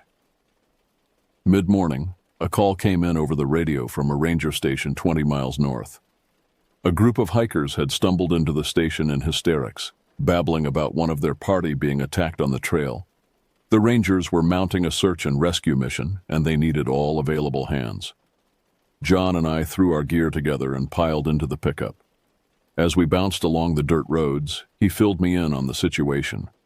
The group had been hiking a remote trail along Mosquito Creek when they had heard screams from their friend Michelle, who had lagged behind the group. They had rushed back to find her sprawled on the trail, dazed and badly scratched, her clothes shredded. Of her attacker, there had been no sign. An icy knot formed in my gut as I listened, the dream surging back up from the depths of memory. Whatever had assailed Michelle, I knew with grim certainty that it was no ordinary woodland creature. The evil I had sensed, the antlered thing from the torn page, had made its first move. And it wouldn't be the last. We reached the turnoff for Mosquito Creek and followed the winding track up into the hills, the tires skidding on the gravel and the suspension groaning. Ahead, I could see the other Rangers' vehicles parked in a clearing. We pulled up and leapt out to join the search party. But as we combed the woods, calling Michelle's name until our throats were raw, a sickening realization crept over me. We weren't hunting for the lost hiker, not anymore. We were prey. The unseen thing that lurked in the forest, the nightmare-made flesh, was hunting us. I could feel its unseen eyes on me, could all but hear its hungry breath rasping in the shadow-choked thickets. It was toying with us, I realized, savoring our fear, glutting on our dread. This was just the beginning of its twisted game, and I, the Greenhorn Ranger with a head full of scary stories, was to be its special pawn. We searched until the light began to fail, but found no trace of Michelle. Defeated, our nerves frayed, we trudged back to the vehicles. John radioed the other stations, giving them the grim news. A pall of morose silence fell over the group. As we drove back to our cabin in the dying light, I finally screwed up my courage to tell John about the disturbing page I had found and the nightmares that had followed. But to my surprise, he didn't scoff or make light. Instead, his weathered face grew grimmer than I had ever seen it. "I warned you there were strange things in these woods," he said quietly. "Things that don't belong. Looks like you've gone and stirred one of them up." He fell silent for a long moment, jaw working as if chewing over some difficult decision. Finally, he spoke again. "There's old stories round these parts," he said slowly. "Stories the Rangers don't much talk about. About creatures that walk like men but ain't men, things that come creeping out of the deep hollows and dark places when the stars are right." A chill slithered up my spine as I listened. Gone was John's usual gruff pragmatism. In its place was something I'd never expected to hear in his voice: fear. "They say there was a cult way back when," he continued. "Bunch of crazy folk who worshipped these things, made sacrifices to them, till the Rangers put a stop to it." He paused, his eyes distant. "Or thought they did anyway. But maybe some of those old monstrosities didn't go quiet into that dark night after all. Maybe some of them are still out there, waiting, sleeping, but damn well not dead." I sat stunned, trying to process what I was hearing. Part of me still wanted to dismiss it as superstitious nonsense, the ravings of bored and isolated woodsmen. But in my bones, I knew John was telling the truth, the impossible, awful truth. That night I lay sleepless in my bunk, watching the waning moon paint twisted shadows on the wall and listening to the wind keen a mournful descant in the eaves. What have I gotten myself into? I wondered in slack-jawed wonder and mounting despair. I wasn't a hero or a savior. I was a scared kid way out of my depth, caught up in something I had no hope of understanding, let alone fighting. But like it or not, I was here now. And one way or another, I knew I'd see this eerie business through to its bitter end. The next morning dawned chill and lowering, the sky gravid with the promise of rain. John was quiet and withdrawn, his eyes glazed and haunted, and I didn't have the heart to press him for more dark revelations. We went through the motions of the daily chores, but the air between us was fraught with unspoken fears. Every snapping twig, every skirling bird call sent me flinching and looking over my shoulder for antlered horrors. The once comforting forest suddenly felt claustrophobic, sinister, like it was full of watching eyes and grasping claws. It all came to a head that afternoon. Clouds were piling up in the east, and an unseasonable chill was gathering. John and I had just finished our forlorn lunch when the radio crackled to life. "John, come in." Over. The signal was weak and staticky, the voice on the other end strained. John snatched up the handset. "This is John, go ahead." "John, found something. Mosquito Creek." The transmission dissolved into a burst of white noise. "Ritual site? Those symbols? Need backup." A grim look settled over John's grizzled features. He depressed the talk button. "Sit tight. We're on our way. Over." Turning to me, he said, "Grab your gear, kid. I got a bad feeling about this." Minutes later, we were bouncing up the old logging road, the ancient pickup suspension protesting every rut and pothole. The sky had turned a bruised purple, gravid with unfallen rain. The air smelled heavy and foul, thick with the sickly sweet scent of rot. We found the other rangers huddled at the trailhead. They looked ashen and spooked, darting wary glances at the tree line. Deputy Hank, usual a stolid bull of a man, was practically quivering. "John, thank God," he said as we pulled up. "We found, well, hell, you'd better come see for yourself." He led us down an overgrown spur of the trail. The forest had gone preternaturally silent. No bird calls, no skittering squirrels, only the crunch of dead leaves beneath our boots. Even the wind seemed to be holding its breath. After a quarter mile, Hank held up a hand, signaling a halt. "There," he whispered, pointing. Ahead, half hidden in a blackberry thicket, were the crumbling remains of what looked to have once been a small cabin or shed. Its roof had caved in, and its walls were scabrous with moss and lichen. But it wasn't the building itself that sucked the air from my lungs and set my blood to icy sludge. No, it was the symbols carved into the weathered wood, knife-cut and crudely pigmented. The same squirming non-Euclidean hieroglyphs that had adorned the page I had found. They crawled across every surface, an insane scrawl of eldritch sigils and mad geometries. And there, in the center of the room, half obscured by the collapsed ceiling beams, was a sight I knew would haunt me till my dying day. A crude altar of piled stones, their surface stained a rusty brown. Scattered around it were yellowing shards of bone. Whether animal or human, I tried very hard not to speculate. "Mother of God," John breathed. His face had gone the color of spoiled milk. The old stories. They're true. I opened my mouth, though to say what I had no clue. A warning, a denial, a prayer. They all clustered unspoken in my throat. But I never got the chance to give them voice. Because at that moment, from somewhere deep in the tangled black heart of the forest, there came a sound that turned my innards to ice. An ululating cry, the bastard offspring of a wolf's howl and a madman's shriek, filled with a malice and hunger that could not possibly be of this world. And beneath that eldritch vocalization, I could all but feel the attention of some immense and unspeakable presence turn suddenly, inexorably, towards us. We had trespassed on its domain, disturbed its charnel house, and now, like any predator, it would deal with the interlopers, swiftly, brutally, and with a fury unmatched by anything spawned of nature's kinder environs. In that instant, I knew we had only two choices: stand our ground and face the oncoming horror, or flee headlong and pray we reached the thin solace of civilization before it caught us. John's bellow shocked me from my fear-frosted paralysis. "Run! Back to the pickup, now!" We crashed heedlessly through the underbrush, thorns and twigs lashing our flesh, breath sobbing in our throats. Behind us, drawing closer with each passing second, That hellish howling rose and fell in a frenzy of bloodlust. The rattle of the truck's engine sounded sweeter than any angel's hymn as we threw ourselves into the cab. John jammed it into gear, and we tore down the rutted track in a hail of gravel and flying mud. In the side mirror, just before we whipped around a bend and lost sight of it, I glimpsed a flash of something erupting from the tree line. Something tall and spindly and unspeakably fast. Something with the grinning rictus of a fleshless skull. Something with antlers. The pickup barreled down the logging road, frame shuddering, as the hellishly thick woods blurred on either side. For a moment, I dared hope we might make it, might outpace the unnatural entity that hungered for our blood. But no sooner had the thought formed than a massive figure lunged from the trees ahead, directly into our path. John wrenched the wheel, but it was already too late. An impact like a freight train slammed into the truck's flank.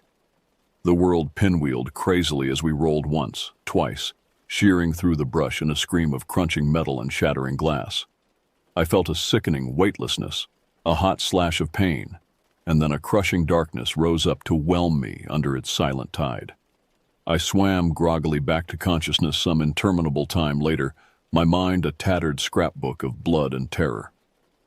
Blinking away the pain drumming in my skull, I looked around and nearly choked on my own pounding heart. The truck was crumpled around me like a discarded beer can, the other rangers strewn around me like rag dolls, their bodies bent at angles nature never intended.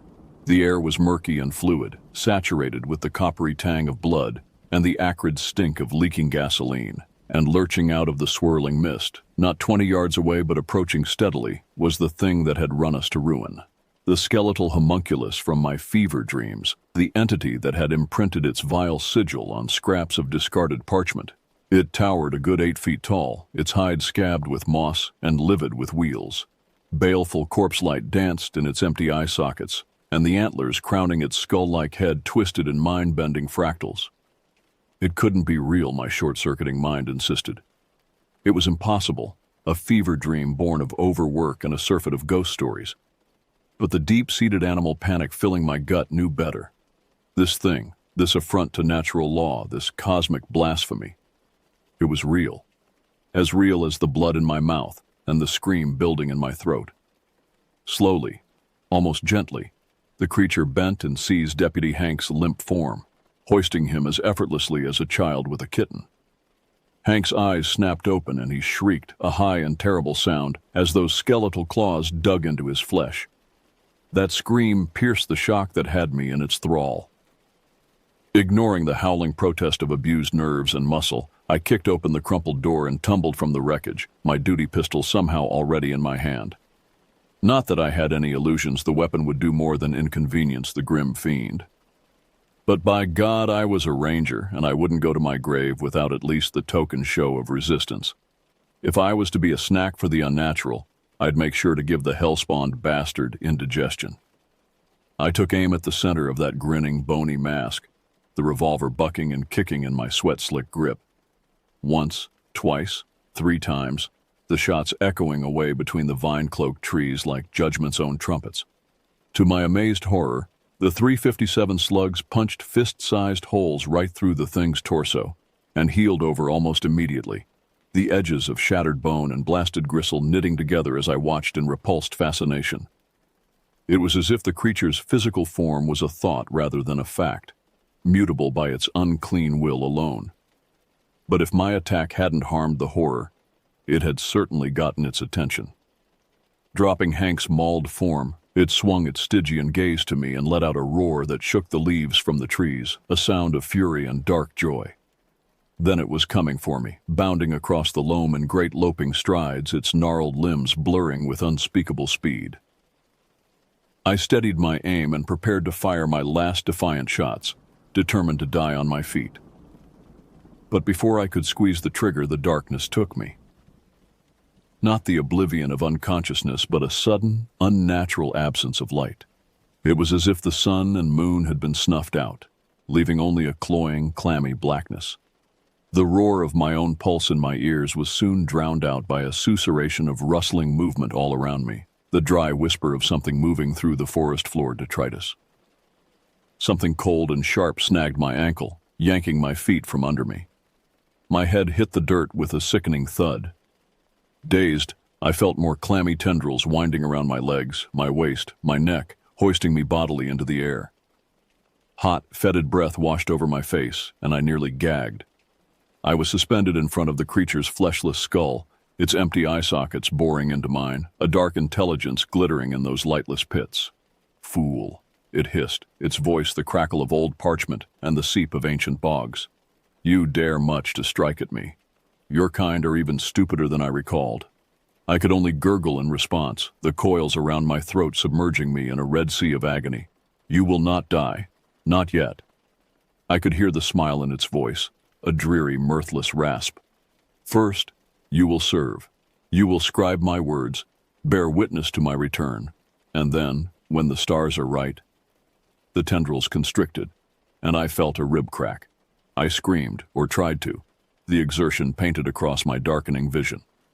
Well, even an insect can be useful, in the proper. The flash was blinding, a bolt of pure actinic grief erupting from the gloom behind my captor. It struck the creature square in its bony back and clung there, crackling and spitting like downed power line. The thing shrieked, a sound of shock and fury, and the tendrils binding me withered. I dropped to the fetid loam like a sack of meat. Gasping, I raised my head in time to see a second brilliant lance of pallid energy stab from the darkness and punch clean through the abomination's torso in an arc of sparks and flaming ichor. Squealing like a stuck pig, the creature spun to face its assailant. There, striding from the gloom, was a figure both strange and oddly familiar, a tall, rangy man, clad in a long duster and a wide-brimmed hat. Mist curled from the glowing runes etched along the barrel of the massive pistol he leveled at the antlered horror. "Back to the pit that spawned you," the newcomer growled.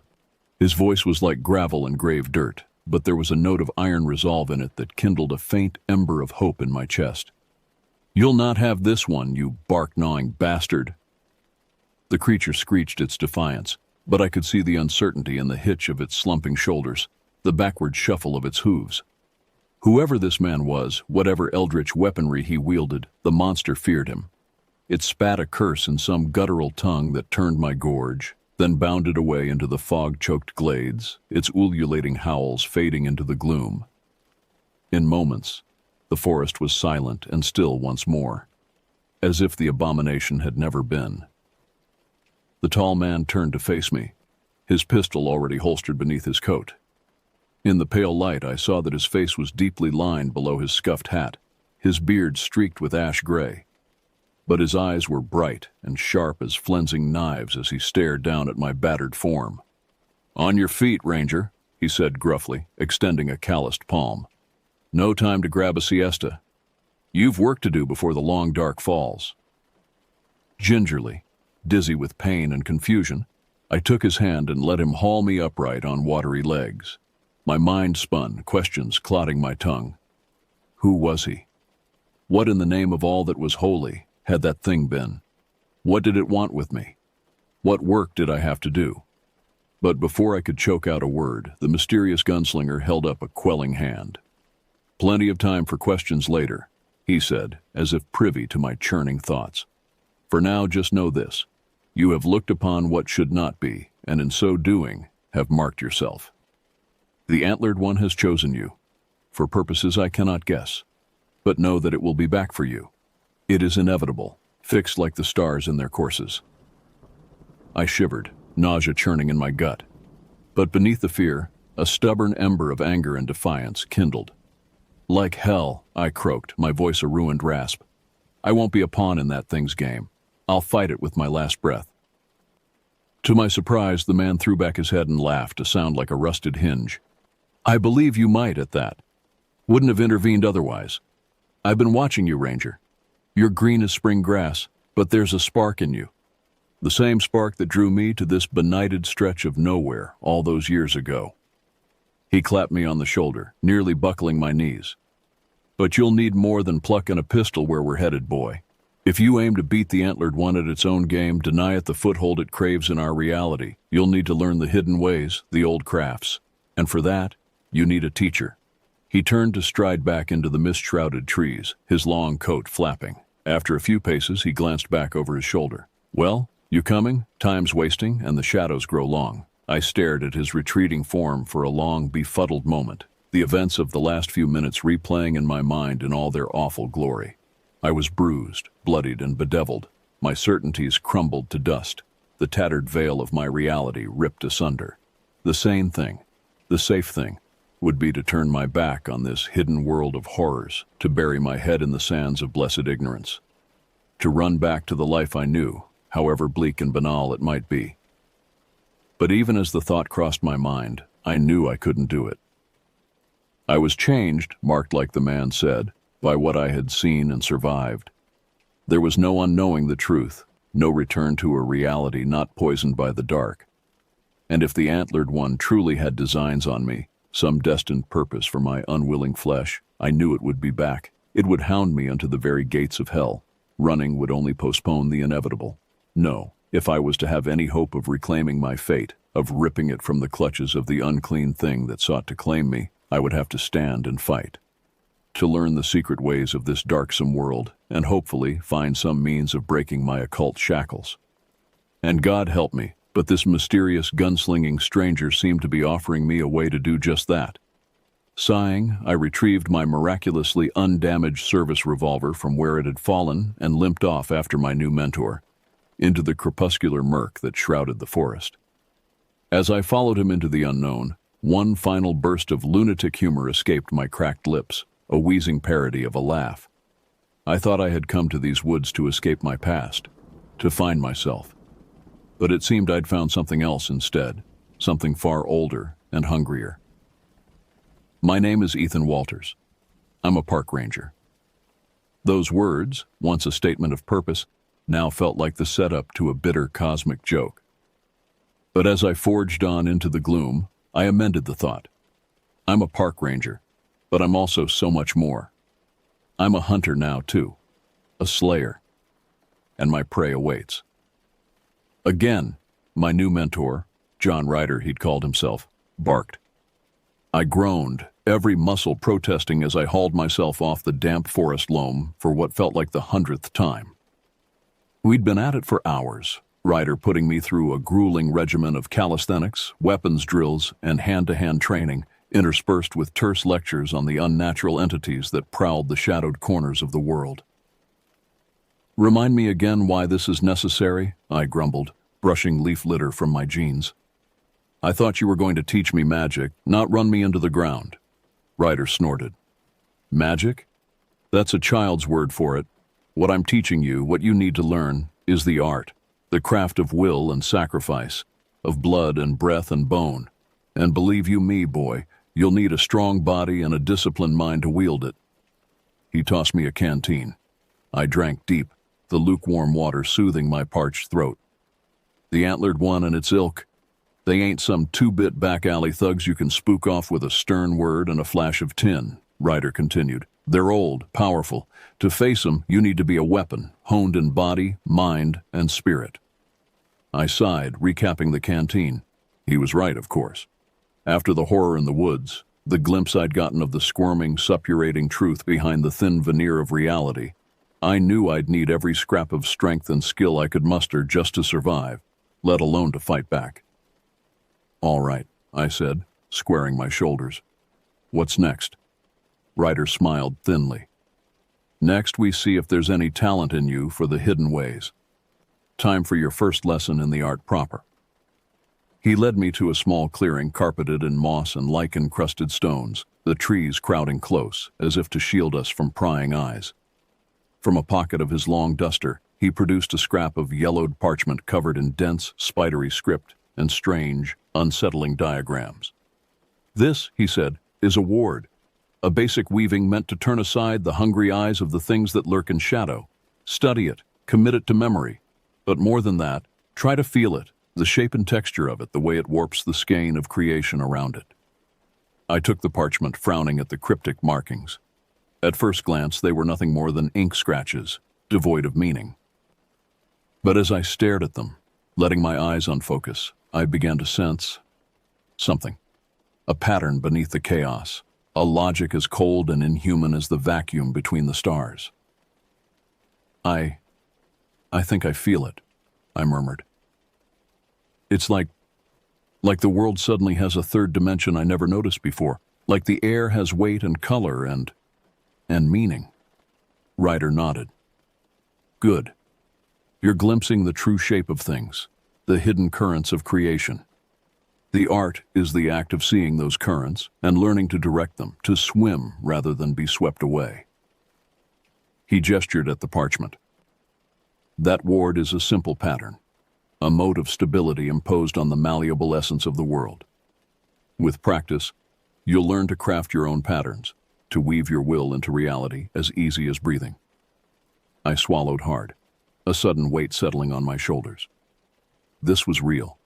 This was happening.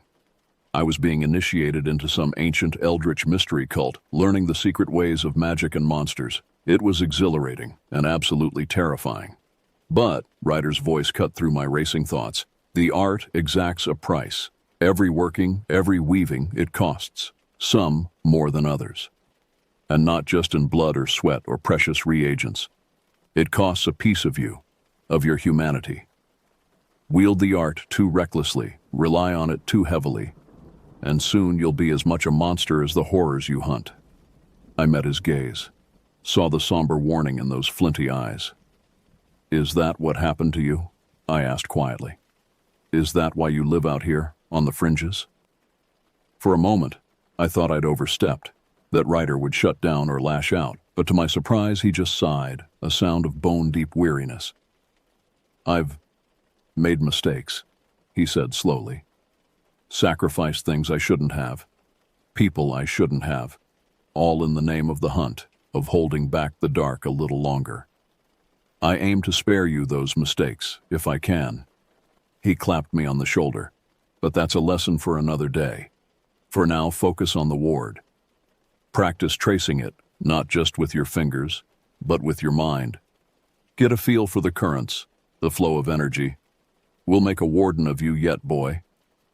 And so I sat, cross-legged on the loamy earth, the strange parchment balanced on my knees. As the forest darkened toward twilight and the first pale stars glimmered in the purple sky vault above, I immersed myself in the eldritch geometries, the non-Euclidean lines and impossible angles of the ward. It was grueling, maddening work, trying to force my mind into shapes it was never meant to assume. More than once, I felt the edges of my sanity fray, felt the yawning abyss of lunacy beckon. But always, just when I thought I might shatter, Ryder was there, a steadying hand on my shoulder, an anchor in the howling chaos. Hours passed, or maybe days. Time lost all meaning in that hushed glade, reality itself seeming to warp and twist around the arcane patterns I wove. But finally, as a ghostly moon rose over the spectral trees, I felt something shift, some inner barrier crumbling away. The ward flared to sudden actinic life on the moldering parchment, its lines blazing with otherworldly energy. I felt it then, truly felt it, the way it pinched and puckered the fabric of space-time, the way it shunted the ravenous gazes of the dark things scrabbling at the edges of the world. I did it, I whispered, my voice hoarse with exhaustion and exultation. I actually did it. Ryder smiled, a fierce, feral expression. You're damn right you did. Congratulations, Ranger. You've just taken your first step into a wider, wilder world. He turned to gesture at the night-swathed woods around us. A world of wonders and horrors, of beauty and terror beyond mortal ken. A world that needs men like us, now more than ever. His gaze bored into mine, stripping me soul bare. So what do you say, Ethan Walters? You ready to embrace your destiny, ready to stand against the hungry dark? I met that intense stare with a level, adamantine look of my own, the ward still flickering between my hands. In that moment, I felt the last of my old life, my old self, slough away like a shed skin. I was a ranger, yes, but I was also something new, something more. I was a warden, a hunter in the shadows, a light against the encroaching gloom. I'm ready, I said simply. Where do we start? Ryder's smile widened, a slash of white in the moon-dappled dark. Where else? He asked, rising to his feet with the boneless grace of a born predator. With the hunt. He turned to melt into the tree line, his long coat swirling. After a moment, I rose to follow, the ward clutched tight in my fist like a talisman against the night. As I slipped into the waiting woods, I couldn't suppress a shiver, a primal tremor of fear and exhilaration. I was crossing a threshold, I knew, leaving behind the safe, sane world of light and reason for a darker, stranger realm. But with each step, each crunch of dry leaves beneath my boots, that fear ebbed, replaced by a rising tide of resolve, of grim purpose. The antlered one was still out there, still fixed on claiming me for its own ineffable ends. But it would not find me easy prey, not anymore. I had taken my first steps on the hidden paths, the secret ways. I had touched the intangible, tasted the arcane, and though the road ahead promised to be long and dark and treacherous, I knew I would walk it to the end. For I was a warden now, and I had monsters to hunt. The trees crowded close as Ryder led me deeper into the shadowed heart of the forest, the moonlight filtering through the canopy in wan, sickly shafts. The night air was heavy and still, thick with the loamy reek of decay, and the only sounds were our muffled footfalls and the occasional skitter of unseen things in the undergrowth. I followed close on Ryder's heels, my senses straining against the gloom, the warden's ward a comforting weight in my pocket. Despite my exhaustion, despite the dull ache of overworked muscles, I felt strangely exhilarated, alive in a way I hadn't been in years. It was as if a veil had been ripped away, revealing the world in all its terrible, transcendent glory. "Where are we going?" I asked, my voice hushed. "What are we hunting?" Ryder glanced back at me, his eyes glinting in the dimness. "There's been signs," he said cryptically. "Omens and portents, whispers on the wind. Something stirring out here, something old and hungry and malevolent." He ducked under a low-hanging branch, his coat snagging on the rough bark. "As for what it is exactly, I ain't rightly sure. But I aim to find out, and put it down, if need be." I swallowed hard, a sudden chill prickling up my spine. "And you think I'm ready for that? To face whatever this is?" Ryder barked a laugh. "Hell no, you ain't ready. No one's ever really ready first time out. But you got potential, kid. I saw it in the way you took to the ward, the way you opened yourself to the art. You're a natural, even if you don't know it yet." He paused, turning to face me fully. In the spectral light, his weathered face was a mask of shadow and angles, his eyes twin pits of darkness. "But this ain't gonna be no cakewalk, understand? What we're hunting, it's gonna be smart and vicious and utterly inhuman. It ain't gonna play by our rules, ain't gonna have any mercy or morality as we understand it." He jabbed a finger at my chest. "So you gotta be ready, in here, ready to do whatever it takes, to cross lines you never thought you'd cross. Because out here in the wild places, it's kill or be killed, hesitate, flinch, and you're dead. Or worse." I met that fathomless gaze, my jaw clenching. "I understand," I said quietly. "I didn't come this far to back down now. I'm in this, for better or worse." Ryder held my stare for a long, searching moment, then nodded. "Good. Hold on to that resolve. You're gonna need it." He turned and forged on into the brush, and I followed, my heart hammering against my ribs. Deeper and deeper we went, into the primal gloom, until it felt like the whole world had fallen away, leaving only the forest, ancient and enigmatic and full of watchful eyes. Time seemed to blur and stretch, minutes bleeding into hours, hours into some dreamlike eternity. Just when I thought we must surely have crossed over into some other world, some fairy realm of shadow and mist, Ryder held up a hand, bringing us to a sudden halt. "There," he breathed, pointing. "Look." I followed his gaze, squinting into the inky murk. At first I saw nothing but the endless ranks of trees, their trunks pale as bones in the moonlight. But then, as my eyes adjusted, I saw it, a flicker of movement, a deeper darkness against the night. It was humanoid, but only in the loosest sense, a gaunt, elongated figure that seemed to unfurl from the shadows themselves, all emaciated limbs and tattered rags. Its head was a featureless oval, smooth and blank as an eggshell, but I could feel the weight of its eyeless gaze, the hunger that rolled off it in palpable waves. "What?" What is it? I whispered, my voice trembling. A hollow, Ryder murmured. A shade, a revenant. The empty husk of a soul long lost to the dark. He reached into his coat, drawing out a long, wicked-looking knife, its blade glinting with eldritch runes. They're drawn to pain, to suffering. They feed on it, use it to sustain their existence. And this one, it's old and powerful. I can feel it from here. The hollow drifted closer, its movements jerky and unnatural, like a marionette dancing on unseen strings. As it neared, I saw that its rags weren't rags at all, but tattered strips of mummified flesh clinging to yellowed bones. Ryder stepped forward, putting himself between me and the advancing abomination. Stay back, he warned. This ain't gonna be pretty. The hollow lunged, its movements blurring, far faster than any creature of flesh and bone. But Ryder was faster still. He sidestepped the grasping claws, his knife flashing in a glittering arc. Black ichor sprayed, sizzling where it struck the leaves, and the hollow let out a shrill, ululating cry that set my teeth on edge. Back and forth they danced, the warden and the wraith trading blow for blow, darting in and out of the shadows. Ryder was a blur of motion, his blade seeming to be everywhere at once, but the hollow was relentless, shrugging off wounds that would have felled any mortal creature.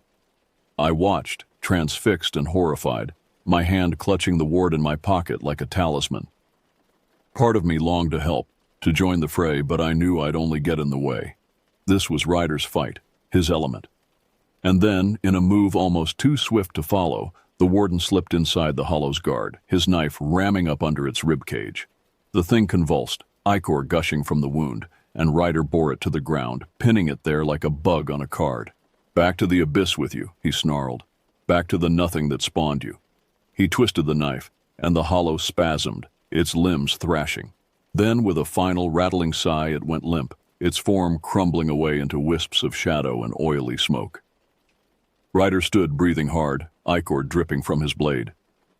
He turned to face me, his expression unreadable. You see now? He asked grimly. You see the kind of thing we're up against? I nodded slowly, my mouth dry. I had thought I'd understood, thought I'd grasped the gravity of this hidden world, the stakes of the warden's calling. But seeing it in action, witnessing firsthand the raw, primal brutality of it, it shook me down to my core. Are they all like that? I asked hoarsely. The things we hunt? Ryder shook his head. Some are worse, he said simply. Some are smarter, stronger, more twisted. The hollow, it was just a shade, an echo. The real horrors, the true abominations, they're still out there. He met my gaze, his eyes glinting in the moonlight. Still think you're ready for this, Ranger? Still think you got what it takes? I took a deep breath, squaring my shoulders. The fear was still there, coiled in my gut like a cold serpent. But there was something else now, too, rising up to meet it. A spark, a flame, kindled in the depths of my being. A fierce, unquenchable need to stand against the darkness, to safeguard the fragile light of the world, no matter the cost. I'm ready, I said, and my voice was steel and fire. I'm with you, Ryder. To the end. The warden held my gaze for a long moment, then nodded, something like approval in his eyes. All right then, he said, sheathing his knife. Let's get moving. The night's still young, and the hunt's just begun. He turned and melted back into the shadows, and I followed, my heart pounding in time with my footsteps, my soul alight with a grim, exultant purpose. I was a warden now, baptized in blood and darkness, and I had miles to go before I'd sleep. The days blurred together as Ryder put me through my paces, each lesson harder and more harrowing than the last. He drilled me in the esoteric arts of warding and binding, of hex and glyph and sigil. He taught me to listen to the whispers of the trees, to taste the tang of magic on the wind, to see the hidden world that pulsed and eddied beneath the skin of reality. And always, there was the hunt. Ghouls and ghostlights, revenants and redcaps. We tracked them through darkling woods and fog-shrouded fens, across moonlit moors and through crumbling, cobwebbed ruins. Some fell to Ryder's flashing blades, some to my faltering first workings of the art. But with each victory, each notch carved in the warden's weathered staff, I felt myself growing stronger, surer, more attuned to the secret rhythms of this shadow world. Yet even as I embraced my new calling, even as I threw myself into the warden's work with all the fierce focus I'd once reserved for my ranger duties, I couldn't shake the specter that loomed over it all. The antlered silhouette that stalked the edges of my thoughts, the memory of bone-white branches and fathomless eyes. The Horned One. My destined foe, the architects of my fate. It was out there still, I knew, weaving its webs, spinning its snares, waiting for me, in the blackest hollows of the wood. And I knew, with a bone-deep certainty, that our paths would cross again. That all of this, the training, the hunting, the slow unfolding of my arcane potential, was only prologue to that final, fateful confrontation. It was a thought that filled me with dread, but also, if I was honest, with a strange, shivery thrill. A dark anticipation, like the charge in the air before a storm. For in the warden's world, there was no higher calling, no greater glory than to pit one's will and skill against the most terrible of foes. To stare into the abyss and see it blink first. And so I trained, and I studied, and I hunted, honing myself, body and mind and spirit, into a weapon fit to face the coming dark. Ryder was a hard master, unsparing in his criticism, relentless in his expectations, but I met him at every turn, matched him steel for steel and grit for grit. I had to, for all our sakes, for the sake of the light and all who walked beneath it, unknowing of the horrors that lurked just beyond the firelight's edge. But even in the midst of that grim work, there were moments of, if not levity, then at least a certain wild gallows humor, a camaraderie forged in blood and shadow, the bond of those who walk the knife's edge together. Like the night we hunted a particularly wily pack of werkin through the moonlit brush, their howls echoing off the mossy trunks. We'd finally run them to ground in a bramble-choked deadfall, and as we stood over the steaming, silver-pierced corpses, catching our breath, Ryder clapped me on the shoulder with a rusty chuckle. "Not bad, kid," he rasped. "You're learning. Couple more years, you might even be half as good as you think you are." I snorted, wiping ichor from my blade. "Careful, old man. Couple more years, you might need me to haul your arthritic ass out of the fire." He cuffed me upside the head, but he was grinning as he did it, a flash of yellowed teeth in the darkness. "Mouthy whelp. Remind me to teach you some respect next chance I get." "You can try," I shot back, sheathing my knife with a flourish. "Bring it on, Graybeard." And on we went, trading barbs and japes as we melted back into the trees, the werkin's blood still warm on our hands. It was a strange thing, that rough affection, that prickly camaraderie. A light in the dark, a bulwark against the howling void. In Ryder, I'd found more than a mentor, more than a brother in arms. I'd found a friend, the kind forged in the hottest fires, tempered in the sharpest trials, the kind that could face the abyss at your side and spit in its eye with a smile. But through it all, through the blood and the banter, the hard lessons and harder truths, the shadow of the Horned One loomed. I could feel its presence, its malign awareness, like a weight on the back of my neck, an itch between my shoulder blades. Waiting, watching, biding its time. I knew it was coming. Knew that all of this, all the sweat and strain and slow unfolding of arcane potential, was only preparation for that final, fateful reckoning.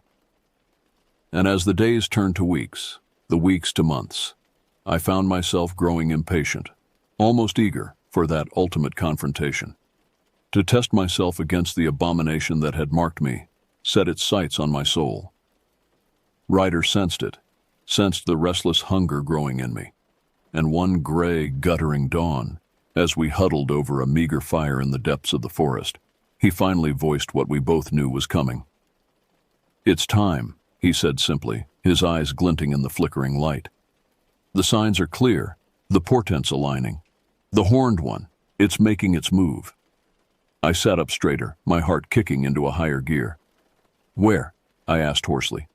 "When?" Ryder shook his head. "Can't say for certain.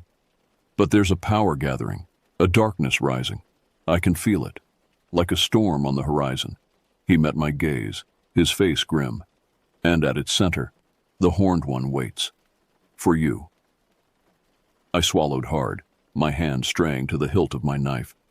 "Then I won't keep it waiting any longer," I said quietly. "I'm ready, Ryder. As ready as I'll ever be." The old warden held my gaze for a long moment, searching, evaluating.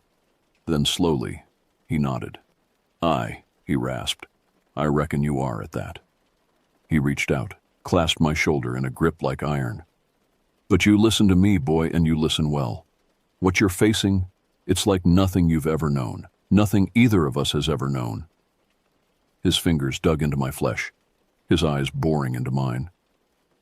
"There's every chance you won't walk away from this. Every chance that this is a one-way trip, a march into the mouth of hell itself.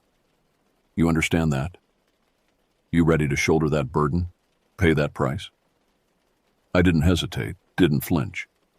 I met that flinty gaze with a level one of my own, my jaw set, my resolve unwavering. "I understand," I said, my voice low and fierce. "I knew what I was signing up for the moment I followed you into these woods. Knew there'd be no going back, no second chances." I leaned forward, the firelight dancing in my eyes. The Horned One chose me for a reason, marked me as its own. And now I choose to mark it right back. Ryder stared at me a moment longer, his face unreadable. Then, slowly, a grin split his weathered features. A savage, feral thing, all teeth and tightly leashed violence. "That's my boy," he growled. "That's the ranger I trained, the warden I forged." He released my shoulder, sat back on his haunches. "All right then, no sense waiting around for the hammer to fall. We move at dusk, follow the signs, track the rising dark to its source, and then—" He trailed off, his eyes distant, fixed on some far horizon only he could see. "And then," I finished for him, my voice a whisper of steel and shadow, "we finish this, once and for all." Ryder's grin widened, a slash of white in the gathering gloom. "Aye," he said softly, "once and for all." The fire popped and hissed, the embers swirling up into the darkening sky, and in their fitful light I saw the path ahead unspooling, a black ribbon winding into the heart of the abyss. A path steeped in blood and terror, in madness and malice and all the dark things that lurk in the shadow of the soul. But it was my path, the only path, and I would walk it to the end, wherever it led. For good or ill, for weal or woe, the Horned One and I were bound now, our fates entangled like thorns in a briar patch. There would be no peace, no respite, until one of us fell. And by all the powers of earth and sky, by all the fire in my blood and steel in my spine, I swore it would not be me. Not this day. Not any day. We set out as the last light bled from the sky, following the eldritch spoor of the rising dark, the crawling itch of wrongness that skittered up the back of the neck and set the teeth to aching. Through gloaming woods we went, through mist-shrouded valleys and over wind-scoured ridges, deeper and deeper into the wild places, the thin places where the veil between worlds wore tattered and thin. Ryder took the lead, his eyes gleaming in the dusk, his every step sure and silent as a wolf on the prowl. I followed close behind, my heart a war drum in my chest, my every sense straining against the gloom. The warden's wards burned cold against my skin, talismans against the hungry eye of the hern, but I knew they would only turn its gaze so long, only shield me from its hungry howl for so far. Sooner or later the Horned One would find me, would catch my scent on the wind and come for me, inexorable as the tide, implacable as the gallows. It was in its nature, after all, to hunt, to rend, to lay waste to all that dared defy it, and I had defied it to its face, called it out, challenged its claim on my soul. There would be a reckoning for that, red and raw and written in blood and bone and the screams of the dead, but I was ready, ready as I'd ever be, shaped and sharpened on the whetstone of Ryder's mad wisdom, forged in the fires of my own resolve. I was a weapon now, honed to a killing edge, a warden of the wild places, a rook to the hern's blasphemous king, and I would see this game played out to the bitter end, see the board swept clean in a tide of ichor and ash. Through the night we went, and on into the gray, guttering dawn, following the signs and portents only Ryder could read, the spoor of hares running in panicked circles, the unseasonal shedding of stags' antlers, the trees all aligned in ominous patterns. Slowly, surely, we spiraled in on the dark heart of the forest, the whispering hollow where the shadows grew thickest and even the wind muffled its voice in dread. And there, in a clearing ringed by twisted oaks and choked with bone-white brambles, we found it. The ritual site, the charnel ground, the place where the barriers between the worlds grew thin as gauze. The air was thick here, cloying, tasting of spoiled meat and sour copper, and the ground underfoot was spongy, saturated with a black and virulent essence that sucked at the boots like hungry mouths. In the center of the clearing, a great flat-topped stone jutted from the earth like an altar or a dolmen, its pitted surface crawling with profane runes that seemed to writhe and squirm in the corner of the eye. And atop that stone, scattered like offerings or sacraments, were the bones, scoured clean and sun-bleached, unmistakably human. Dozens of them, scores, arrayed in spiraling patterns that hinted at some mad non-Euclidean geometry.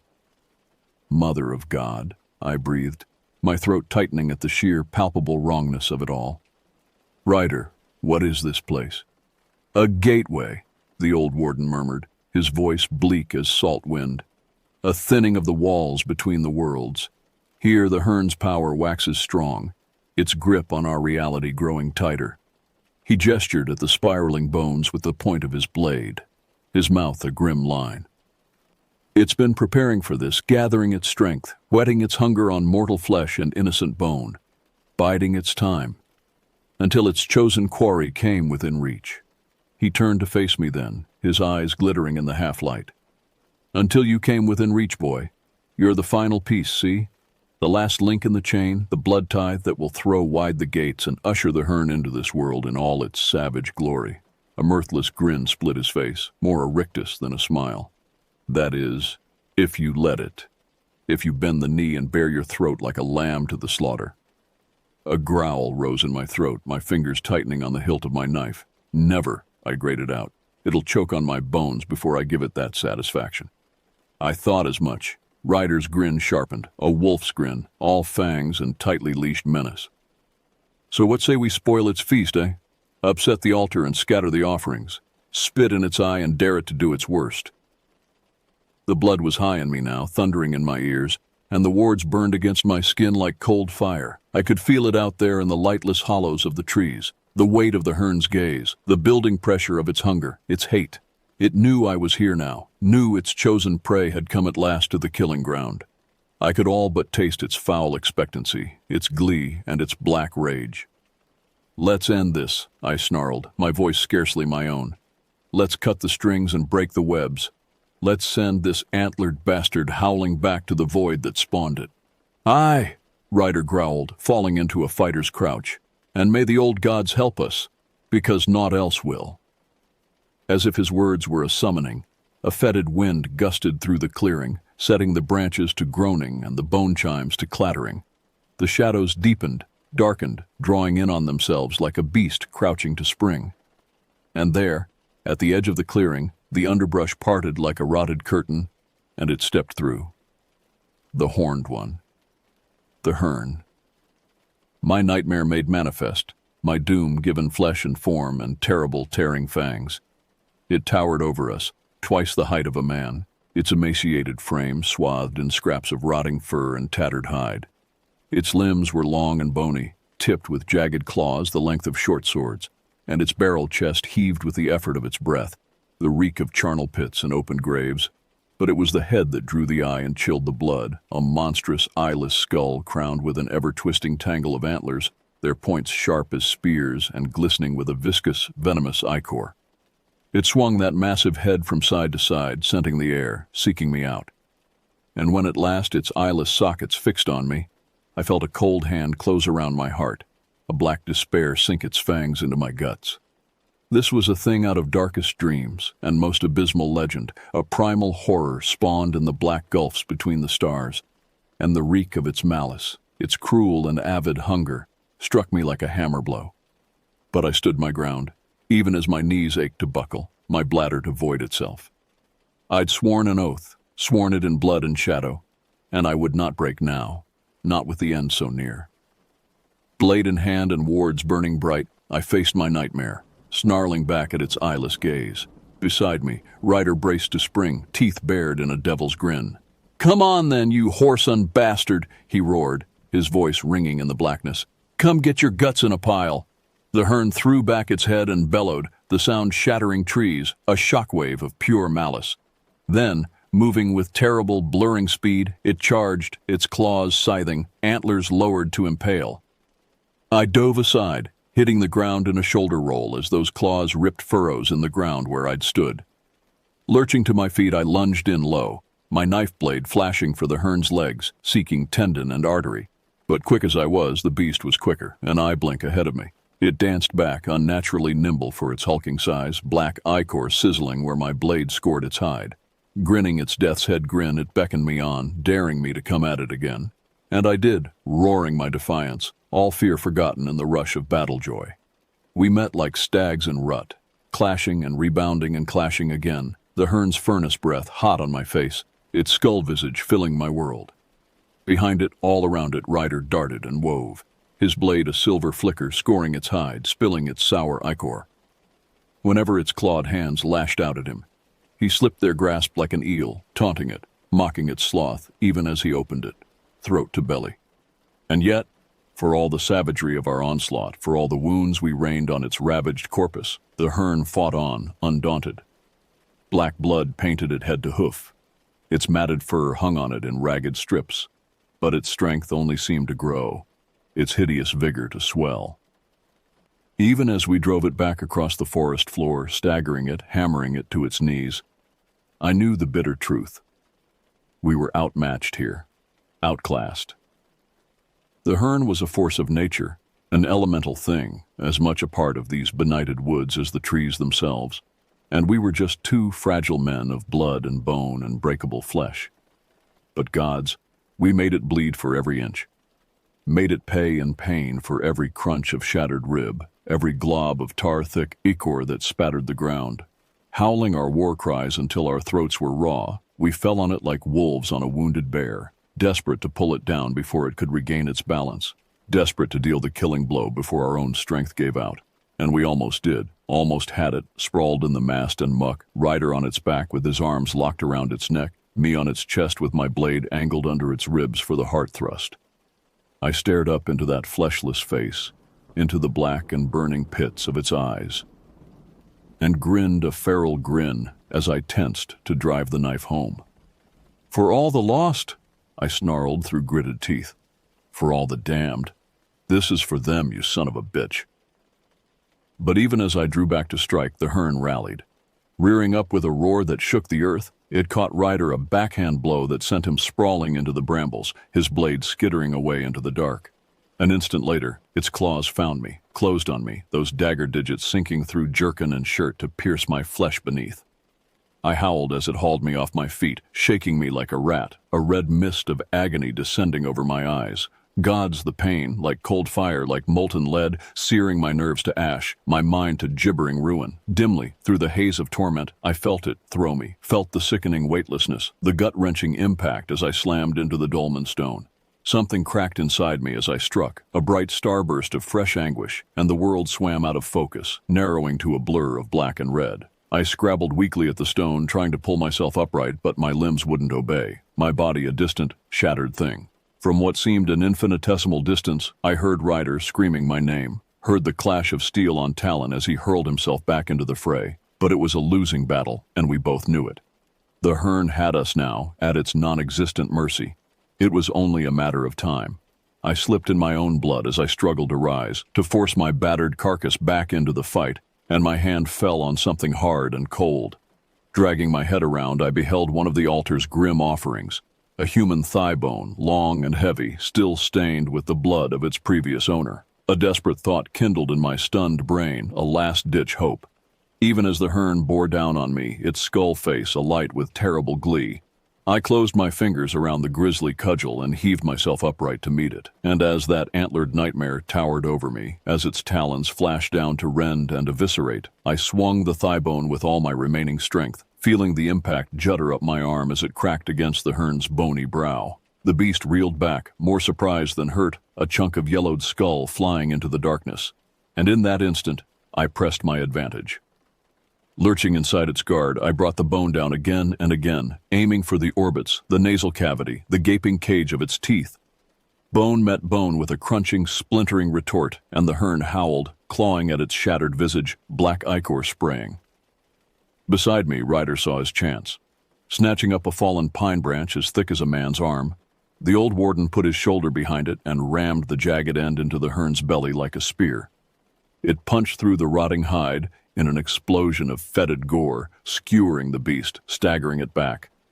Ryder leaned into the improvised pike, barking a laugh as he used it to force the hern to its knees, all that terrible strength pouring out of it in a tide. Now, I thought dimly, my blood-soaked fingers tightening on my macabre mace. Gods, let it be now, before it can muster itself for another charge. Gathering the last crumbs of my fading strength, I raised the thigh bone high and brought it down like a thunderbolt, square on the crown of the hern's head. The creature's skull shattered like a melon, chunks of yellowed bone and gobbets of black matter spraying, and it let out a sound I'll never forget, a high, keening wail, a cry of disbelieving anguish. It reared back, Ryder's branch slipping from its punctured gut, and slowly, ponderously, like a great tree finally yielding to the axe, it toppled backwards and crashed to the loam, its limbs twitching spasmodically, the eldritch light guttering out behind its eye sockets. Dead. It was dead. After all the fear, all the blood and agony, the horned one, the terror of the wild wood, lay dead at our feet, bested by desperate men with the most primitive of weapons. A ragged sob tore from my throat halfway between a laugh and a moan, and my legs gave out. I sank to the mass beside Ryder, bleeding from a score of wounds, shaking with exhaustion and the aftermath of terror. The old warden put an arm around my shoulders, hauling me close, steadying me as the last of my strength bled away. "You did it, Ethan," he rasped in my ear, fierce pride burning bright in his voice. "You rang the bastard's bell, but good. I knew you had it in you, by all the old gods I knew." I leaned into him, turning my head to grin up at him with split and bloody lips. "We did it," I croaked. "You and me both, warden mine. Couldn't have done it without you." Ryder's grin flashed in the gloom, feral and joyous, and full of savage light. "No more than I could have done without you, boy. We're a matched pair, we are. A regular Tamlin and Janet, and no mistake." I coughed a laugh at the old half-remembered tale, the story of the bold maiden who braved the wild wood to save her love from the fairy queen's cold clutches. It seemed oddly fitting, in a strange way, a fable to match our desperate venture, our battle against a monster out of darkest legend. "Tamlin and Janet indeed," I murmured, letting my head loll back against Ryder's shoulder. "A hell of a story, for one hell of a night." We sat like that for a long moment, just breathing, savoring the sweet air and the simple fact of our survival. Around us, the forest seemed to breathe easier too, a tension going out of the shadows, a freshening in the wind.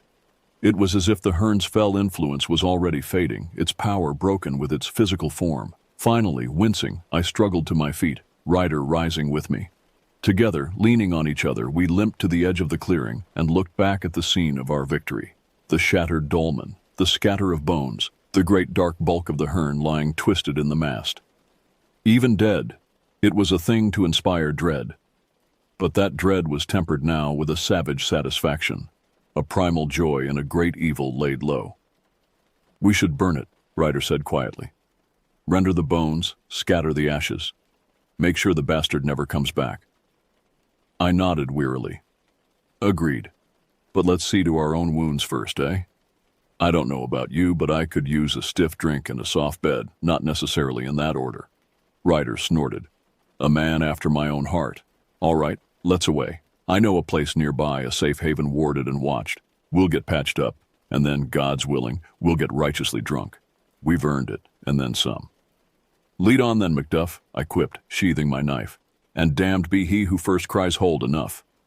And with that, we turned our backs on the shadow-haunted clearing, on the cooling corpse of an antlered nightmare, and hobbled off into the whispering wood, battered and weary, but alive. Alive and victorious. The horned one was no more. And the wild places were a little safer, a little saner, thanks to Ryder and me.